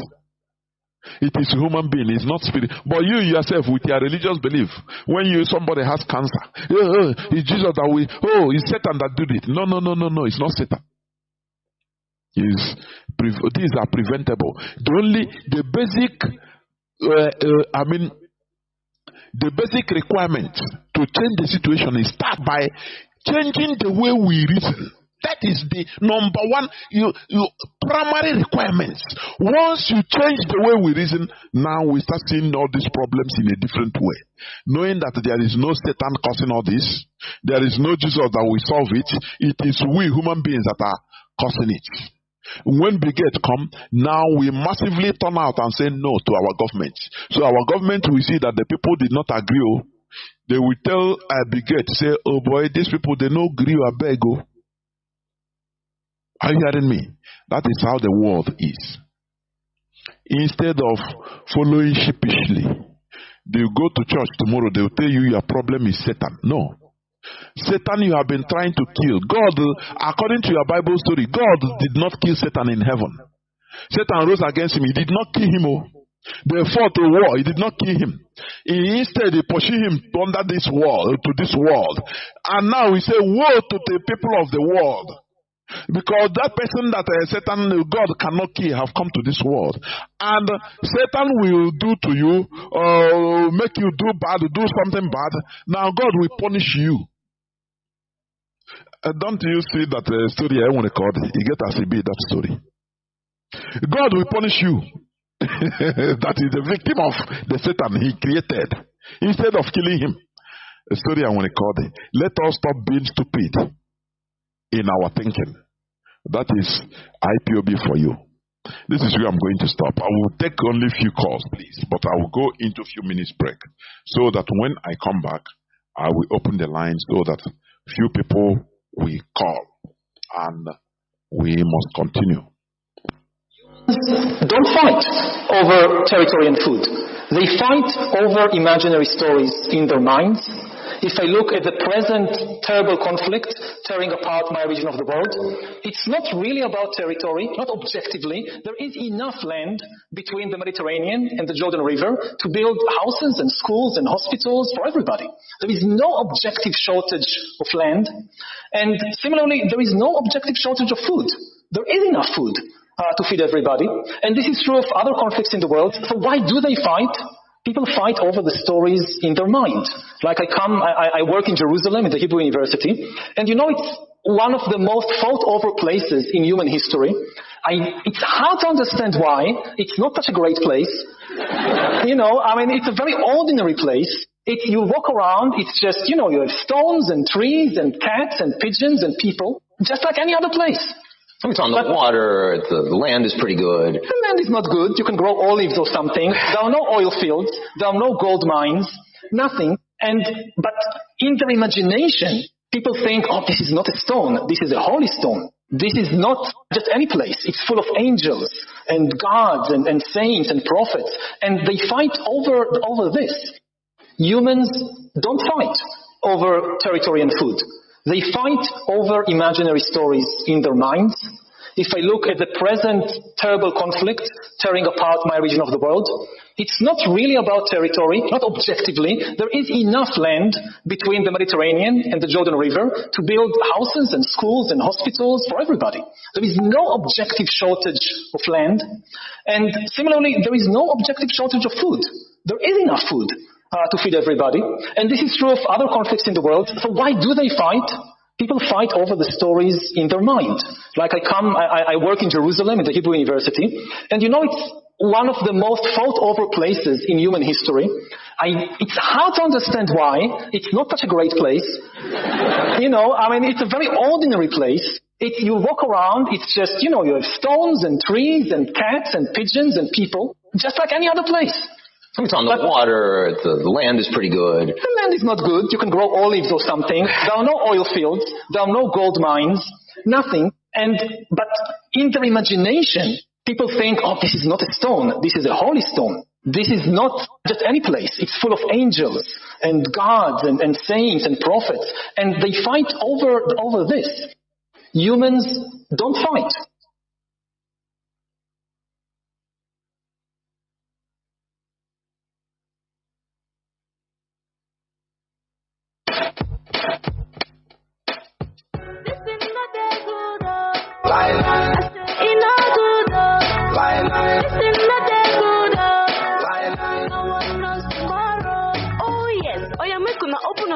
Hear this one. This one now for EEDC. EEDC won't defraud Southeast with exorbitant electricity bills with no adequate power supply. On top the matter be say, they no go give prepaid meter to their customers, but them go give illegal high estimated bills. They no want know if light day or no day. Instead of them to fix them, they go force people to pay the bills where they no use, or them go cut the light. I wonder how communities go use contribute money, buy their own power transformer, buy electricity cables, and yet pay huge amounts of money to this Obodo Naija corrupt EEDC, but they no go gree connect or bring the light. Even when they dismantle to repair community transformers wey spoil, they no go repair or return it to the communities. This issue don't tire people o. Anambra State Governor Soludo, he don't pay 100 billion naira to Emeka Ofo and EEDC. This matter they under agreement to provide light o, 24 hours light o. But from March 2023 until now, Anambra State still there for darkness. Emeka Ofo don frustrate other companies wey won't give us light. The koko be say EEDC na the reason why Southeast no dey develop. This thing no dey good o. I say e no good o. This thing no dey. Welcome back. This is Radio Biafra House of Service coming to you through Radio Biafra London. My name remains Mazi Jonathan Chinedu from Alu province of Biafra London. We are here live and direct. Today is the 22nd day of June 2024. Today being Saturday, Obochinko, we are live and direct. Our lines are now open. As I said, I will take few calls, please. That our direct line is +1 213 328 6224. I repeat, +1 213 328 6224. Our WhatsApp and Signal line is +61 405 142 547. I repeat, +61 405 142 547. I have callers already lining up. I have a caller already there. Caller on direct line. Can you hear me, please? Yes, Mazi Jonathan Dewo. Dewo. Yes. My name is Mazi Amechi from Canada. Mazi, I want to start today by greeting our indomitable leader, Mazi Nnamdi Kanu, a prisoner of conscience. My salute goes to DOS, the indomitable group that is organizing this leader, and at the same time, to all the lovers of freedom and our frontline media warriors. Mazi, the day you brought out this topic, going back to our roots, I'm not even sure you know the size or the weight of that name, going back to our roots. It's just like what you used to say that the day Mazi Nnamdi Kanu created, the mistake he made was to open our eyes. Now, this topic, going back to our roots, is a mysterious name that it has a lot inside it. Only myopic people will be looking at it and seeing it from only one side. Maybe they are looking at it from a religious angle. Going back to our roots has a lot to do with our existence. Mazi, this is likened to a tree. For example, if something go under the ground and eat the root of a tree, or maybe destroy the roots, the tree will die. Nobody will know what is killing the tree. Organic food is the source of our immunity. Anytime we deviate from eating organic food, something that came out from our land, our immune system will be very weak. That is why they are trying to eradicate organic food, introduce GMO by this wicked gate, this wicked brigade, poisonous brigade. The whole world has rejected GMOs. In North America, it's a taboo. In some places, in fact, it cannot even travel into the United States by land. If you have anything, fruit, in your car, you'll be treated like someone who is smuggling something. They will specifically ask you, do you have anything orange fruit? Because they are very worried. They don't want anything GMO. Now, Mazi, I have a question. And that question will go to you and some of our leaders. What are we going to do? This is not a case of IPOB or Biafra freedom. What are we going to do to sensitize Nigerian bloggers, Biafran bloggers, so that they will start publicizing and castigating and educating our people on the need to avoid this GMO seed? Because that is, we are under existential threat. If we don't sensitize our people, they can quickly go to the market and buy the so-called agri seed, and the beginning of our death, beginning of the buying of our people will start from there. As we all have seen, that Tinubu has legalized the Fulani destroying people's farm officially. By accepting the BMO, it means Fulani now have legal backing to destroy organic foods. Because it is rampant now in social media, you will see cattle and cows will walk into people's farm, and the herders will be cutting down the maize and feeding their animal. It's pathetic. Nigerian government is sponsoring evil. So I'm also thinking that these Fulani Maruda, they have drones. Because, Mazi, if you check your page, I tag you on a particular video. How come they will leave the bush, they will locate a farm in the middle of the city, and they will take their cows into that city to destroy that farm? I'm suspecting that there's an insider who is giving them information, or they have a drone that they fly to know where they can go and destroy farm. So we say no to... Mazi, have you forgotten?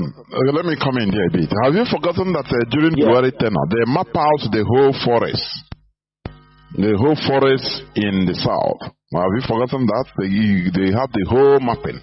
Anything that is being sponsored by the state, by the government, Mazi, it is highly sophisticated because the state is powerful. So, as you say, they have even more than all these things you are talking. They will tell them, go here. Look at the people that were caught, that were intercepted by ESN. Those that they are shouting at their head. Look at how do they know there? These are people, even foreigners, non-Nigerians even. Many of them are not Nigerian Fulani self. How do they know the road? Because they are being aided. They are being helped by the government. It's a government issue. They told them, go like this. They have somebody that follows them. Give them order, go like this, go here, and start the operation. That is it. Mazi, go on, please. Exactly. Yeah, so in reference to that thing you said, Mazi, our eternal leader, Dumego Ojukwu, during the Civil War, said, now we are surrounded by enemies, those who want to kill us, eliminate us, and invade our land. So, Ndibo entirely, Biafrans, we should all be awake. We should say no to GMO.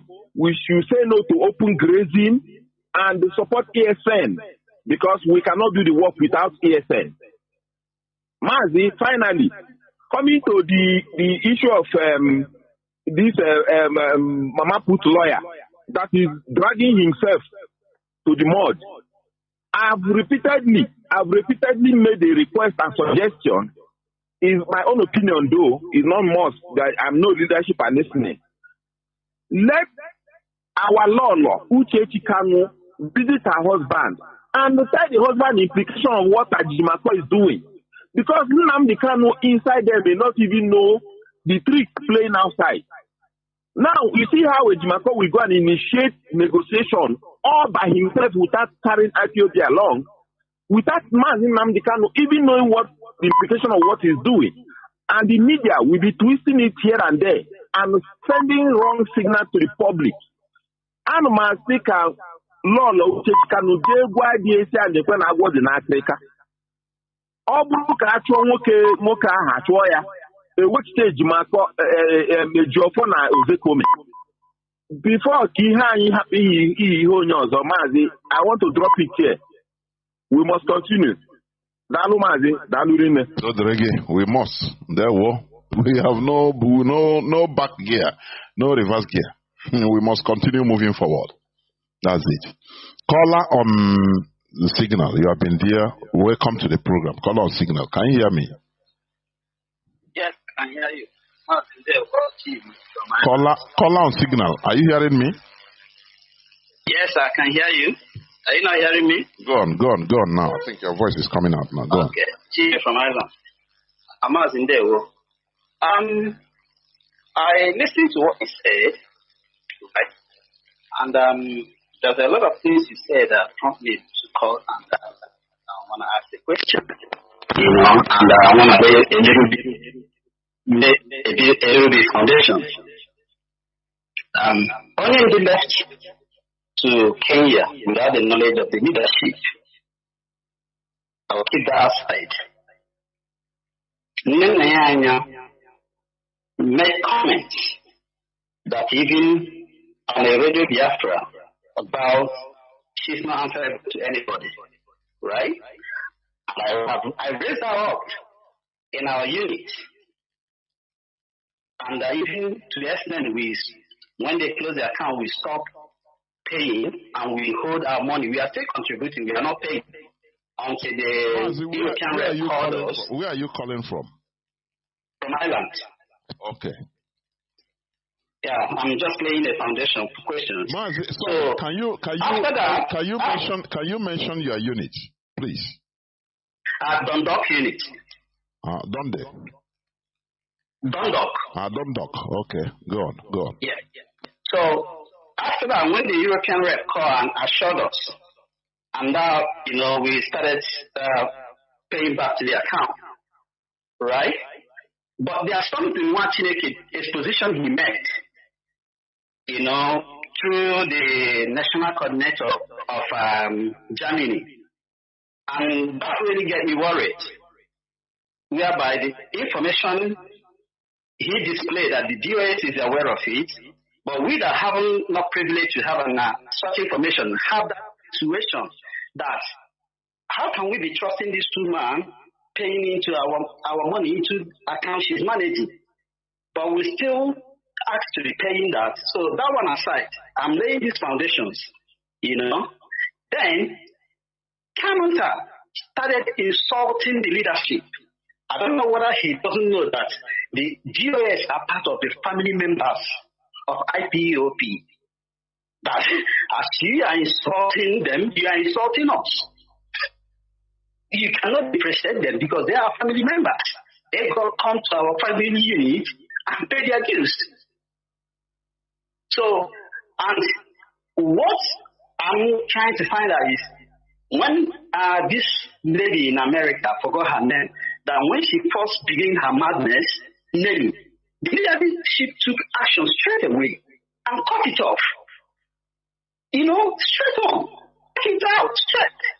Now we have a media warrior, one guy in South Africa, creating issues, and now he's contaminating.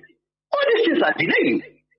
And again, now, this issue of allowing Jima Kanu is obvious. Biafra has even made a position that he has been giving a message for over 2 years. He failed to deliver it. He came to national television trying to indict Onyendu. He made a tweet that disclosed his dealings with that criminal that lived in Council House somewhere in Finland. Right? Now, the whole thing is, my first question is, when will the leaderships, do something different like they did in late time? Take on action. Mazi, can you specify? Do something different in what? Like, for example, when Kanu only delayed a lot, that sometimes we start asking, Kanu should have been expelled or be warned, or, so that we know that this one is doing is not right, because we know that what they're doing is not right. Then, but but wait, it took a long time. you are talking, didn't the leadership do it? They did it, but Okay. it took just like this media warrior thing that But they did it. Yes. Okay. Let me be calm down with you. You see, when this guy in South Africa started from that day that died, hell, that's military. Mazi, don't drag us into something. Mazi, please. Mazi, let me come. When we have a program, for example, and you want to drag it to another side, please. No, I'm giving a background to ask a question. No, but you have given too much background. Many people are calling, Mazi. Okay. Please, let me brief it. Okay. Make it so brief. Okay, let me brief it. Yes. Okay, the main thing I want to give you this background is because of Aloy Ejimakor, right? Aloy Ejimakor, the evidence are there. He is working with infiltrators and more. From our oath, we took, there's a line in our fabric, insubordination and sabotage. If I'm the one working with infiltrators and more, will I still be there? Why would we allow someone working with infiltrators still be the council? That's something. Okay, let me ask you, Mazi, if you want the DOS to take action against Aloy Ejimakor, isn't it? Yes. Okay. Now let me ask you, if you are in the shoe of that institution called the DOS, and they have been trying to make sure that Aloy Ejimakor didn't reach where he reached, but Onyendu sanctioned it, what are you going to do?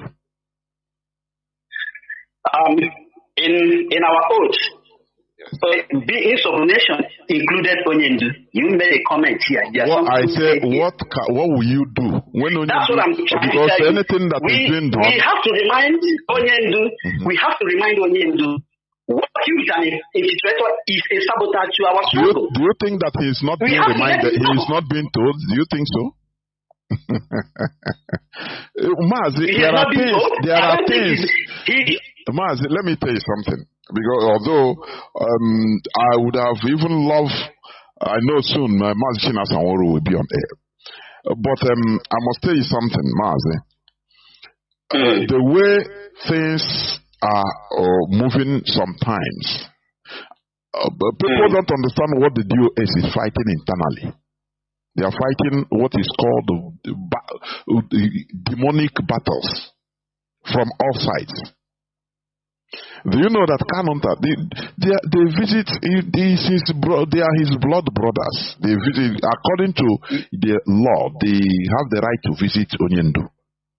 You understand me? You cannot go there. You cannot go there. Even you fly home now, you say, I'm an IPOB member, I want to visit, I'm a DOS officer, I want to visit. You go to DSA, say, I want to visit my leader. Yeah. How do you think they will just be watching? They clap for you and say, oh yeah, come. There are things we should understand. We are in a struggle, very tight and sophisticated struggle. Many things are being used to fight against us. You are here. When Mazi Chinasanworo was shouting all the time that Onyendu siblings, when they go to visit our leader, since the first time of since 2-3 years now, all they talk about is money. They complain. They lie against the DOS. Mazi Chinasanworo do this and that. They are laying foundation, and the DSS have been hearing this. Are you hearing me? Everything they are discussing, they hear it. So now they put emotion. Even all those things is one of the main reasons why they still left Mazi Nnamdi Kanu there, in order to hear, to listen to everything. Otherwise, they would have taken him to Kuje prison. But they say, no, we need to control what they are targeting IPOB structure. Are you hearing me? When they go, they lie. This one go, they lie. And you send, what do you think? If it's you, what are you going to do? Are you going to invoke a ton? To inform Onyendu that this Aloy is a mole. Mazi, you are talking. And you said, what do you think? If it's you, what are you going to do? Are you going to invoke a ton? To inform Onyendu that this alloy is a mole. Mazi, it's an illustrator. You are talking.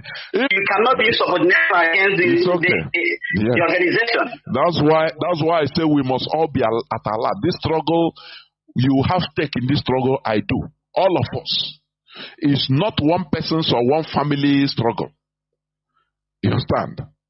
Mazi Chinasa wouldn't say, you are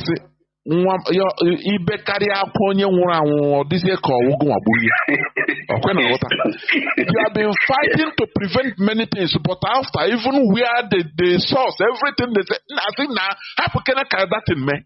Waiting, we are suffering ourselves, and the person we are sending message is listening to the other side. If it's you, what are you going to do? Let me tell you, there are some people it will be, many of them will be frustrated out of DOS. They will say, I resign, I don't want to do again. Do you remember when Mazi Chinasa said, how many times he sent a message to Mazi Nnamdi Kanu and said, is this a family business? Do you remember that? He said it on air. Yes, I remember. Do you think that he said it out of joke? It's out of frustration, what is going on, and the result they are getting. The information, the feedback they are getting. Do you know that? So, our people should understand the difficulty, the immense difficulty. This DOS, if there is something divine, there is divine. Otherwise, IPOB would have fallen apart. And that is exactly what Kanu want. That is what Nigerian government have been pushing so that they will. This one will frustrate and say, I know that this thing I don't tire. But no way, we are here. Up to this moment, so nothing again. That's it. Okay, when the issue is coming from the head, the sabotage is coming from the head. It's getting worried. It's making everybody wondering what is, how will we kind of salvage this? That is why. That is why now. I imagine I'm the Kanu where I say,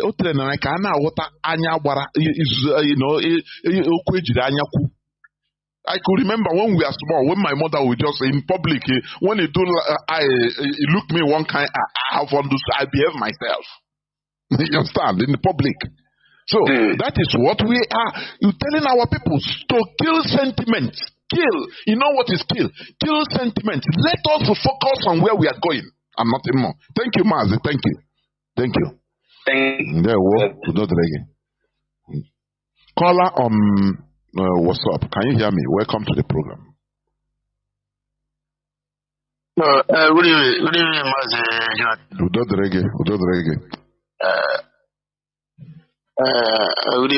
Good evening, sir. I am very happy to hear you this evening. So, what you are saying about Aloy Jimako, the movement of Aloy Jimako, not happy because that money want to compromise our struggle. Because I'm not happy when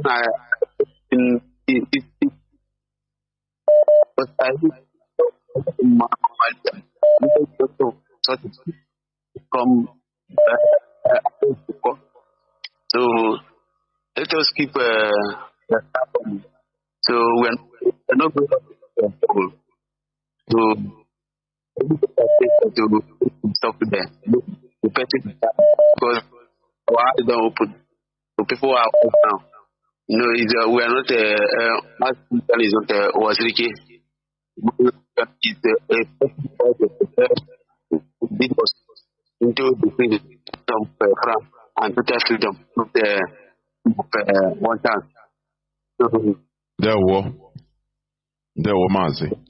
Yes, they should strong firm. God will strength. Because in fact they are trying, and all our media team. So I say make the day strong, because this struggle now they don't put it under here. So we're not going. There were Mazi. God will all 3 days. that we use to fight this fight. So I'm happy. Mazi, thank you very much. Even your voice, I don't know, is it my phone just blackened out, honestly speaking. I mean, I was up. I don't know. I cannot even see anything. What happened? I don't know. Is it the cause? We are too many. Caller on direct line. Can you hear me? Please go on. Caller from Italy. Hello, Mazi. Good evening from here. Are you hearing me? Your voice is very deep. Yeah, go on, Mazi. Go on, Mazi. The whole world is hearing you. Go on. Okay, Mazi. Good evening from here. This is Remy Chris calling from Italy. I decided to call on direct line because, as you said, you are taking a few calls, maybe for me to connect to Skype to listen to be too difficult. So I have some things to say, but let me begin from this year. I've run a call from Good Dog. He said that if the sabotage is starting from the head, that's supposed to be worried. My brother, do not be worried. If you are intelligent enough, you understand that by the language of body language of our leader shows that negotiation, our leader is not aware of it. And you see that our leader is very, very sharp and fast to comprehend certain things. What response did he give to the journalist asking that question? He said that Jumako is quoting what the law says, not what he said. Therefore, any negotiation about that anything that we haven't even come to negotiation, that our lawyer Jumako is quoting what the law says. So that is what you understand, that there's nothing like a sabotage from the leadership. But the problem is that the information being given to Oyindu to what Oyindu is reacting on. Whatever is Oyindu do.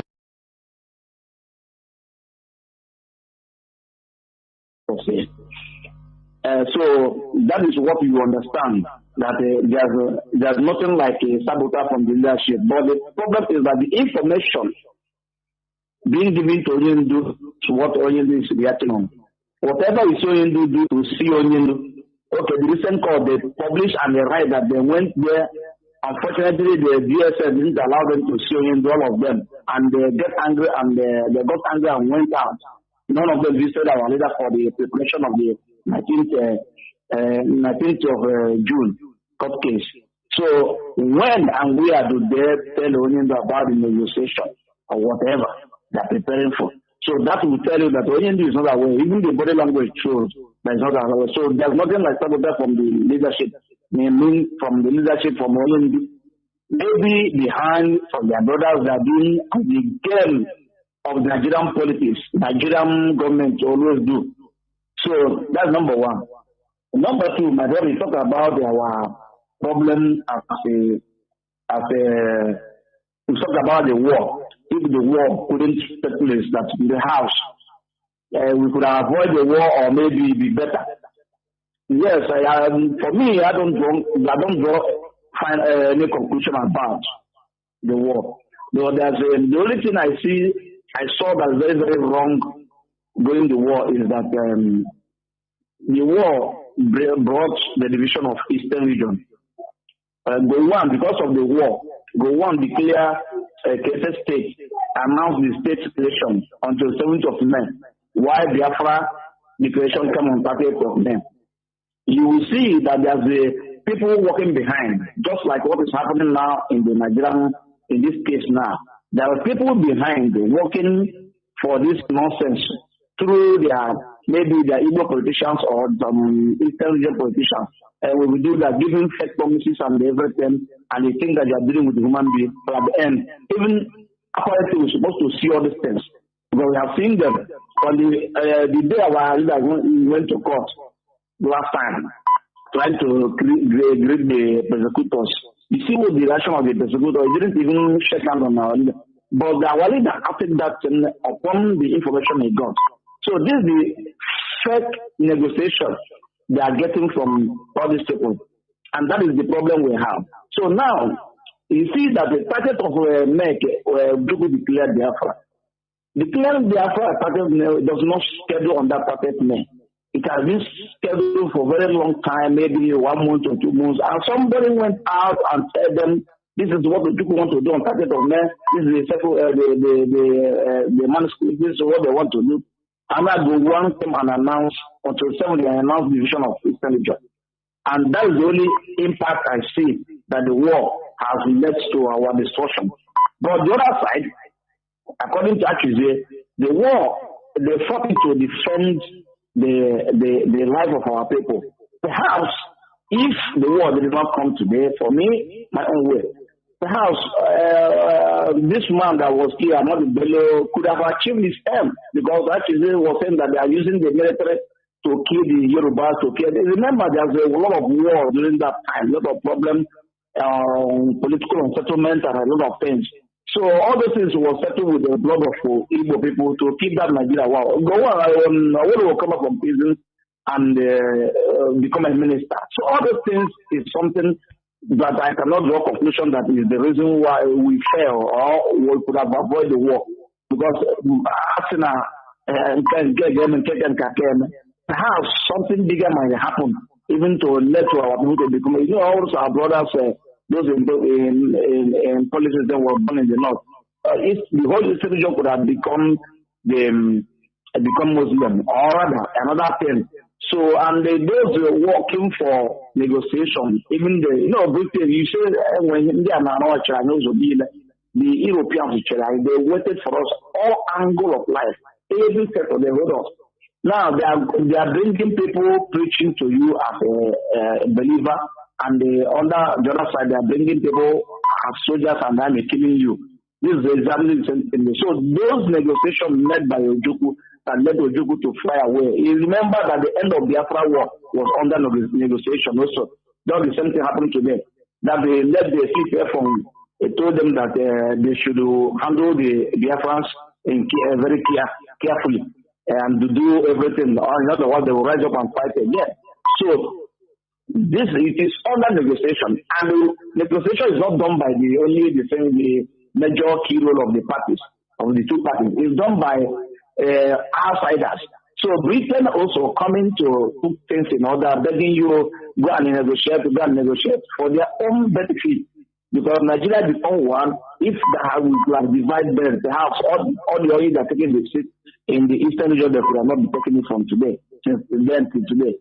So, but all the things for their own benefit. So the negotiation also go behind other people. So I don't draw conclusion that the reason why we could have avoided the war and maybe perhaps. Mazi, let me come in there. I'm not saying. Listen. So I put the 50-50 on that one. Mazi, a little bit. Mazi, can you hear me? You are calling on direct call. Anyway, when you finish, because you are paying. Go on. Yes. I wanted to say something, but just finish up and hang up so that after I will talk. Because. Just put it there so that other people can come out. And the only thing I want to say lastly, our leader, the negotiation of our leader, as you said here, although our leader is not aware of it, and those negotiating for our leader should know that they are not negotiating with the IPOB. IPOB is a movement. And if you don't talk with the IPOB leadership, on what ground are you negotiating with? Negotiating with our leader to release our leader and do it, and then what happened? So, it says here, IPOB have been wising up, our senses have been reasoning very well. Our leader knows so that we can come out and say, this is, and we said, no, we don't want this. Our leader doesn't live in a cow. He's living human beings. And he always said that whatever we said is what is due for us. So, this is his words, and this is what makes us to come together to support him, supporting this, stand behind him for this struggle. And it's a struggle for everybody's survival, not only the family of Mazi Nnamdi, or rather his own. It's for our survival. And I know he's our leader, but he's not bigger. He doesn't have two heads than those that died. There are people that have died inside this struggle, It's not something somebody will just overnight and beg on the ground and say something like, I know our leader cannot do that because I know the journalist that asked that question, it was sent by Nigerian government as they normally do. This, you remember this lady, they called them, what is her name? This Ifeanyi girl that came to our leader's house and asked question. So they just try to know whether our leader will has changed his mind, because when they schedule all these things, they come and ask our leader. So to know, they send journalists to come and ask. Remember that journalists came to our leaders have asked is there Mazi, the agitation. Our leader said no, either he died or he's living more better than he died. So these are the things those people they said. The journalists that asked that question, you remember when he asked the first question, our leader put it as a joke, respond to her as a joke. Ndewo Mazi, thank you very much. Thank you. Are the ones speaking for me. They are the ones that brought me for me. They will tell me what they want before I lie you. Ndewo, thank you very much. I don't know whether you are not hearing me. Let me say something. Like before you quote me out of context, I didn't say that the war should have been avoided. That's not what I said. I said the context I talked about is doing something and stopping. You suffer more consequences than even starting it. That is it. That is what I said. And I stand by my word. If we continue this struggle, we stop it in one way or the other, or become balkanized, we will suffer more than even when we started. The same I say, like Biafra war, had it been, the way it was stopped abruptly, and every Biafran, every woman went to sleep thinking that the war has ended. But they entered into another gear. Things become worse. It become worse than even when it was started. It would have been easier not to be started at all. For you to understand the alacrity, the kind of situation we are in, we have entered into a point of no return. Otherwise, we will be in a very bigger mess than we have imagined. That is what I'm saying. Calls are coming in on WhatsApp. They are crashing the phone. More than 700 calls. Now. Chineke. Only on WhatsApp. Caller on Signal. You have been there for going to 15 minutes. Caller on Signal. Please go on. Mazi Akas. Yeah, Mazi. Good evening from here. Yeah, thank you, my beloved brother. May Chukwu Kalima continue to guide and protect you for the good work you are doing for Biafran people. Fellow Biafrans, lovers of freedom, my name is Mazi. Yeah, thank you, my beloved brother. May Chukwu Kalima continue to guide and protect you for the good work you are doing for Biafran people. Fellow Biafrans, lovers of freedom, my name is Mazi. Thank you, my beloved brother. May Chukwu Kalima continue to guide and protect you for the good work you are doing for Biafran people. Fellow Biafrans, lovers of freedom, my name is Mazi. Started from the beginning of this program. Thank you, my beloved brother. May Chukwu Kalima continue to guide and protect you for the good work you are doing for Biafran people. Fellow Biafrans, lovers of freedom, my name is Mazi. Started from the beginning of this program.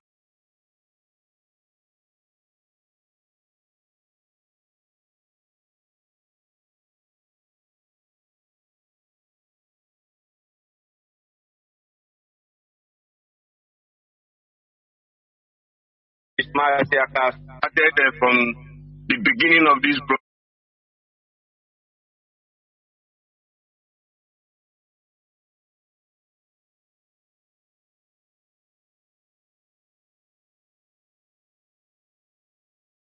It's Mazi. Started from the beginning of this program.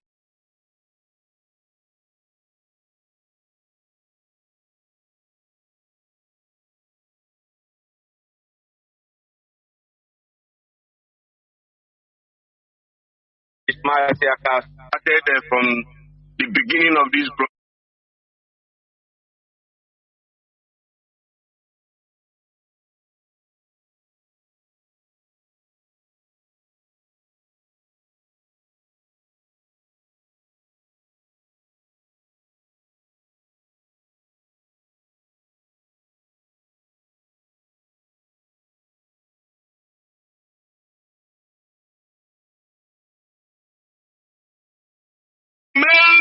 the lawyers and Nigerian government that are afraid of.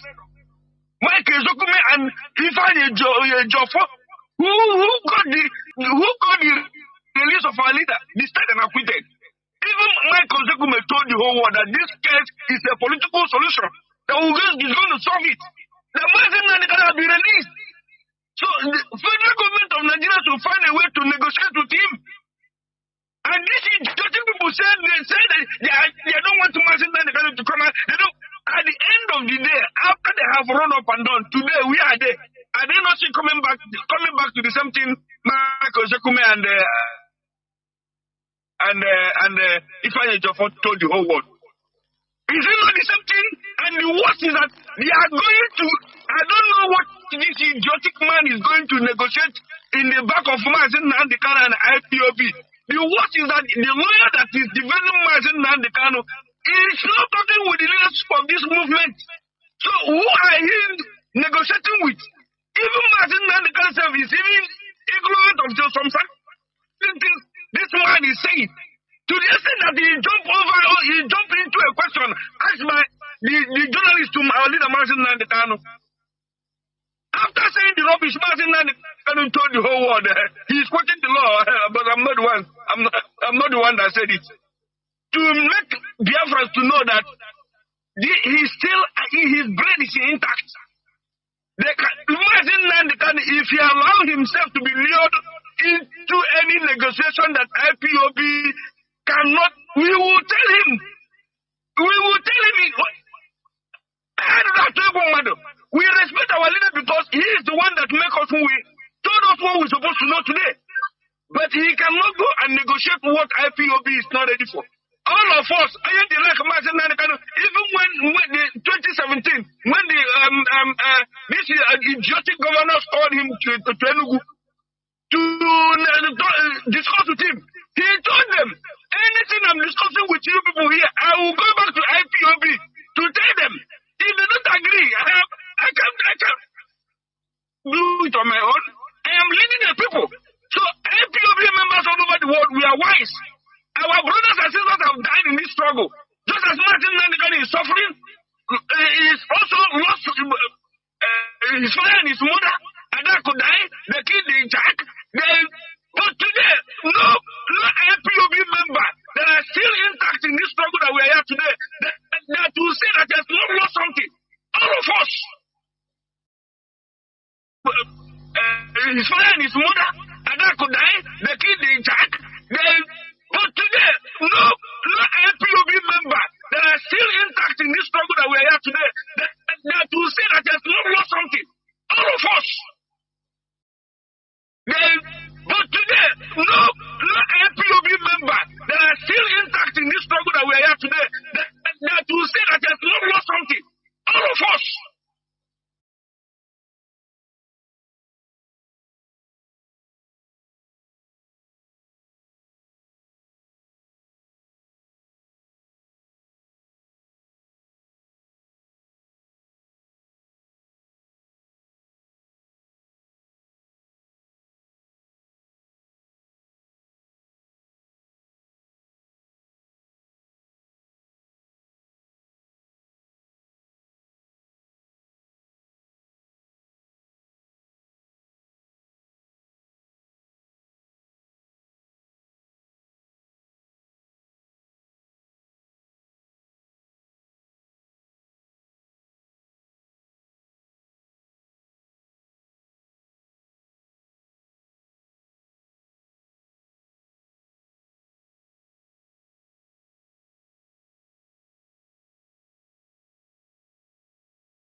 Let me see, before I pick the last callers, please.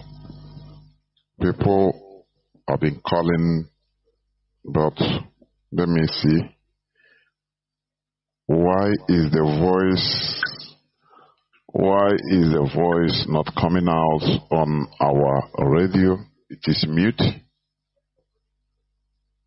Why is the voice not coming out? But we must continue, please.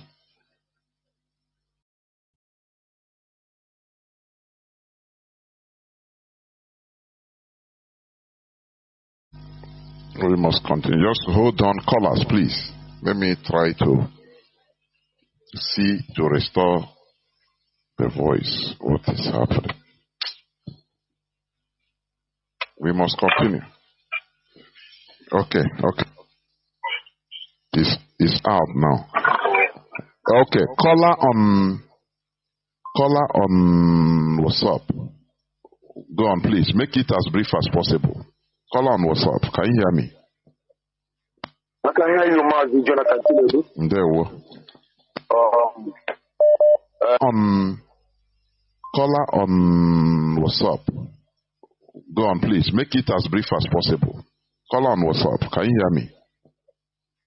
I can hear you, Mazi, Jonathan. There we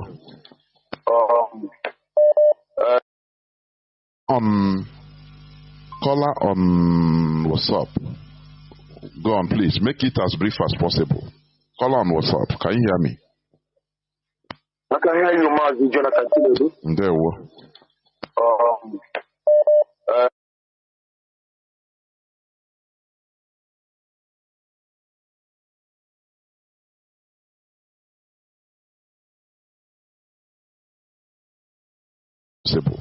Caller on WhatsApp. Can you hear me? I can hear you, Mazi, Jonathan. There we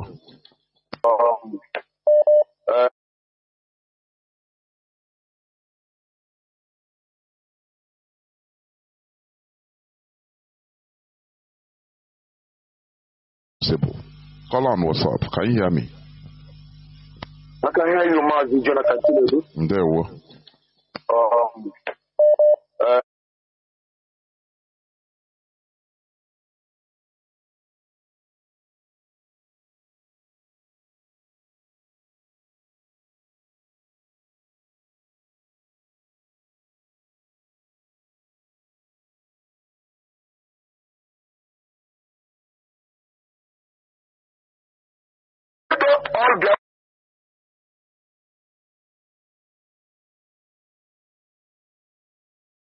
understand there is no negotiation. What we need is total freedom of Biafra. Total freedom of Biafra. And Mazi Jonathan, before I drop, I want to ask one question. If you cannot able to answer it, you may leave it. I don't know if our leader have got information that Nnamdi have sit on top of IPOB money. That she didn't want to release that money to the leadership of the struggle to use it to work. I don't know if our leader have got this. And that the last, and I don't know how our leader will not listen to his wife. I don't know. Listen to the evil sickness that is deceiving him, that is leading him to hell. No, we cannot accept this. Instead of we will compromise for this freedom, it's better that we didn't start this freedom. It's more better that we didn't start this freedom. Instead, we will drop on the way. We must see the end of this struggle. So I love the way you people raise this alarm, so that the emotional people will not lay the allegation on the leadership. Mazi Jonathan, continue a good work watching it. Thank you very much. I don't know, people are still calling. I'm telling you. Let me pick one caller. Last call, please. Caller on signal, you are the last caller. Can you hear me? Yes, Mazi. Jonathan Chinedu. Udo Chukwu Kukabia Maderege. Kwaragi Mazi. Great Biafrans. Udo Chukwu Kukabia Madendi Homana Yema. Biafra is our religion. On this our platform is where we worship. Eze Chukwu Kukabia, the God of our land, the God of our ancestors, is our chief. Mazi Nnamdi Okuchukano Hamadike, one of Biafra land, is our leader. The only man who rejected everything concerning the zoo and said we must be free as a people. Great Biafrans, what our comrade, our professor, Jonathan Chinedu, is always bring the point that all of us are supposed to know what we want to do. This freedom fighter is not the meeting and there's conference. Igbo people what we are doing is more sophisticated than what we think. Let us look it this way. Why Nigerian government and the military came and host to people, call it what in Aba, teaching them how to go to social media to rise. We should know by now that everything that concerning Nigeria is against us. Even their church, the Church of Nigeria, everything is against us. Because what? They are called that we did not want to be with them when they are doing their evil. If you are a truthful people, know that all the evil people will be against you. All of them. Nigeria is evil, created by a people. Why Mazi Nnamdi is in there? Because they want to destroy IPOB.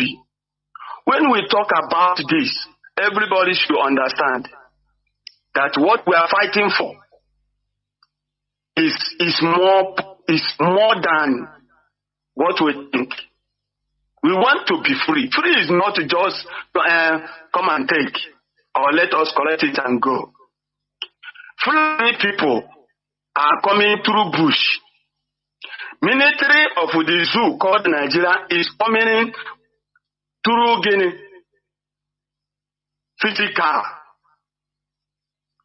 And their churches is preaching against the same people. You go to social media, they are paying people to fight against IPOB, only against IPOB. Everything in Nigeria is fighting against us.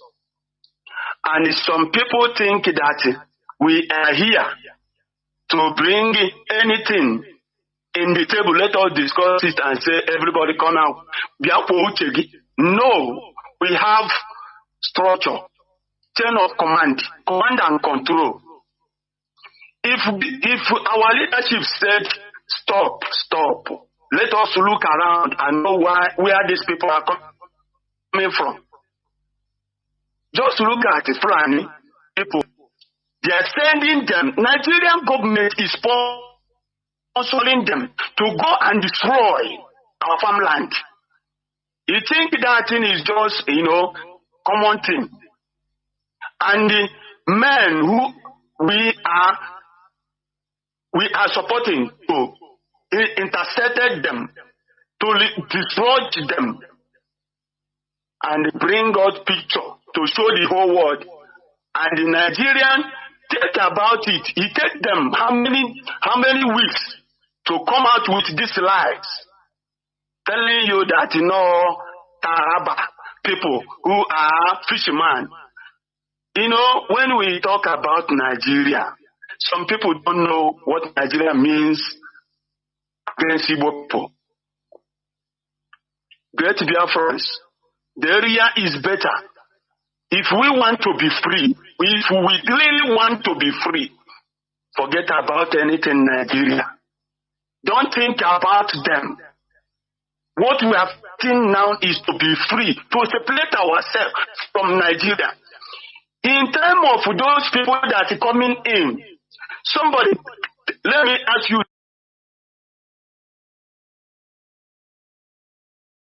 in Nigeria. Don't think about them. What we have seen now is to be free, to separate ourselves from Nigeria. In terms of those people that are coming in, somebody, let me ask you a question. Nigeria. Don't think about them. What we have seen now is to be free, to separate ourselves from Nigeria. In terms of those people that are coming in, somebody, let me ask you a question.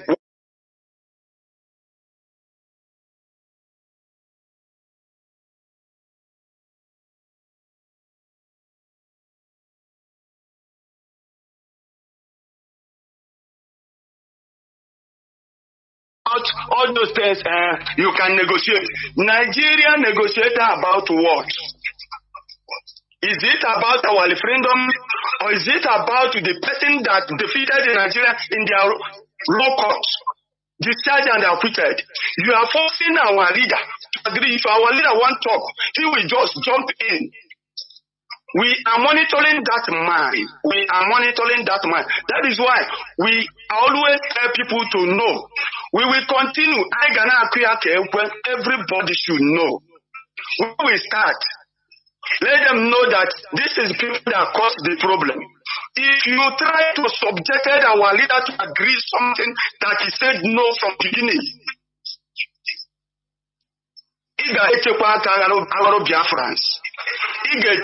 Biafrans. That is why somebody can come and say Nnamdi Kanu is savior in the DSS dungeon. Is it not the same people are saying it? Let Biafra Malone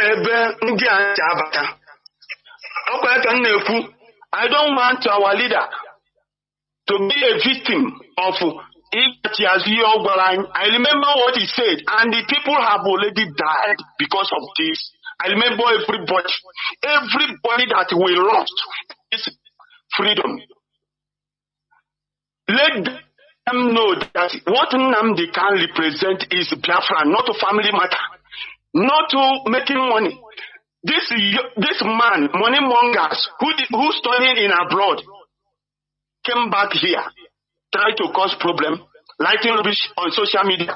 We know that, when Gowan said, if you want to defeat Igbo man, approach his fellow Igbo man and pay him good, he will do it for you. We think that we don't all this world where it's still in our brain. We can never forget. We keep every record that is going on. They went about and killed their colleagues, and the same Igbo people in the military. I asked them, why you as in military, as Igbo military, you stay in the military completely 30 good years, and you came back, somebody told you to go and stay in the checking point collecting 100 naira, 200 naira from your own people. And you agree, they went there and killed you. That one did not. That one. They use it and destroy our own communities, killing our people, killing our sisters. And the people came here trying to tell us about issue of what we already passed. But Biafran, if we want to be free, we must remove everything. If you are coming into Nigeria thinking that what we are doing, Mazi, Jonathan said it. The problem our people made is that how the suffer today, and the IPOB coming out, and the people trying to mail us down. Mazi, your output is no more good. Yes, so that we can go backward. There we So great Biafrans, we are begging everybody. If you know what you want to do, if you know. There we Mazi. There we. Hello? Yeah. Your network is no more good. Your output, I don't know. There we watch it. There we. Let's get our leadership.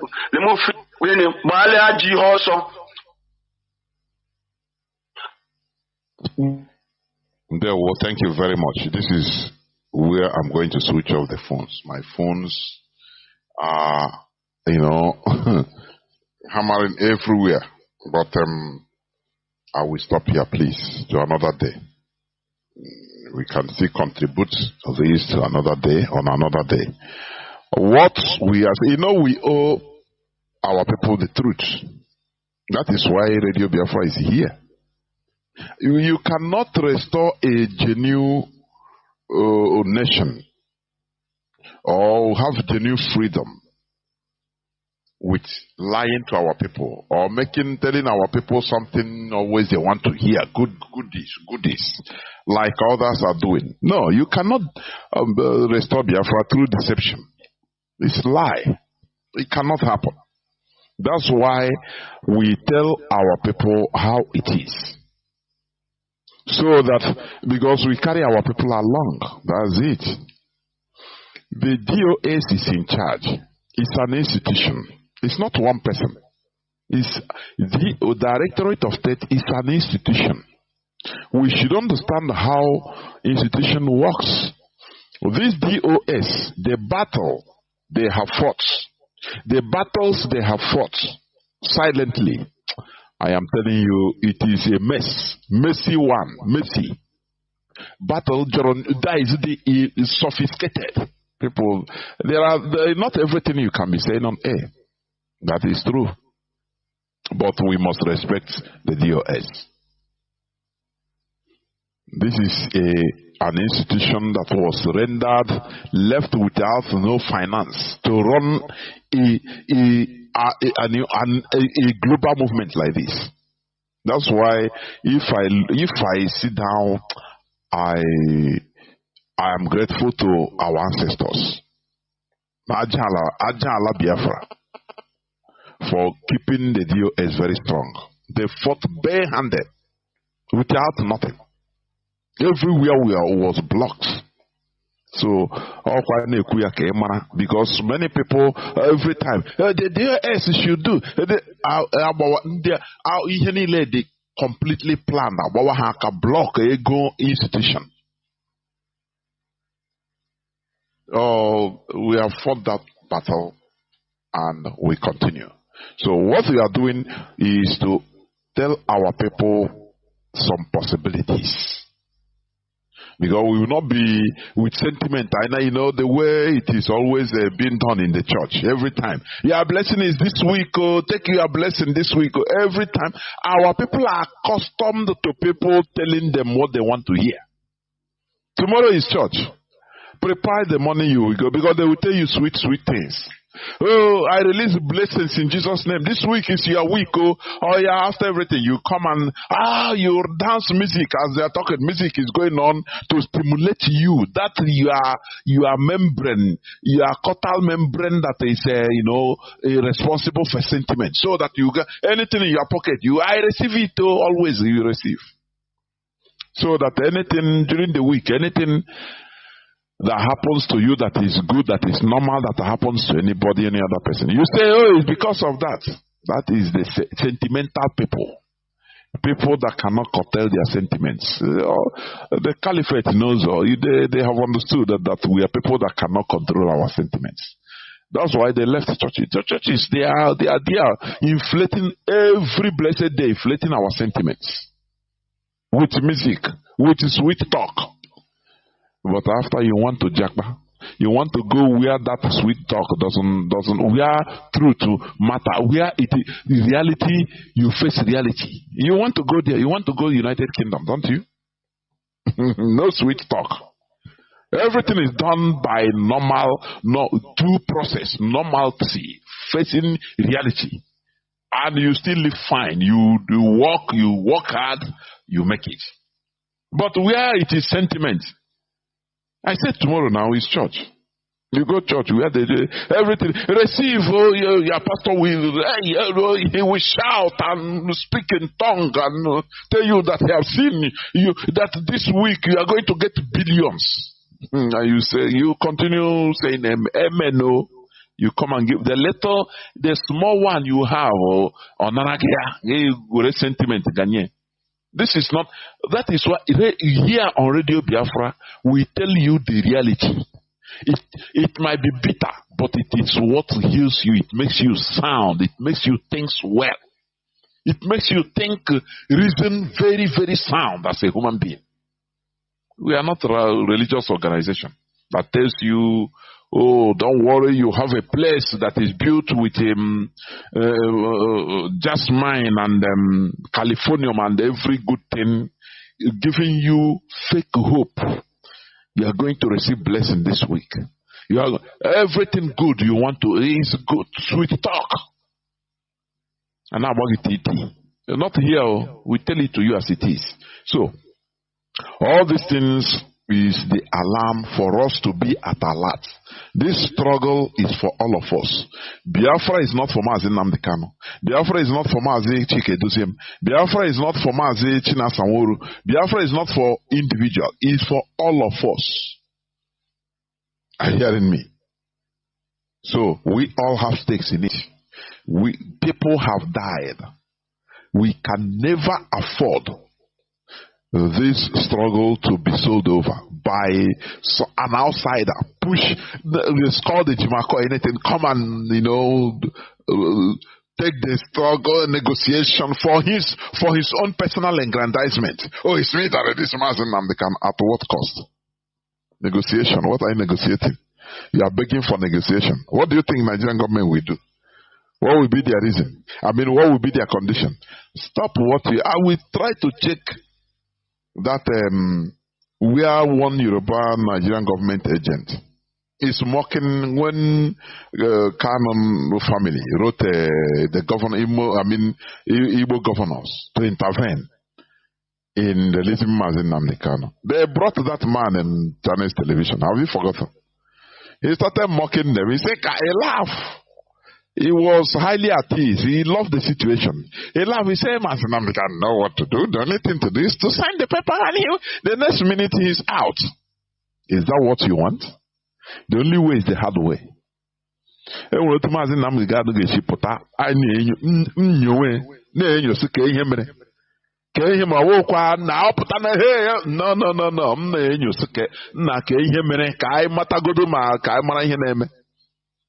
So I know that it will not happen like that because Mazi Nnamdi Kanu will always remain strong.